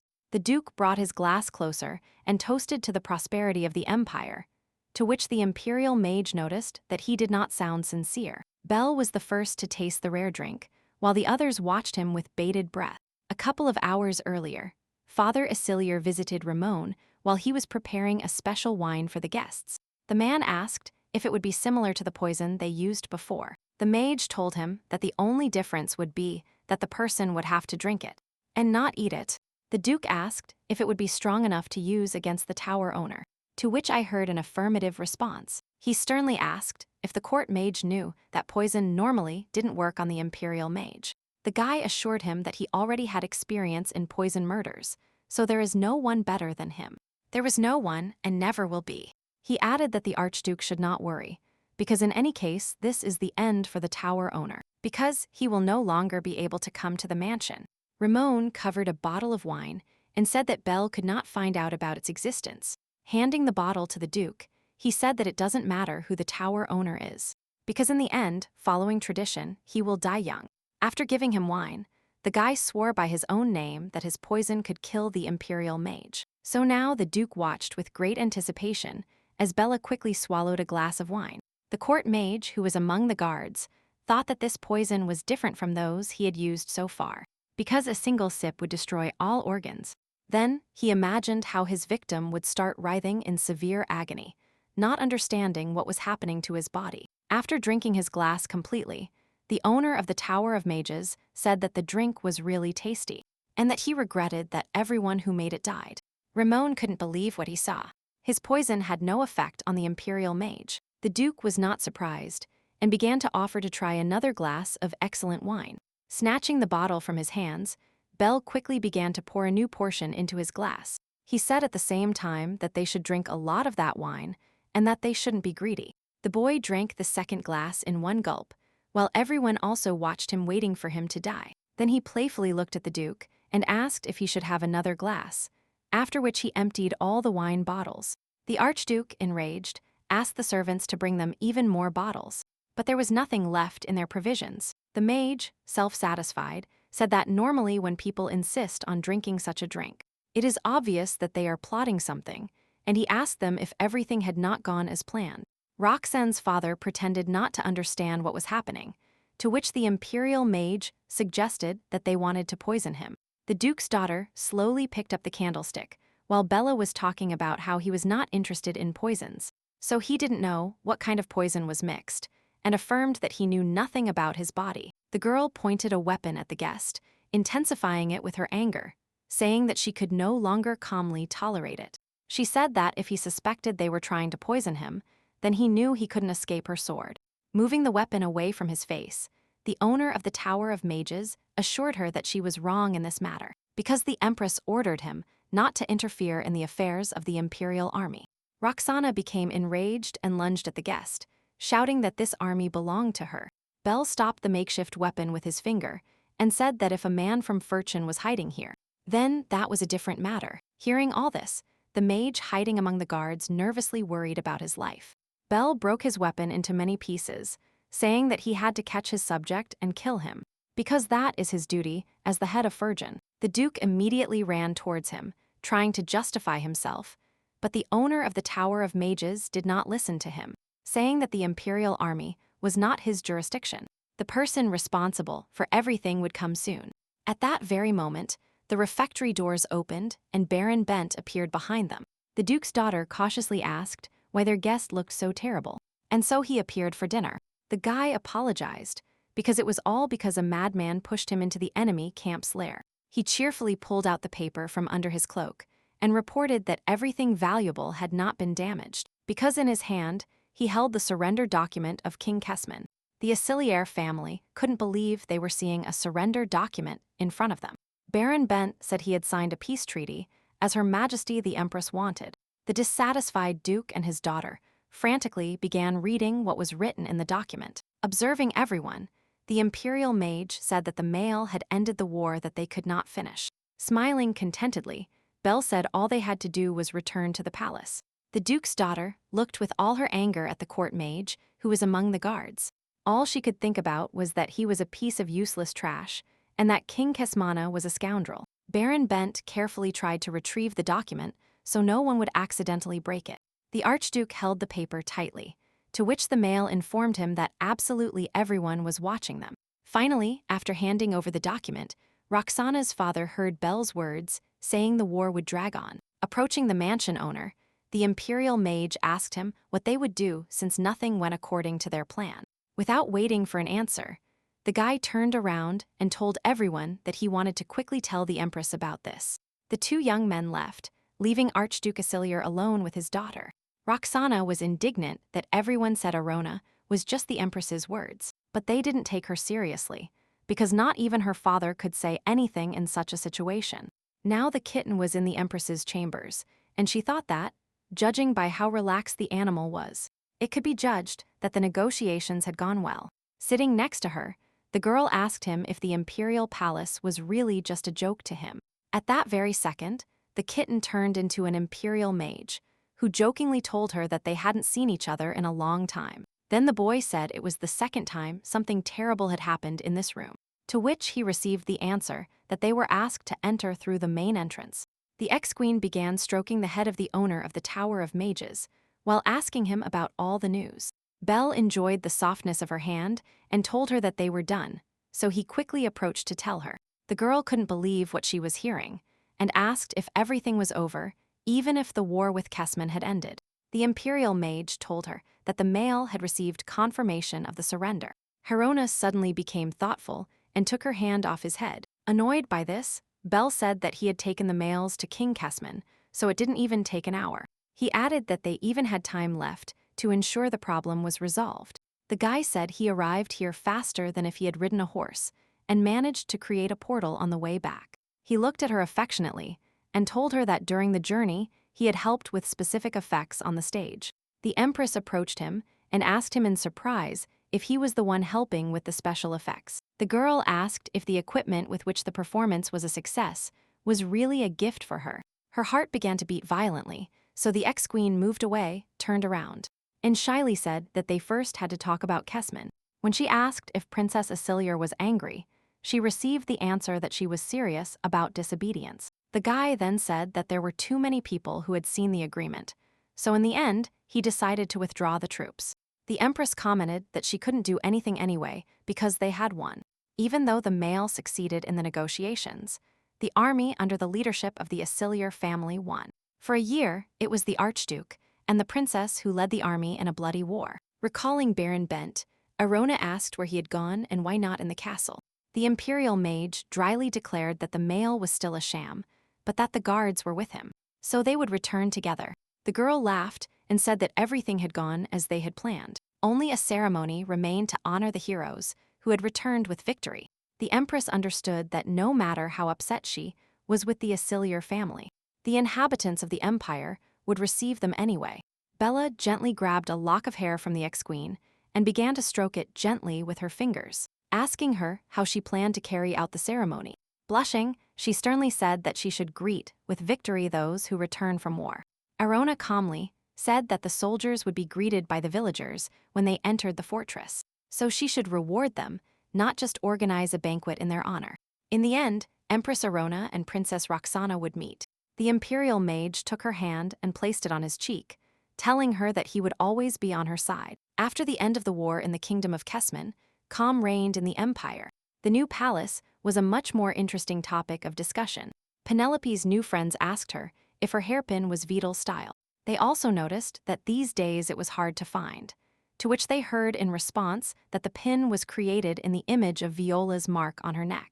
The girl tried to find out where her friend bought that hairpin, but got upset when she learned it was a gift. She said that the Marquis of Basaniel gave her a gift as a token of appreciation for attending his wedding. One of the friends sadly declared that they were in a hurry to hold a modest ceremony. The girl added that the banquet was still beautiful, but then the boy who approached interrupted her and told her that he completely agreed with her. He said it was a lot of fun to be there with the actors from the play The Sea. Another of the girls boasted of having spoken to the protagonist Laura Delis for 30 minutes, and in real life, she turned out to be even funnier and cheerier. The boy decided to assume that the Marquis and his wife were the true heroes of the play. Another boy approached them and told them that there was nothing surprising, because the girl is often called the sea goddess.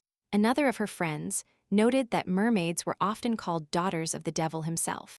While taking a sip of tea, Penelope thought that her little sister was very perceptive. At that moment, the Empress was playing a game of chess with her counselor and commented that the rumors were spreading quickly, and they were looking for the actress from Vidal among all the corpses. While making his move, Anakin noticed that Marquis Basaniel had really flourished lately. Shortly before the wedding, the groom asked Her Majesty to perform the ceremony at their wedding, but he was denied. Not giving up, he asked permission to name his first son after the Empress, which was also denied to him. Then he proposed a completely crazy idea, to install his golden statue on his lands, which she could not forbid, but also did not want at all. Remembering all this, the girl sighed in relief and continued the chess game. Anakin reminded her that she had assigned him a task, which he happily completed. The Empress did not understand at all what he was talking about, so he explained that he had prepared a room for him in the castle. The girl said that she would not return to Furchen and would stay in the palace, and since he also helped with the negotiations, we must be kind to him. Anakin said that he had prepared the room, but since he is the head of Furchen, as long as he remains in the palace, he should listen to the other aristocrats. Arona said mockingly that she understood what her friend was worried about, but in her opinion, this would not work. The next day, during the council, Baron Tubert said that they should greet the army with much more solemnity than in previous times. He proposed decorating the entire palace with gold and jewels, and thought to himself that the war did not end as they had planned. So the commander-in-chief was angry, and the banquet should be luxurious. The man proposed that banners symbolizing the Archduke's family be hung throughout the palace, and all the aristocrats present would meet them in front of the palace. Before he could finish speaking, the Imperial Mage abruptly interrupted him, and abruptly, saying that it was too difficult to implement. Belly sat right opposite the male, swayed imposingly in his chair, and said that he would not go. Trying to control himself, the male suggested holding a tournament at a banquet, with a good reward for winning. His speech was again interrupted by the owner of the Tower of Mages, calling him noble. In response to the male's request not to call him that, Bella commented that he was a noble, besides noble, and asked him what he didn't like about his address. Raising his hand, the guy smashed the male's name 10 times over, and finally asked what he had said about the tournament. The man turned his head and said that if he was interested, he could come and see everything with his own eyes. Not receiving an answer, the Imperial Mage asked the boy sitting next to him to tell him about the tournament.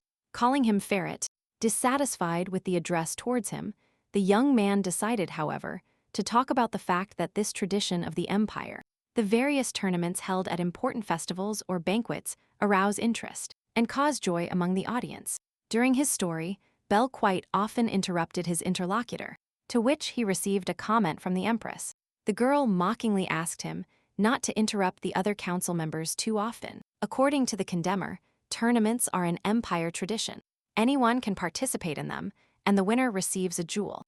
Baron Tubert said that training competitions would also take place today, but he noticed that the mage knew nothing about it. He then added that Her Majesty would grant a small wish to the winner. Count Nor laughed and jokingly asked why his neighbor was telling this to someone who knew nothing about martial arts.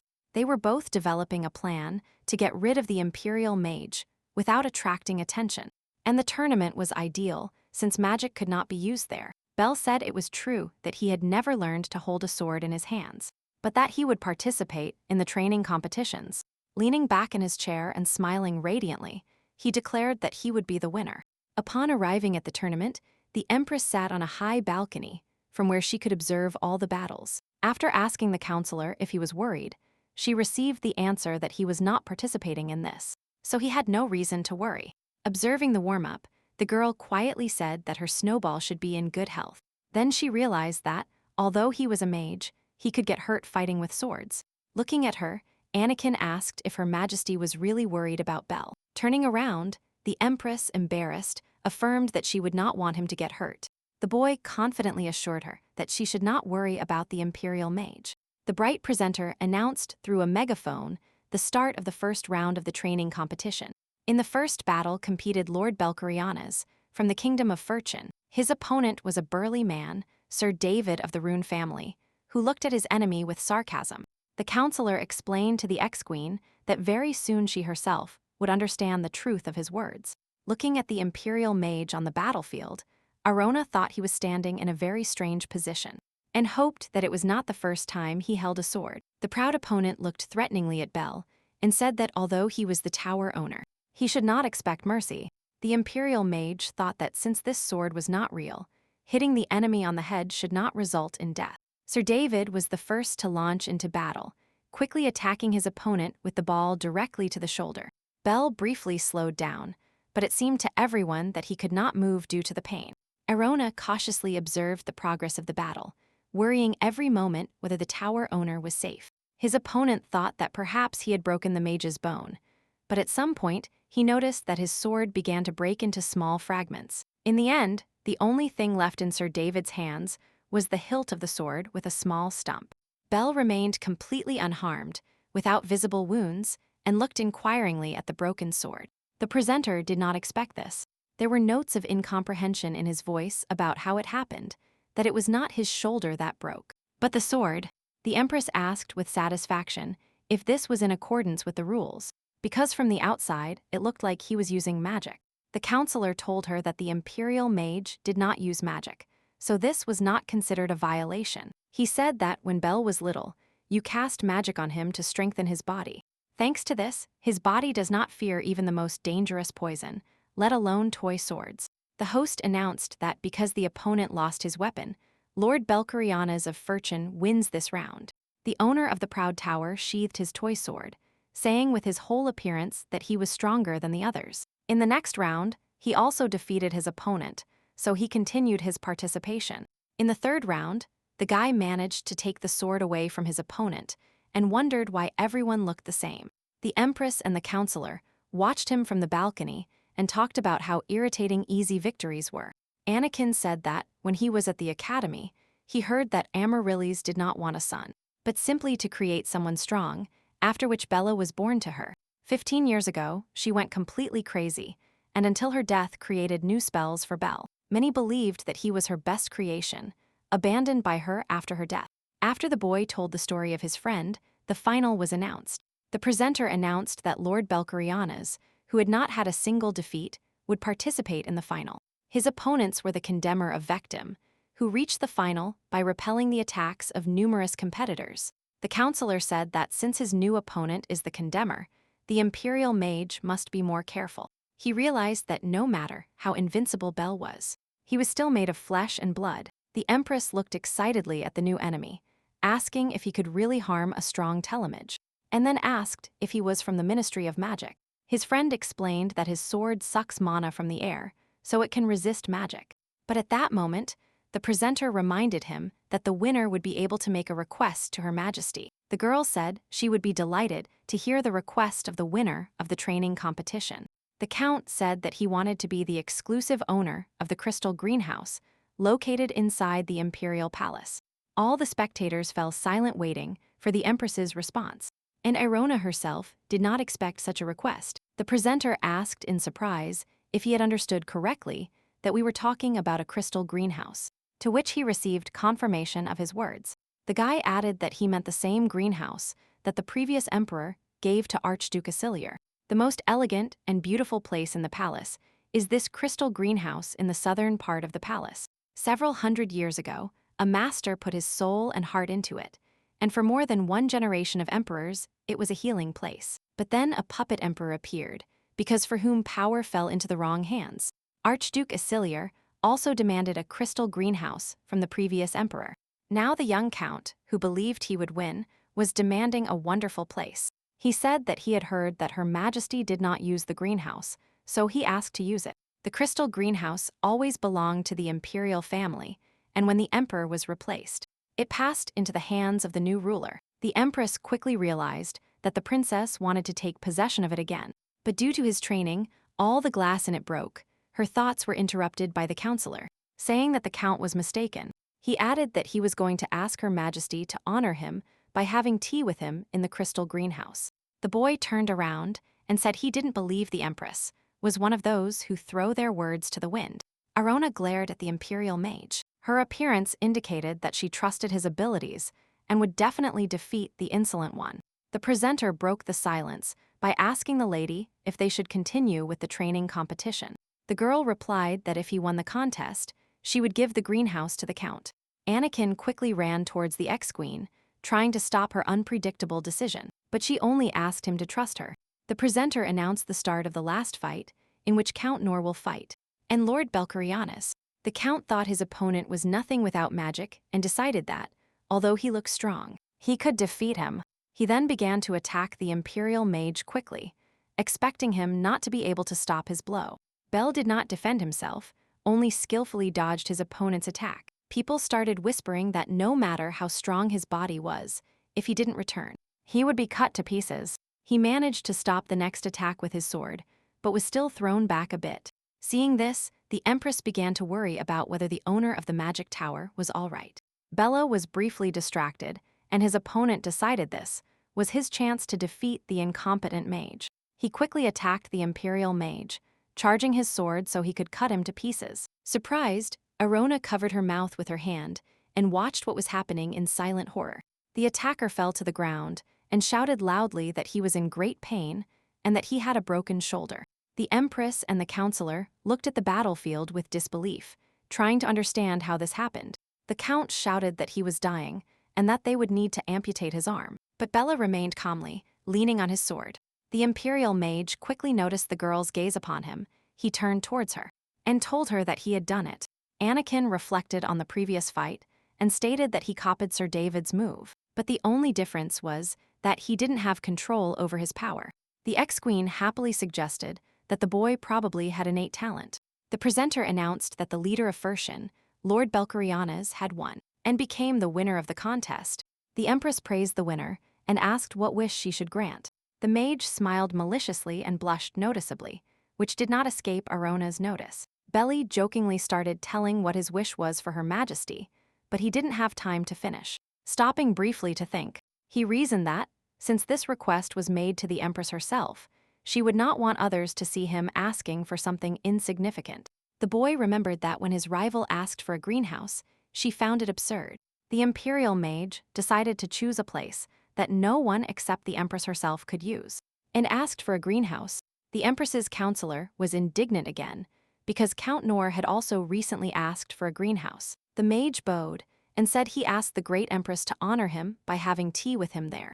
Arona was very surprised and asked him if he only wanted to have tea with her. The boy asked that there be no one in the greenhouse except the two of them. Hearing this, the counselor looked at his Empress and understood everything. The girl cheerfully replied that she would grant the winner's wish. Anakin realized that some kind of connection had arisen between them, which he could no longer avoid. Upon arriving at the greenhouse, Belle said it would be a pity to give that place to the Count. The Empress said that the knights of the imperial court were known for being very proud people. She added that she couldn't believe they liked him so quickly because she still didn't like them. The mage asked if this was why they were shouting so loudly, to which he heard in response that they were shouts of joy. After looking thoughtfully, the boy said that they were applauding in vain. Arona assured him that it was not in vain, but that it was all because of him, to which he replied that he didn't understand that. The owner of the Tower of Mages believed that they didn't like him, but the girl said there was nothing strange about this, because knights always loved the strongest. For this reason, Roxane Aciliaire was more popular than the Empress herself in knightly circles. The ex-queen said that it is common for if you're strong, then you are loved, but if you are weak, you are not. Belle asked with interest that, if so, shouldn't the knights hate themselves now? He said sinisterly that everyone was weak, and that they should not compare the Empress with anyone else. The girl did not understand at all why her interlocutor was so harmful, so she simply agreed with his thought. She had been very busy lately, and didn't even think that he would come to the greenhouse, where it was so beautiful. The Imperial Mage suddenly reported that after they arrived at this place, his face changed a lot, so he assumed that she liked flowers.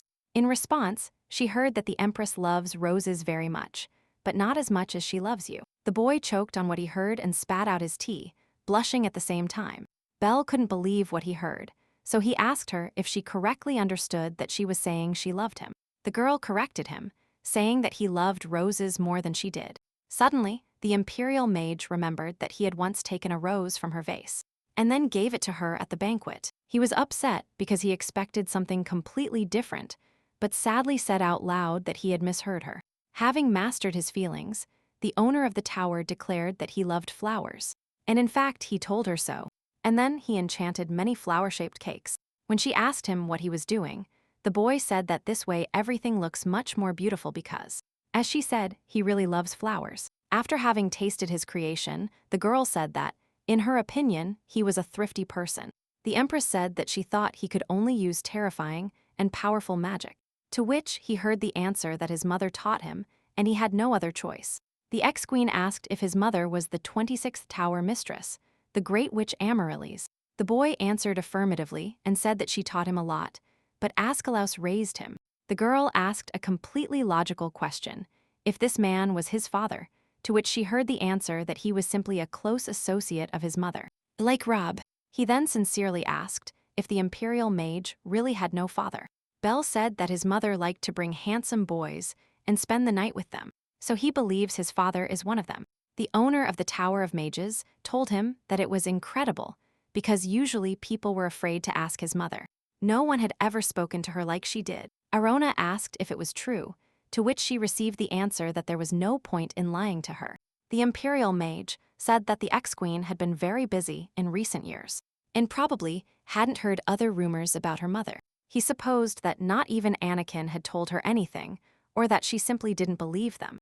The boy calmly said that the son of the Great Witch Amaryllis killed her with the greatest cruelty, sucking all her mana. The counselor had told him several stories about how Belle drained mana from others and turned them into invalids, but this was the first time he heard that his mother was among his victims. The girl did not take her eyes off him, trying to comprehend everything he had just told her. Looking at him tenderly, she assured him that she did not believe he could do such a thing. When he asked her why, she replied that she did not know the essence of magic. But she thought that for this to be possible, one of two things had to happen. The first, in her opinion, was that the boy must have desired power too much. As for the second, she believed that he must be too afraid of even the slightest weakness.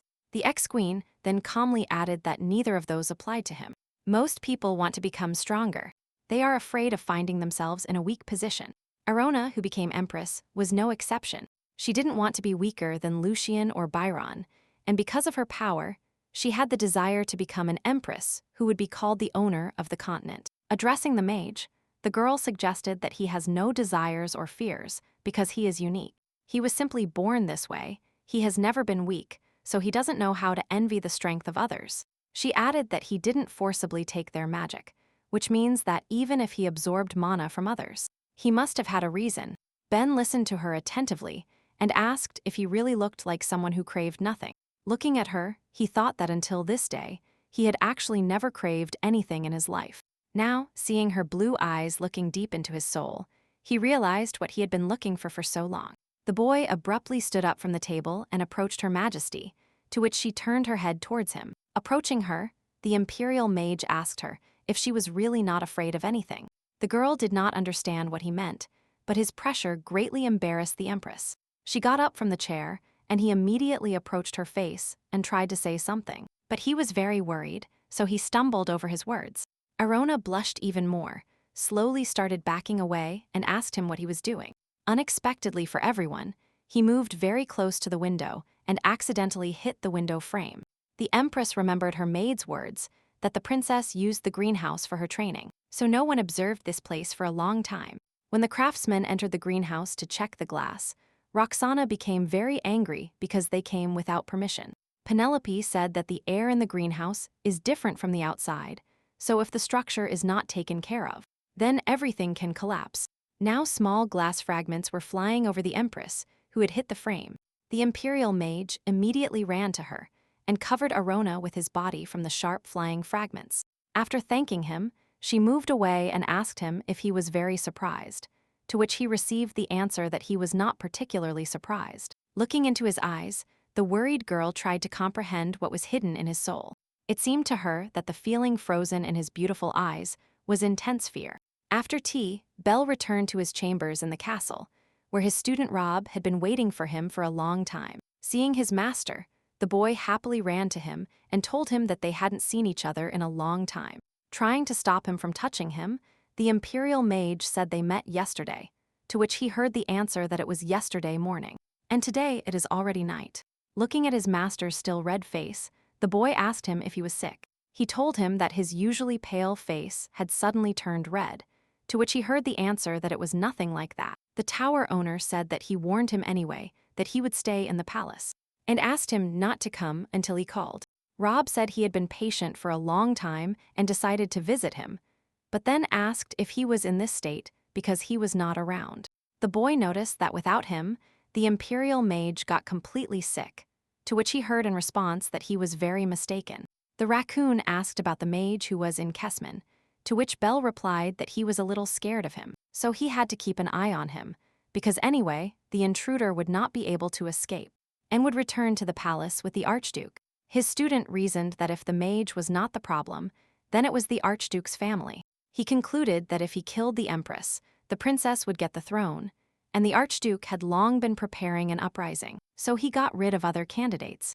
The owner of the Tower of Mages looked perplexed at his interlocutor and asked if Lucian and Arian Cation were really killed by the Archduke and the princess. Although Belle was far from politics, he could not help but know that in the imperial family getting rid of each other was the norm.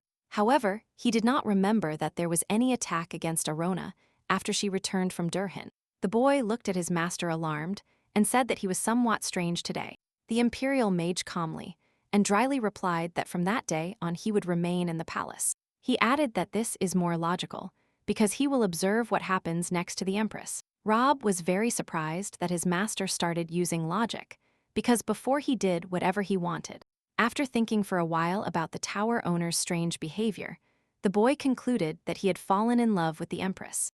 Belle blushed even more and said that it was not about his feelings at all, and that there was no reason for it. To his students' questions, He replied that he did not like those who interfere with the empress. To which Rob pointed out that he had not interfered before, although he did not like all people in the world. The boy bravely and confidently stated that there was nothing strange in his feelings. Then, placing his hand on his shoulder, he said that love always comes without reason, and since it is the first time this has happened to him, then his feelings can be understood. With a sparkle in his eyes, his student said that he had nothing to be ashamed of regarding his first love. Suddenly, the idea occurred to Bell that he had fallen in love with the empress, and that this was his first love. His disciple took a sphere from his pocket and told his master to look at it. The imperial mage snatched the object from his hands and crushed it into small fragments, after Rob said it contained rare images, and that he wanted to sell it at a higher price to Anakin. The angry tower owner looked angrily at the guy and told him to go that far. Bell shook the dust off his hands and said that when the imperial army returned, he would catch the one preparing the poisons. When the student asked what he would do with the intruder, the imperial mage replied that he would tear him to shreds and scatter the remains throughout the Furchin forest. The empress was sitting in the office, to whom her counselor gently approached and asked her if everything was all right for her. He also added that she seemed somewhat distracted after returning from the greenhouse. Anakin said that he gave the order to repair the broken glass, and when he asked if she was injured, the girl replied that everything was fine. Trying to change the subject, the empress asked him what they had talked about before. "Counselor, let me remind you that your conversation was about the need to prepare a welcoming ceremony when the imperial army led by the archduke and the princess returns to the empire. The imperial palace must hold a grand welcoming ceremony."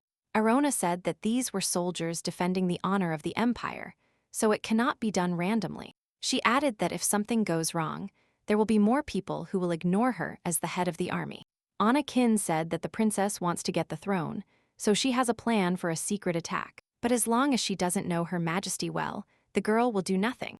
The empress calmly said that the princess can think that she is like Arian, to which she heard the answer that Roxanne considers all people in the world to be as weak as Arian. He added that her opinion might change when she meets Her Majesty in person. The boy assumed that she would understand that the empress is not someone whose rights to the throne can be easily taken away. Arona is the only daughter of the emperor, and the empress born with the noblest blood in the empire. But through the example of her siblings, the empress quickly realized how dangerous her existence in this world is. Anakin said that if the princess decided to attack, he would not hesitate, and perhaps they would seize the opportunity right at the ceremony. The girl said that therefore it is necessary to surround herself with trusted people and celebrate the most luxurious and large-scale ceremony. He added that he wanted to see real chaos because there they couldn't hurt her. Some time later, the counselor sadly said that he had also thought of that plan. Seeing his bewildered face, the girl asked what was wrong, to which she heard the answer that she believed the position of empress was perfect for her skills. The archduke and the princess were heading to the castle to present themselves to the new empress. The two knights were talking among themselves about the fact that before the empress ascended the throne, no one had heard of her. Another knight approached them and told them that their princess, on the contrary, was very famous. He added that the empress was the queen of a small state and then suddenly took over the entire empire. Roxana was considered the goddess of warriors. With her sword, she executed not only the enemy army, but also her comrades. So all the soldiers respect and fear her. One of the young men spread the rumor that the empress hated them. He told them not to be surprised if they encountered cold weather in the imperial palace. Hearing their conversation, the archduke thought everything was going according to his plan, and that dealing with the empress would not be difficult. His daughter suddenly interrupted his thoughts and announced that they were approaching their destination. After telling the army not to expect a warm welcome, she suddenly saw the decorated city, to which Roxanne said that it could hardly be called a bad greeting. A good number of servants approached them, and the man in front of them said that, by order of Her Majesty, he would escort them to the palace. The archduke's daughter decided that the aristocrats had started paying attention to the new ruler, so she needed a better provocation. Upon arriving at the ceremony, Penelope thought she could relax because there were no problems with the guests. Straightening her blouse, she reasoned that although she was worried about the archduke and the princess, they wouldn't cause trouble when there were so many people in the room. Her reasoning was interrupted by Louis running towards her, saying that the empress's sister should quickly go to the hall. The girl grabbed her hand and dragged her, and Penelope tried to find out from her what had happened. The worried lady turned to her and told her to look for herself, because someone was sitting on the imperial throne. Looking at the indicated spot, she saw Roxanne Azalier calmly drinking wine while sitting on the imperial throne. Penelope immediately ran towards her and shouted loudly, trying to get her attention. She said that, although they don't know each other, it seems the princess has vision problems, since she doesn't know where she is supposed to sit. The Archduke's daughter laughed and said that she found it very comfortable and pleasant to sit on the throne. She added that there was no place in the entire palace where she couldn't sit, so if she wanted to tell her something, she should call the Empress, but she was sure that Her Majesty would never tell her to get down. Arona, approaching from the other side, imperiously and calmly told Roxana to get down from the imperial throne. The daughter of the Azalier family remembered that the new empress lived in a failed marriage, and trembled with fear over the death of her brothers. It always seemed to her that she was just a miserable girl who had now become an imaginary empress. She also remembered the day when, as a child, Arona protected a horse from death. The girl decided that her expression had become much angrier than then, but she loudly said that she could not congratulate her in time on the new title. The Empress said she would accept her congratulations while sitting on her throne and again ordered her to leave it. Roxanne said that the castle treats guests terribly because they are very tired after traveling a long way. Arona again ordered her to find another place, to which she heard in response that she liked it, because it was very comfortable, as if it were created for her. The ex-queen respected her opponent for how good she was at strategy and martial arts, but she decided that she would not sit by watching the princess overstep her limits by sitting on the imperial throne. The Archduke's daughter said that throwing her out of this place was not Her Majesty's best idea. She added that the imperial army and the court knights would raise their swords for her. On the outside, most court knights seemed to be loyal servants, but the Empress knew that they might be displeased by her orders, because to them, she was only the younger sister of an incapable ex-emperor, as well as the ex-queen of a small state, a divorced woman without power. No matter how much her power increases, she only has a couple of powerful people on her side who are trying to protect her. But the Archduke's influence is still great, so instead of drawing swords over the words and behavior of a princess who is on the verge of treason, the Empress decided it was better to simply observe her. Arona went on the attack, saying that a true ruler would calm down, for the sake of everything she has achieved to date. This statement completely enraged Roxanne Azalier, and the veins on her face swelled with anger. The ex-queen decided that it was impossible for rumors that could play into her hands to spread, although it would sound offensive, but she had no other choice, and then said she would tolerate the naughty girl's words. She added that she would think that the princess fought at the border for this place. Looking at her, Arona said that she had shown her mercy by allowing her to be here. Taking a deep breath, she concluded her speech by saying that she did not believe Roxanne was foolish enough to remind her of palace etiquette rules. The Archduke's daughter vividly recalled the moment she slaughtered the horse, and hoping that the girl would cry and run away, she watched her companion's actions. But instead, little Arona cuddled affectionately against the horse and tried to calm him down by telling him everything would be all right for her.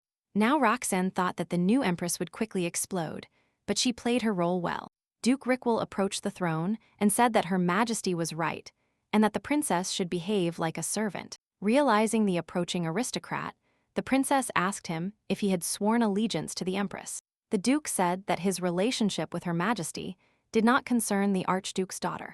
Marquis Bissaniel also joined the conversation and asked if it wasn't his family who constantly thought about relationships with others. Seeing the richest aristocrat, the girl was speechless and simply looked at her enemies. Arona quickly approached the throne, bowed to the lady sitting on it, and told her to quickly get up from her seat. Roxana thought that while they were at war, she was slowly drawing the aristocrats to her side. It seemed to her that the empress was doing everything possible, like an insect wanting to survive. But she was worried by the question of why, before arriving. In the capital she didn't, and I didn't know. The girl decided that she could not crush Arona now, so she would show her mercy, and said that she was tired of a long war, so she was wrong and apologized. The empress said that by saying that, she would forget her bad manners, because they had gathered here to praise the army's achievements. The princess quickly appeared next to the ex-queen and asked to hear her request. She said that her soldiers constantly live on the battlefield, but they also lack a lot compared to those who protect Her Majesty. So she would like the Empress to train them personally. Roxana then suggested that the new ruler participate in military competitions with them. The girl added that previous rulers also participated in this, so that they could harness all the army's power and increase their military strength, because she probably heard stories about how knights swore allegiance thanks to this. Arona looked with disgust at her interlocutor and asked if she was really offering to participate in a military duel against her. The princess replied that the Empress had no reason to look at her so angrily, because she didn't ask her to take the sword in her hands. She added that she can compete individually, but there are also group competitions where one must compete in leadership and strategies. Extending her hand, Roxana pointed out that if she had to win by force, the new ruler could not participate. So she proposed group competitions. The Empress thought that she wanted to crush her using her leadership skills, expecting her to be just like Lucian. One of the common methods of fighting between competing sides is a strategy competition, where, under the leadership of one person, several knights try to score points for the team. But the fighting techniques used in the competition are similar to those used in war. The princess said that if the Empress wins over her and her knights, then people will start inventing stories about how the new ruler dealt with the Archduke's daughter. In no time, Arona understood that although she spoke of victory, many were sure that Her Majesty would lose. But this was a battle she was obliged to win and could not avoid. Roxana herself suggested it. If everything goes well, she will be able to gain power in the army at her side.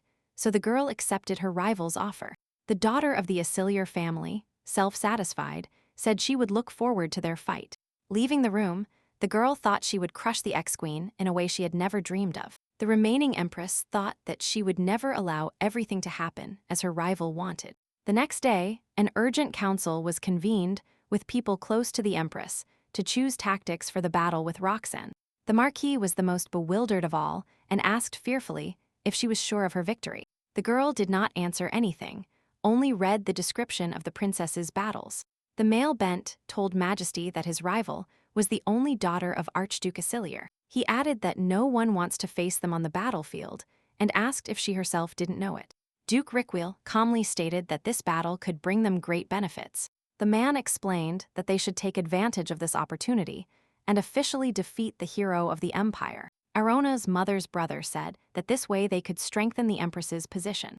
The counselor agreed with him, but he said that there were many soldiers in the army who doubted Her Majesty's authority due to the Archduke's influence. The ex-queen said that, as an example, they should crush the insolent princess. Anakin said that in her army, there are many experienced soldiers who have participated in more than one war. And the princess herself uses excellent strategies and knows the strengths of her subordinates. So, obviously, they will despise her, claiming that the weak Empress has no chance of victory. The girl asked the council with interest if all those present also thought about her. The male Bent immediately began to say that perhaps they do not have enough military experience, but that their skills are not inferior. The Empress said that she had read all the records of the Archduke's battles, and the moment the princess is confident in her victory, she starts chasing the prey to show her superiority. This is her weak spot. The confident Arona conveyed to everyone that she wanted to take advantage of this moment to win. The counselor immediately realized that she was offering to make herself bait for Roxanne to chase. The Duke supported her and said they would do everything possible to protect her, but if she stayed alone with the princess, they didn't know what could happen. Arona asked everyone if they shouldn't destroy her, but no one could object to it. The girl calmly said that if they didn't take risks, their enterprise would yield nothing. Getting up from her seat, she asked if the fact that she was sitting in that place did not prove that she was right, after which she said that she trusted them, so they and I should trust her and follow her plan.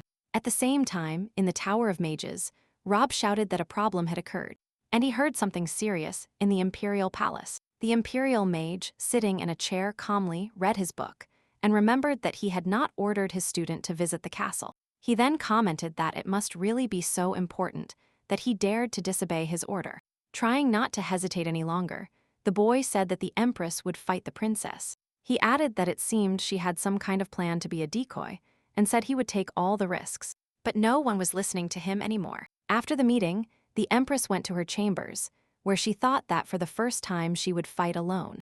But although she had thought out the plan down to the smallest detail, She should have been better prepared for unforeseen situations. Suddenly, the imperial mage burst into her room, excitedly looking for Arona. The girl asked the running mage what happened and where he was in such a hurry, to which she heard in response that he should be the one speaking. Running towards her, he grabbed her by the shoulders and menacingly asked if she would really fight the princess. Arona asked where he knew about this, to which the evil one ordered her to answer him. She assured him that the next event would be a group event and that she would not be alone with the princess. The imperial mage told her that he could not participate in this battle, but that anything could happen there, and suggested that she cast a good luck spell, but instead of answering, the girl touched his cheek. Bringing him closer, the ex-queen touched his forehead and asked him if he believed her. Belle backed away a little and shyly told her that he believed, but that he was still very worried. After listening to him carefully, she childishly grabbed his cheeks, telling him there were no buts. The empress then added that she trusted his skills, and that this time she could manage without him, so he could just watch. The boy took her hand, brought it to his cheek, and affectionately told her that he believed in her. The next day, Arona sat on her horse, believing she would return victorious. Group competitions can be held in different ways: hunting animals, searching for treasures in a cave or a labyrinth, but he and Roxanne chose who would be the first to rip the bandage off the enemy. Each team has a king and knights who protect him. The king must tear off the enemy's bandage. Whoever does it first will be the winner. The presenter said that, in reality, the participants' weapons are not real. Furthermore, a special paint is applied to them, so when the sword touches the neck, the head or the chest, a mark will remain on them. Everyone marked with paint will automatically fly out of the competition. The princess asked her subordinates if they were ready, to which she received a resounding yes. The empress ordered her guards to act according to the plan. As soon as the game started, the archduke's daughter ordered everyone to advance directly towards the empress. Arona turned the other way, so that they would be partially separated from her army. Roxana noticed this. She decided that the girl was simply running away from her and ordered everyone to follow her. At the meeting, the empress's counselor was reading a book about victims who, in one way or another, were related to the Aciliar family. Arona said that each of them was officially killed in some incident, but everyone who interfered with the archduke was dead. She stated that if the archduke really disguised murder as an accident, then there is no guarantee that they will do the same this time. So if she dies suddenly, then it's all because she was too confident in participating in the competition. Oh, which he knows nothing. Looking ahead, the empress said that the princess would definitely follow her to fight one-on-one. Now in the competition, the empress gives a signal to your guards to buy some time. Roxana saw this and ordered her men to engage the empress's knights. The presenter said that Her Majesty gave a signal. The new princess Roxana gallops confidently after her. All this was observed by a court mage who was at a distance, who immediately began to act. His dark magic enveloped the transmission spell, so the signal was interrupted, and no one could see anything. The raccoon and the leopard watched everything from the forest, but immediately sensed dark energy coming from the castle. The presenter suddenly realized that the signal had been interrupted, and now they could not follow the development of the competition. He began to ask out loud what happened and why the broadcast was interrupted. Everyone frantically looked for the responsible mage. At the same time, in the forest, the princess caught up with the empress and asked how long she planned to run away from her. She asked if the villagers wouldn't look at her differently if she dared to confront her. Arona finally stopped and turned to her rival, and the archduke's daughter decided that this was her chance. The girl drew her real sword and quickly attacked the new empress. The ex-queen managed to repel her attack by placing her sword in front of her, which was disguised as fake. The princess was indignant, and the empress told her that she could also do that trick. After repelling the attack, Arona left and said she didn't expect it to come to this. Roxanne informed her that it was just a sword she used to defend herself from those who were jealous of her fame. Her rival said, how could anyone be jealous of something like that if she wasn't even empress? The archduke's daughter did not like her mockery, so she attacked for the second time. Bella thought that the mysterious mage had followed the Aciliars and returned to the empire. He didn't want to leave Arona unattended, so he told Rob he would catch the scoundrel. The imperial mage said that the empress would be fine, but if she was really on the verge of death, then he had to protect her at the cost of his life. After saying goodbye to his teacher, the raccoon immediately heard the sounds of a fight between the two girls. They ran at full speed, The horses collided with each other, and Roxanne tried to hit her opponent with her sword. The mysterious mage knew that the owner of the Tower of Mages would definitely feel his magic. He thought about how the last time he didn't catch him since they were outside the Empire. But now he knew Bella would come for him. The boy reasoned that, when he gets the Archduke's soul stone, who with this power will be able to crush the Archmage? His thoughts were interrupted by a blow to the Imperial Mage's neck, which threw the guy against the wall. The furious Bella asked him if he had really lost his fear, since he himself came into her hands. The screen returned to its previous state. The transmission magic was restored, and everyone could see what was happening on the battlefield. The Imperial Mage was a little distracted, and at that moment, a poison bomb flew towards his face. Wiping the liquid from his face, the guy saw that his attacker had fled. At the same time, the Empress skillfully repelled all the Archduke's daughter's attacks. At some point, Roxanne struck Arona hard on the hand, holding her sword. All the aristocrats supporting the Empress held their breath and watched what was happening on the screen. In yesterday's council, Duke Rickwell said that the difference in strength was significant, and even if the ex-queen started practicing right now, it would be very difficult to win. The man noted that if there was at least a little time to deal with the enemy soldiers, they would have a chance. The girl loudly declared that she wanted to ask Duke Reichel and Baron Bent for something. While trying to escape her wicked rival, the Empress thought she had suffered the first attack due to the princess's carelessness, the second thanks to her luck, but she knew it would be difficult to hold on much longer, relying only on luck. Taking the reins in her hands, Arona struck the horse, ordering it to advance faster to get away from her pursuer. In the council, Her Majesty asked the aristocrats to hide weapons in the indicated area and leave some kind of distinguishing sign. Now Roxana chased after her, trying to catch her victim and the Empress. Meanwhile, pulled out a bow and arrows in the indicated place, while the Duke's daughter shouted that her trick wouldn't work again. An arrow flew past her face. In front of the princess was the Empress, aiming directly at her rival's body. The next arrow flew quickly towards the pursuer. The Empress deliberately aimed at Roxana's horse's legs to knock her down. Trying to calm it down, the Archduke's daughter didn't realize how Arona quickly knocked her to the ground. Once on the ground, Her Majesty pulled out a dagger and brandished it very forcefully. The next second, the weapon pierced the ground next to the Archduke's daughter's face. Arona removed the blindfold and announced that her opponent had abandoned the competition.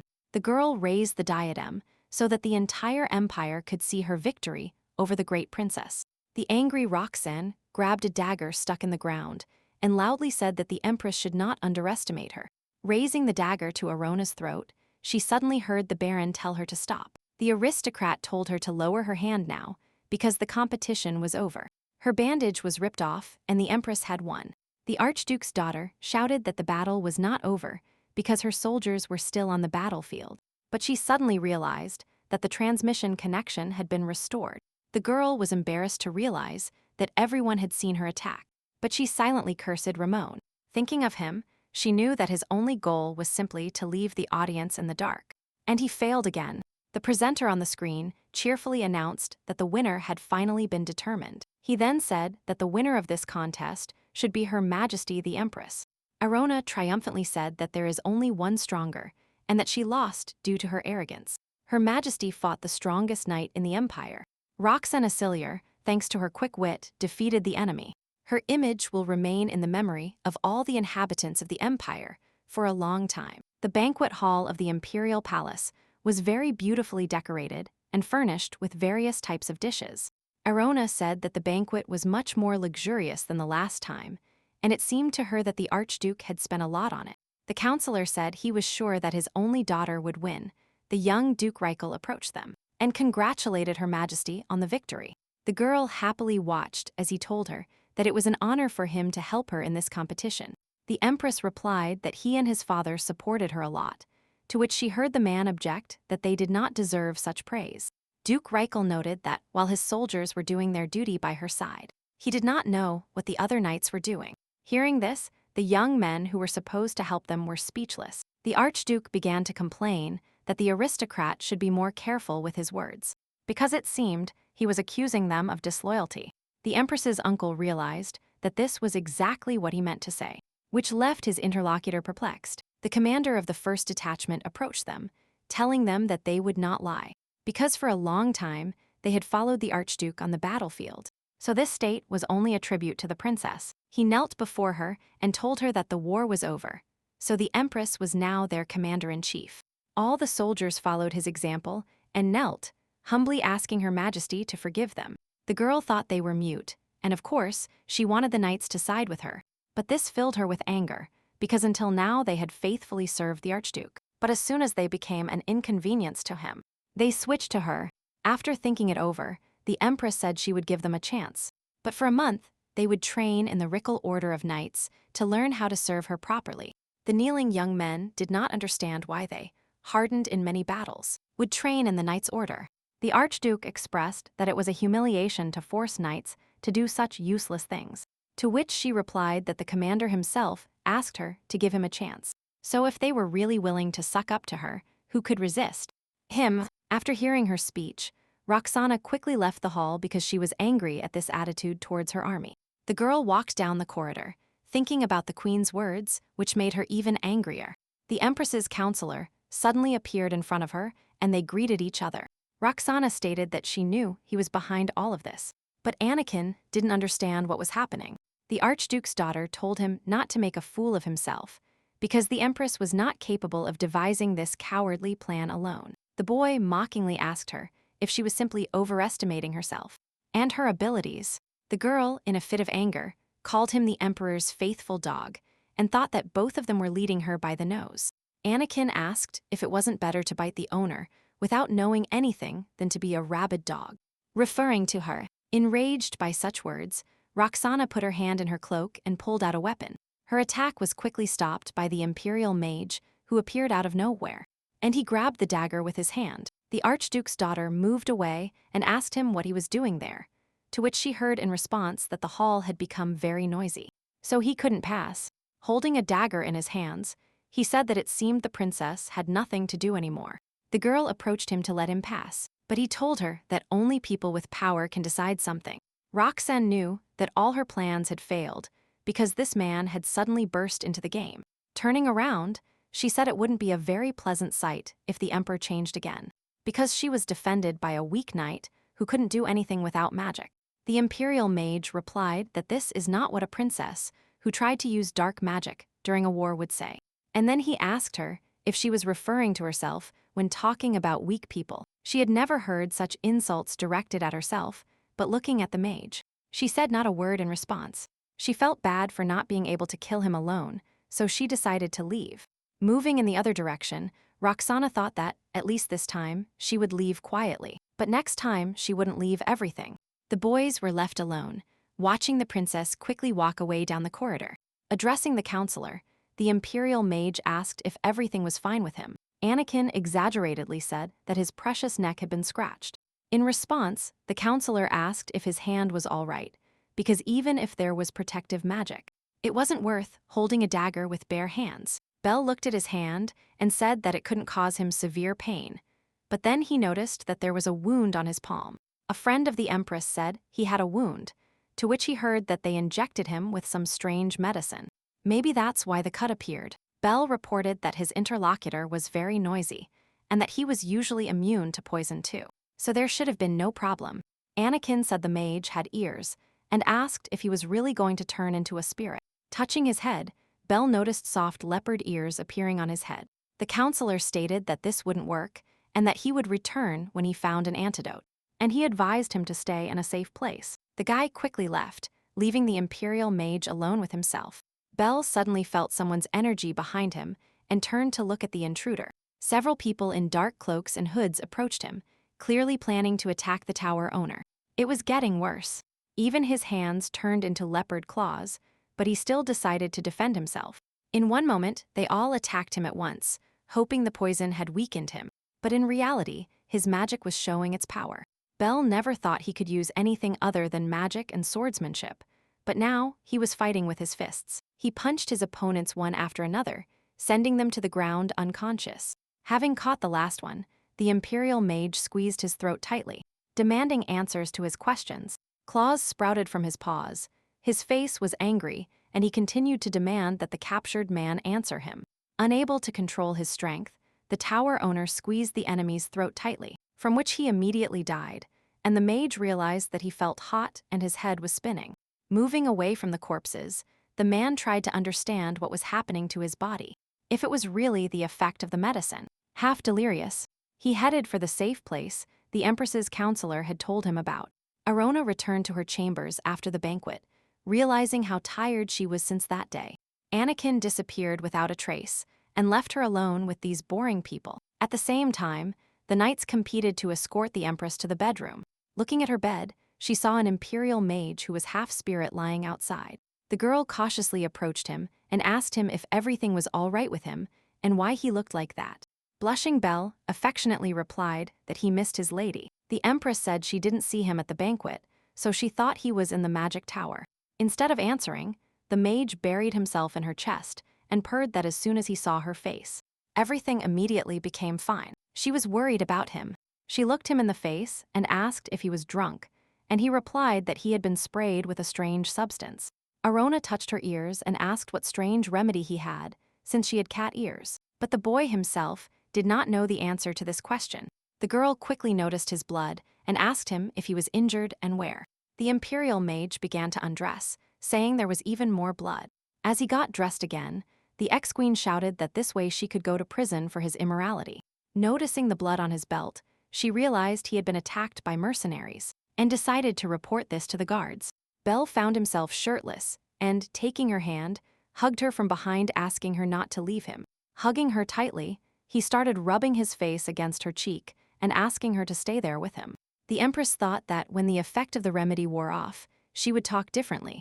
The girl told him not to do something he would regret later, because he behaves unusually, to which he replied that this is how he usually behaves. Arona said that he cuddles her a lot when he is in the body of a small cat. Taking his hand, the boy said he liked her a lot, after which he gently kissed her hand. He added that he would like to behave like this in normal times, but he constantly held back. Placing her hand on his chest, the imperial mage gently told him that she liked him. The Empress felt the mage's heart beating wildly, but she thought she had promised herself not to get involved in such a thing. And before falling head over heels in love, she needed to remember that she was an empress. Extending her hand towards him, she kissed him tenderly again, blushing even more. Getting very close to her, Belle asked her to tell him that he was also liked by her. Taking her by the waist, the boy pressed his body against hers, and their lips met in a sweet kiss. Looking at him, the ex-queen believed that his kiss was sweet as sugar, hot as fire, and incredibly soft. Placing her on the bed, the boy made her forget all the promises she had kept earlier. Breaking the kiss, Arona touched his face, saying that she also needed to tell him something. The moment she said she liked him, the imperial mage finally turned into a kit and fell asleep on her chest. The girl couldn't believe that at such a crucial moment, he would change form. Realizing the hopelessness of the situation, the Empress stroked the cat, thinking about what else she could expect. She reasoned that Archduke Aciliaire was to blame for his poisoning, but now the mage seemed to be in a stable condition. After hugging him, the girl decided that if he didn't return before tomorrow morning, they would look for an antidote. The next morning she woke up, and the first thing she thought about was what time it was. A strong man's hand hugged her waist and quietly asked if she was awake. Bella said that he had just woken up too, which completely confused the ex-queen. The girl was thinking about why her companion hadn't left her room yet, since he didn't even have the form of a cat. Hugging her even tighter, the boy pressed against her neck and told her it had been a long time since he slept so well. Trying to get rid of him, the Empress said that since he was completely reincarnated, everything was fine for him. Getting out of his arms, she offered to get out of bed and start getting ready. But he took her hand and brought it closer to his cheek, telling her that he remembered yesterday. Pressing her hand against his chest, Belle languidly reminded him of what he had confessed to her yesterday. Burying himself in her hair, he gently whispered in her ear that he hadn't heard the answer to his question yet. The boy added that he didn't want to talk about his feelings so quickly, but, as it was already clear, he doesn't want to pretend nothing happened. The Empress lowered her head and said this was impossible, as she heard he had no idea what love is. Just like his mother, who did the same with her lovers, the owners of the magic tower only feel interest and curiosity towards other people. He added that the imperial counselor had already warned her about this before. The imperial mage informed her that he wouldn't lie to her, and in fact had never felt affection for anyone. He said he always thought no one would like him, or he would find someone to love. The tower owner approached her, so she would be back in bed, and told her that he hadn't felt anything before meeting her. The persistent mage asked her to push him away if she didn't like all this, and the girl tried to stop him. Suddenly, Penelope rushed into the room and asked her mistress if she was all right. Because mercenaries broke into the royal palace last night, the empress quickly pushed the imperial mage away, shouting that the girl had misunderstood them, and that there was nothing between them. Her sister commented that, in fact, he didn't enter her room too often. Looking towards the side where the tower owner had been before, she saw a cat lying down. Dressed in the clothes the maid brought her, the empress asked what happened to the mercenaries. Penelope said that whoever they were already all dead. Although only one person survived, but he committed suicide.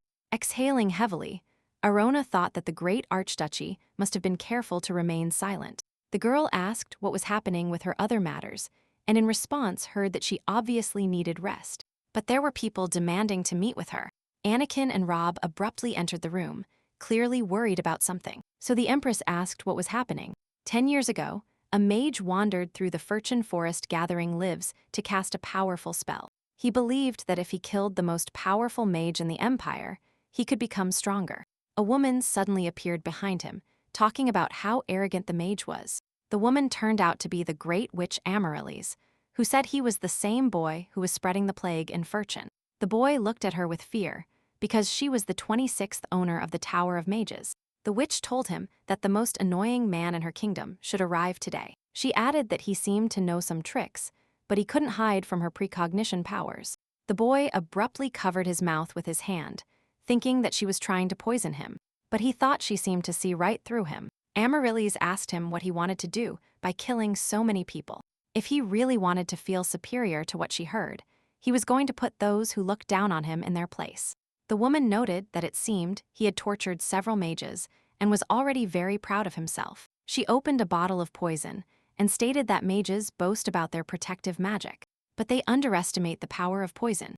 Then the boy added that by gathering all the innocent souls, he could create a powerful remedy. Her bottle contained miasma, whose poison is absorbed through the skin and poisons the enemy. The woman realized that due to her curse, magical power did not operate at full strength. Upon opening her bottle, she tried to collect all the miasma in it, but her movements were also limited by magic. She was a strong witch, so the boy's pathetic magic couldn't completely immobilize her. After breaking the shackles, Amaryllis told him that she regretted that he had decided to start practicing dark magic at such an early age, but that she would be lenient with him. Pointing her hand at him, the woman began to cast a spell, telling him that he needed to get rid of bad habits. A strong wave of magic hit his shoulder, causing him incredible pain. She told him that the body was howling in pain because it was trying to cleanse itself of dark magic. Trying to remove the miasma from his body, the witch added that he should not have touched what was forbidden. While she was speaking, the boy opened another bottle and, throwing it on the ground, escaped from her. Amaryllis was affected by the miasma again, but she tried to stop the fleeing boy. Seeing her suffering, the boy ran deeper into the forest, but with his lips he said that his mother would forgive him. Seeing him flee, the owner of the Tower of Mages realized that she still couldn't kill him. Leaning against a tree, the woman said that this is why she lived to a distant future, and she couldn't believe there were still 10 years left. Lifting her head, she wondered what she should do now, because there was no antidote, and she couldn't move. Amaryllis watched her son grow from afar and planned to live a serene life. Having begun to cast magic, the mother thought she had nothing left but the magic of truth. Taking a small stone from herself, she decided she had no choice but to use this magic now. Because if she disappeared like this, she would hurt Abel, but she wanted to meet again. It was pouring rain outside. Ramon stood by the window and recalled the incident in the forest when he was attacked by a witch. He remembered her words that his body hurt because it was being cleansed of dark magic. His thoughts were interrupted by the Archduke, shouting about why the Tower Lord and the Empress were still alive. He was also worried about the fact that the mage had told him that this time everything went according to plan. The guy said he used a very strong poison, but at some point the Archduke's subordinates failed. People whispered that after the defeat, the life of the Aciliar family did not improve. The head of the family declared that if they were victorious at least once, who could ascend the throne his daughter. He dreamed that one day the empire would pass to Roxana, and he could put the crown of ruler on her. Ramon told him that he should hit the Empress first and not the tower owner. The Archduke said that hitting her was impossible, as she was always surrounded by knights. And the Imperial Mage. The guy said he arranged everything so that Belle's legs were tied, and that he couldn't avoid going to the Firkin Forest. The man asked what they would do if the tower owner unexpectedly returned. The mage reminded him that as soon as the princess sat on the throne, her father would give him the Imperial Soul Stone, after which the boy could destroy the tower owner. The counselor said that the reason the Imperial Mage's apprentice was in such a hurry to get to Her Majesty's bedroom was to take his beloved cat to the Firkin Forest. The kitten quickly realized that he had been discovered and glared angrily at Anakin while he was talking. The Empress understood her counselor's insinuations, but tried to explain that he was simply a spiritual being. She then turned to her student and reminded him that he had many urgent matters to attend to, so it was time for him to leave. Rob complained and spoke a little poorly, asking to be allowed to bow before his master. This reservation did not escape Anakin, after which he took the cat by the neck and said that it was too cute a cat form for a spiritual body. The Imperial Mage quickly returned to his normal body and asked when he had time to find out. The counselor told him that he understood everything from the beginning as soon as he saw his unpleasant look and his worried appearance. Realizing he wasn't wearing clothes, Anakin, indignant, asked if Her Majesty had really spent the night with him. After a while, the girl stood near the portal and realized that she was seeing him for the first time. She thought that, of course, she wanted to go on vacation, but she didn't know it would be the Tower of Mages. A couple of hours earlier, she had separated the arguing counselor and the Imperial Mage. Having stopped them, the Empress ordered Belle and Rob to go to the Firkin Forest. She then added that she would remain in the palace to take care of governmental affairs. The counselor said that the mage could not leave the Empress at that moment because recently a dark mage and mercenaries broke into the Imperial Palace. Anakin stated firmly and confidently that Her Majesty would be in great danger. Belle said that the last thing he wanted to do was leave her, but he had business to do in the forest. So before leaving, he would cast a protective spell. The counselor suggested that it would be good for the Empress to go to the Tower of Mages. He added that he didn't want to admit it, but the Imperial Mage had a power that not even the Archduke would dare to resist. The boy said that judging by the recent actions of the Acilier family, as soon as Bella leaves the Empress, they will immediately start taking action. Smiling, Anakin said that in such a situation, for protecting the Empress, they have no choice. Now Arona stood in front of the magic portal and heard the fact that she would be the first to be absorbed by the magical space. Looking at her companions, the Empress heard the question of whether she was ready to leave. The girl replied that he himself told her not to take anything, so she was ready. The Imperial Mage assured her that everything she needed would immediately appear in the tower. Seeing the misunderstanding on her face, the boy said that she would understand everything herself when she saw it with her own eyes. While his student kept the portal open, Belle and Arona headed towards the magical space. Upon entering, she noticed that it was quite dark around her and thought that everything around her would shine. The tower owner told her that the portal is something like a corridor between dimensions, so it's dark and cold here. He jokingly added that if she let go of him, she might get lost and never find him. At that very moment, the girl stumbled and began to fall, but her escort caught her in time. Upon opening her eyes, she saw that she was standing in the arms of the Imperial Mage, who was holding her gently. Looking at her, he asked her to be more careful, and then suggested they continue their way. The Empress realized that since last night, she had been constantly thinking about Belle's confession. When they arrived, Arona found a very bright room with many doors. Taking off her cloak, the tower owner said that perhaps she was the first person who had been here. He told her she could enter any room, except the one that was tightly locked. Laying her on a chair, Belle told her to rest for a while he quickly took care of his duties. Being left alone, the girl loudly said that it would be nice to eat cookies with jam and drink hot tea. What she asked for immediately appeared before her eyes, and she understood what the Imperial Mage meant. Suddenly, a voice echoed throughout the tower, telling her that she was an interesting girl. And quiet, the Empress frantically began searching for which door the voice was coming from. But as she opened each subsequent door, the voice mocked her more and more. After all the doors were opened, a voice mockingly asked her if she really couldn't sense any magical power. Tired of running non-stop, she said she would rather have tea, because she didn't need to look for the owner of an incomprehensible voice. But the voice didn't stop, and said that only one mysterious and interesting room remained. The room that, according to the imperial mage, should have been locked. Upon entering, the ex-queen noticed that no one had been in this room for a long time. The voice called her, telling her that it was behind the red curtain, so the girl pulled back the curtain with a sharp movement. Pulling back the red curtain, she couldn't take her eyes off the object behind it for a long time. A full-length portrait of Belle's mother, the great witch Amaryllis, hung on the wall. The girl immediately remembered how, when she was a child, her mother showed her some kind of portrait, telling her that this was the owner of the magic tower. The mother said that she is more powerful than the other tower owners, which is why she is called the greatest mage. Arona remembered very well how she had said then that the girl in the portrait was very beautiful, which made her mother smile. That day, for the first time, she saw the relaxed face of her always strict mother, and even her bright smile. Her thoughts were interrupted by the bright glow of the blue sphere, before which the Empress stepped back. Upon touching it, the girl noticed that the glow became much brighter than before. The small spirit of an adult woman slowly began to emerge from the crystal ball. The 26th Lady of the Tower of Mages, Amaryllis, appeared before her, happily announcing that she had finally found her. The Empress asked if this really showed the dead, and was surprised how far things had gone. The spirit informed her that she did not have a physical body, so she could not be called resurrected from the dead. Having carefully examined the little woman, Arona heard that now it was as if she were looking at the soul of the great sorceress. The girl wondered why she appeared before her so suddenly and had a lot to ask her. Amaryllis immediately realized that it would be about her son, who so coldly confessed his feelings to her.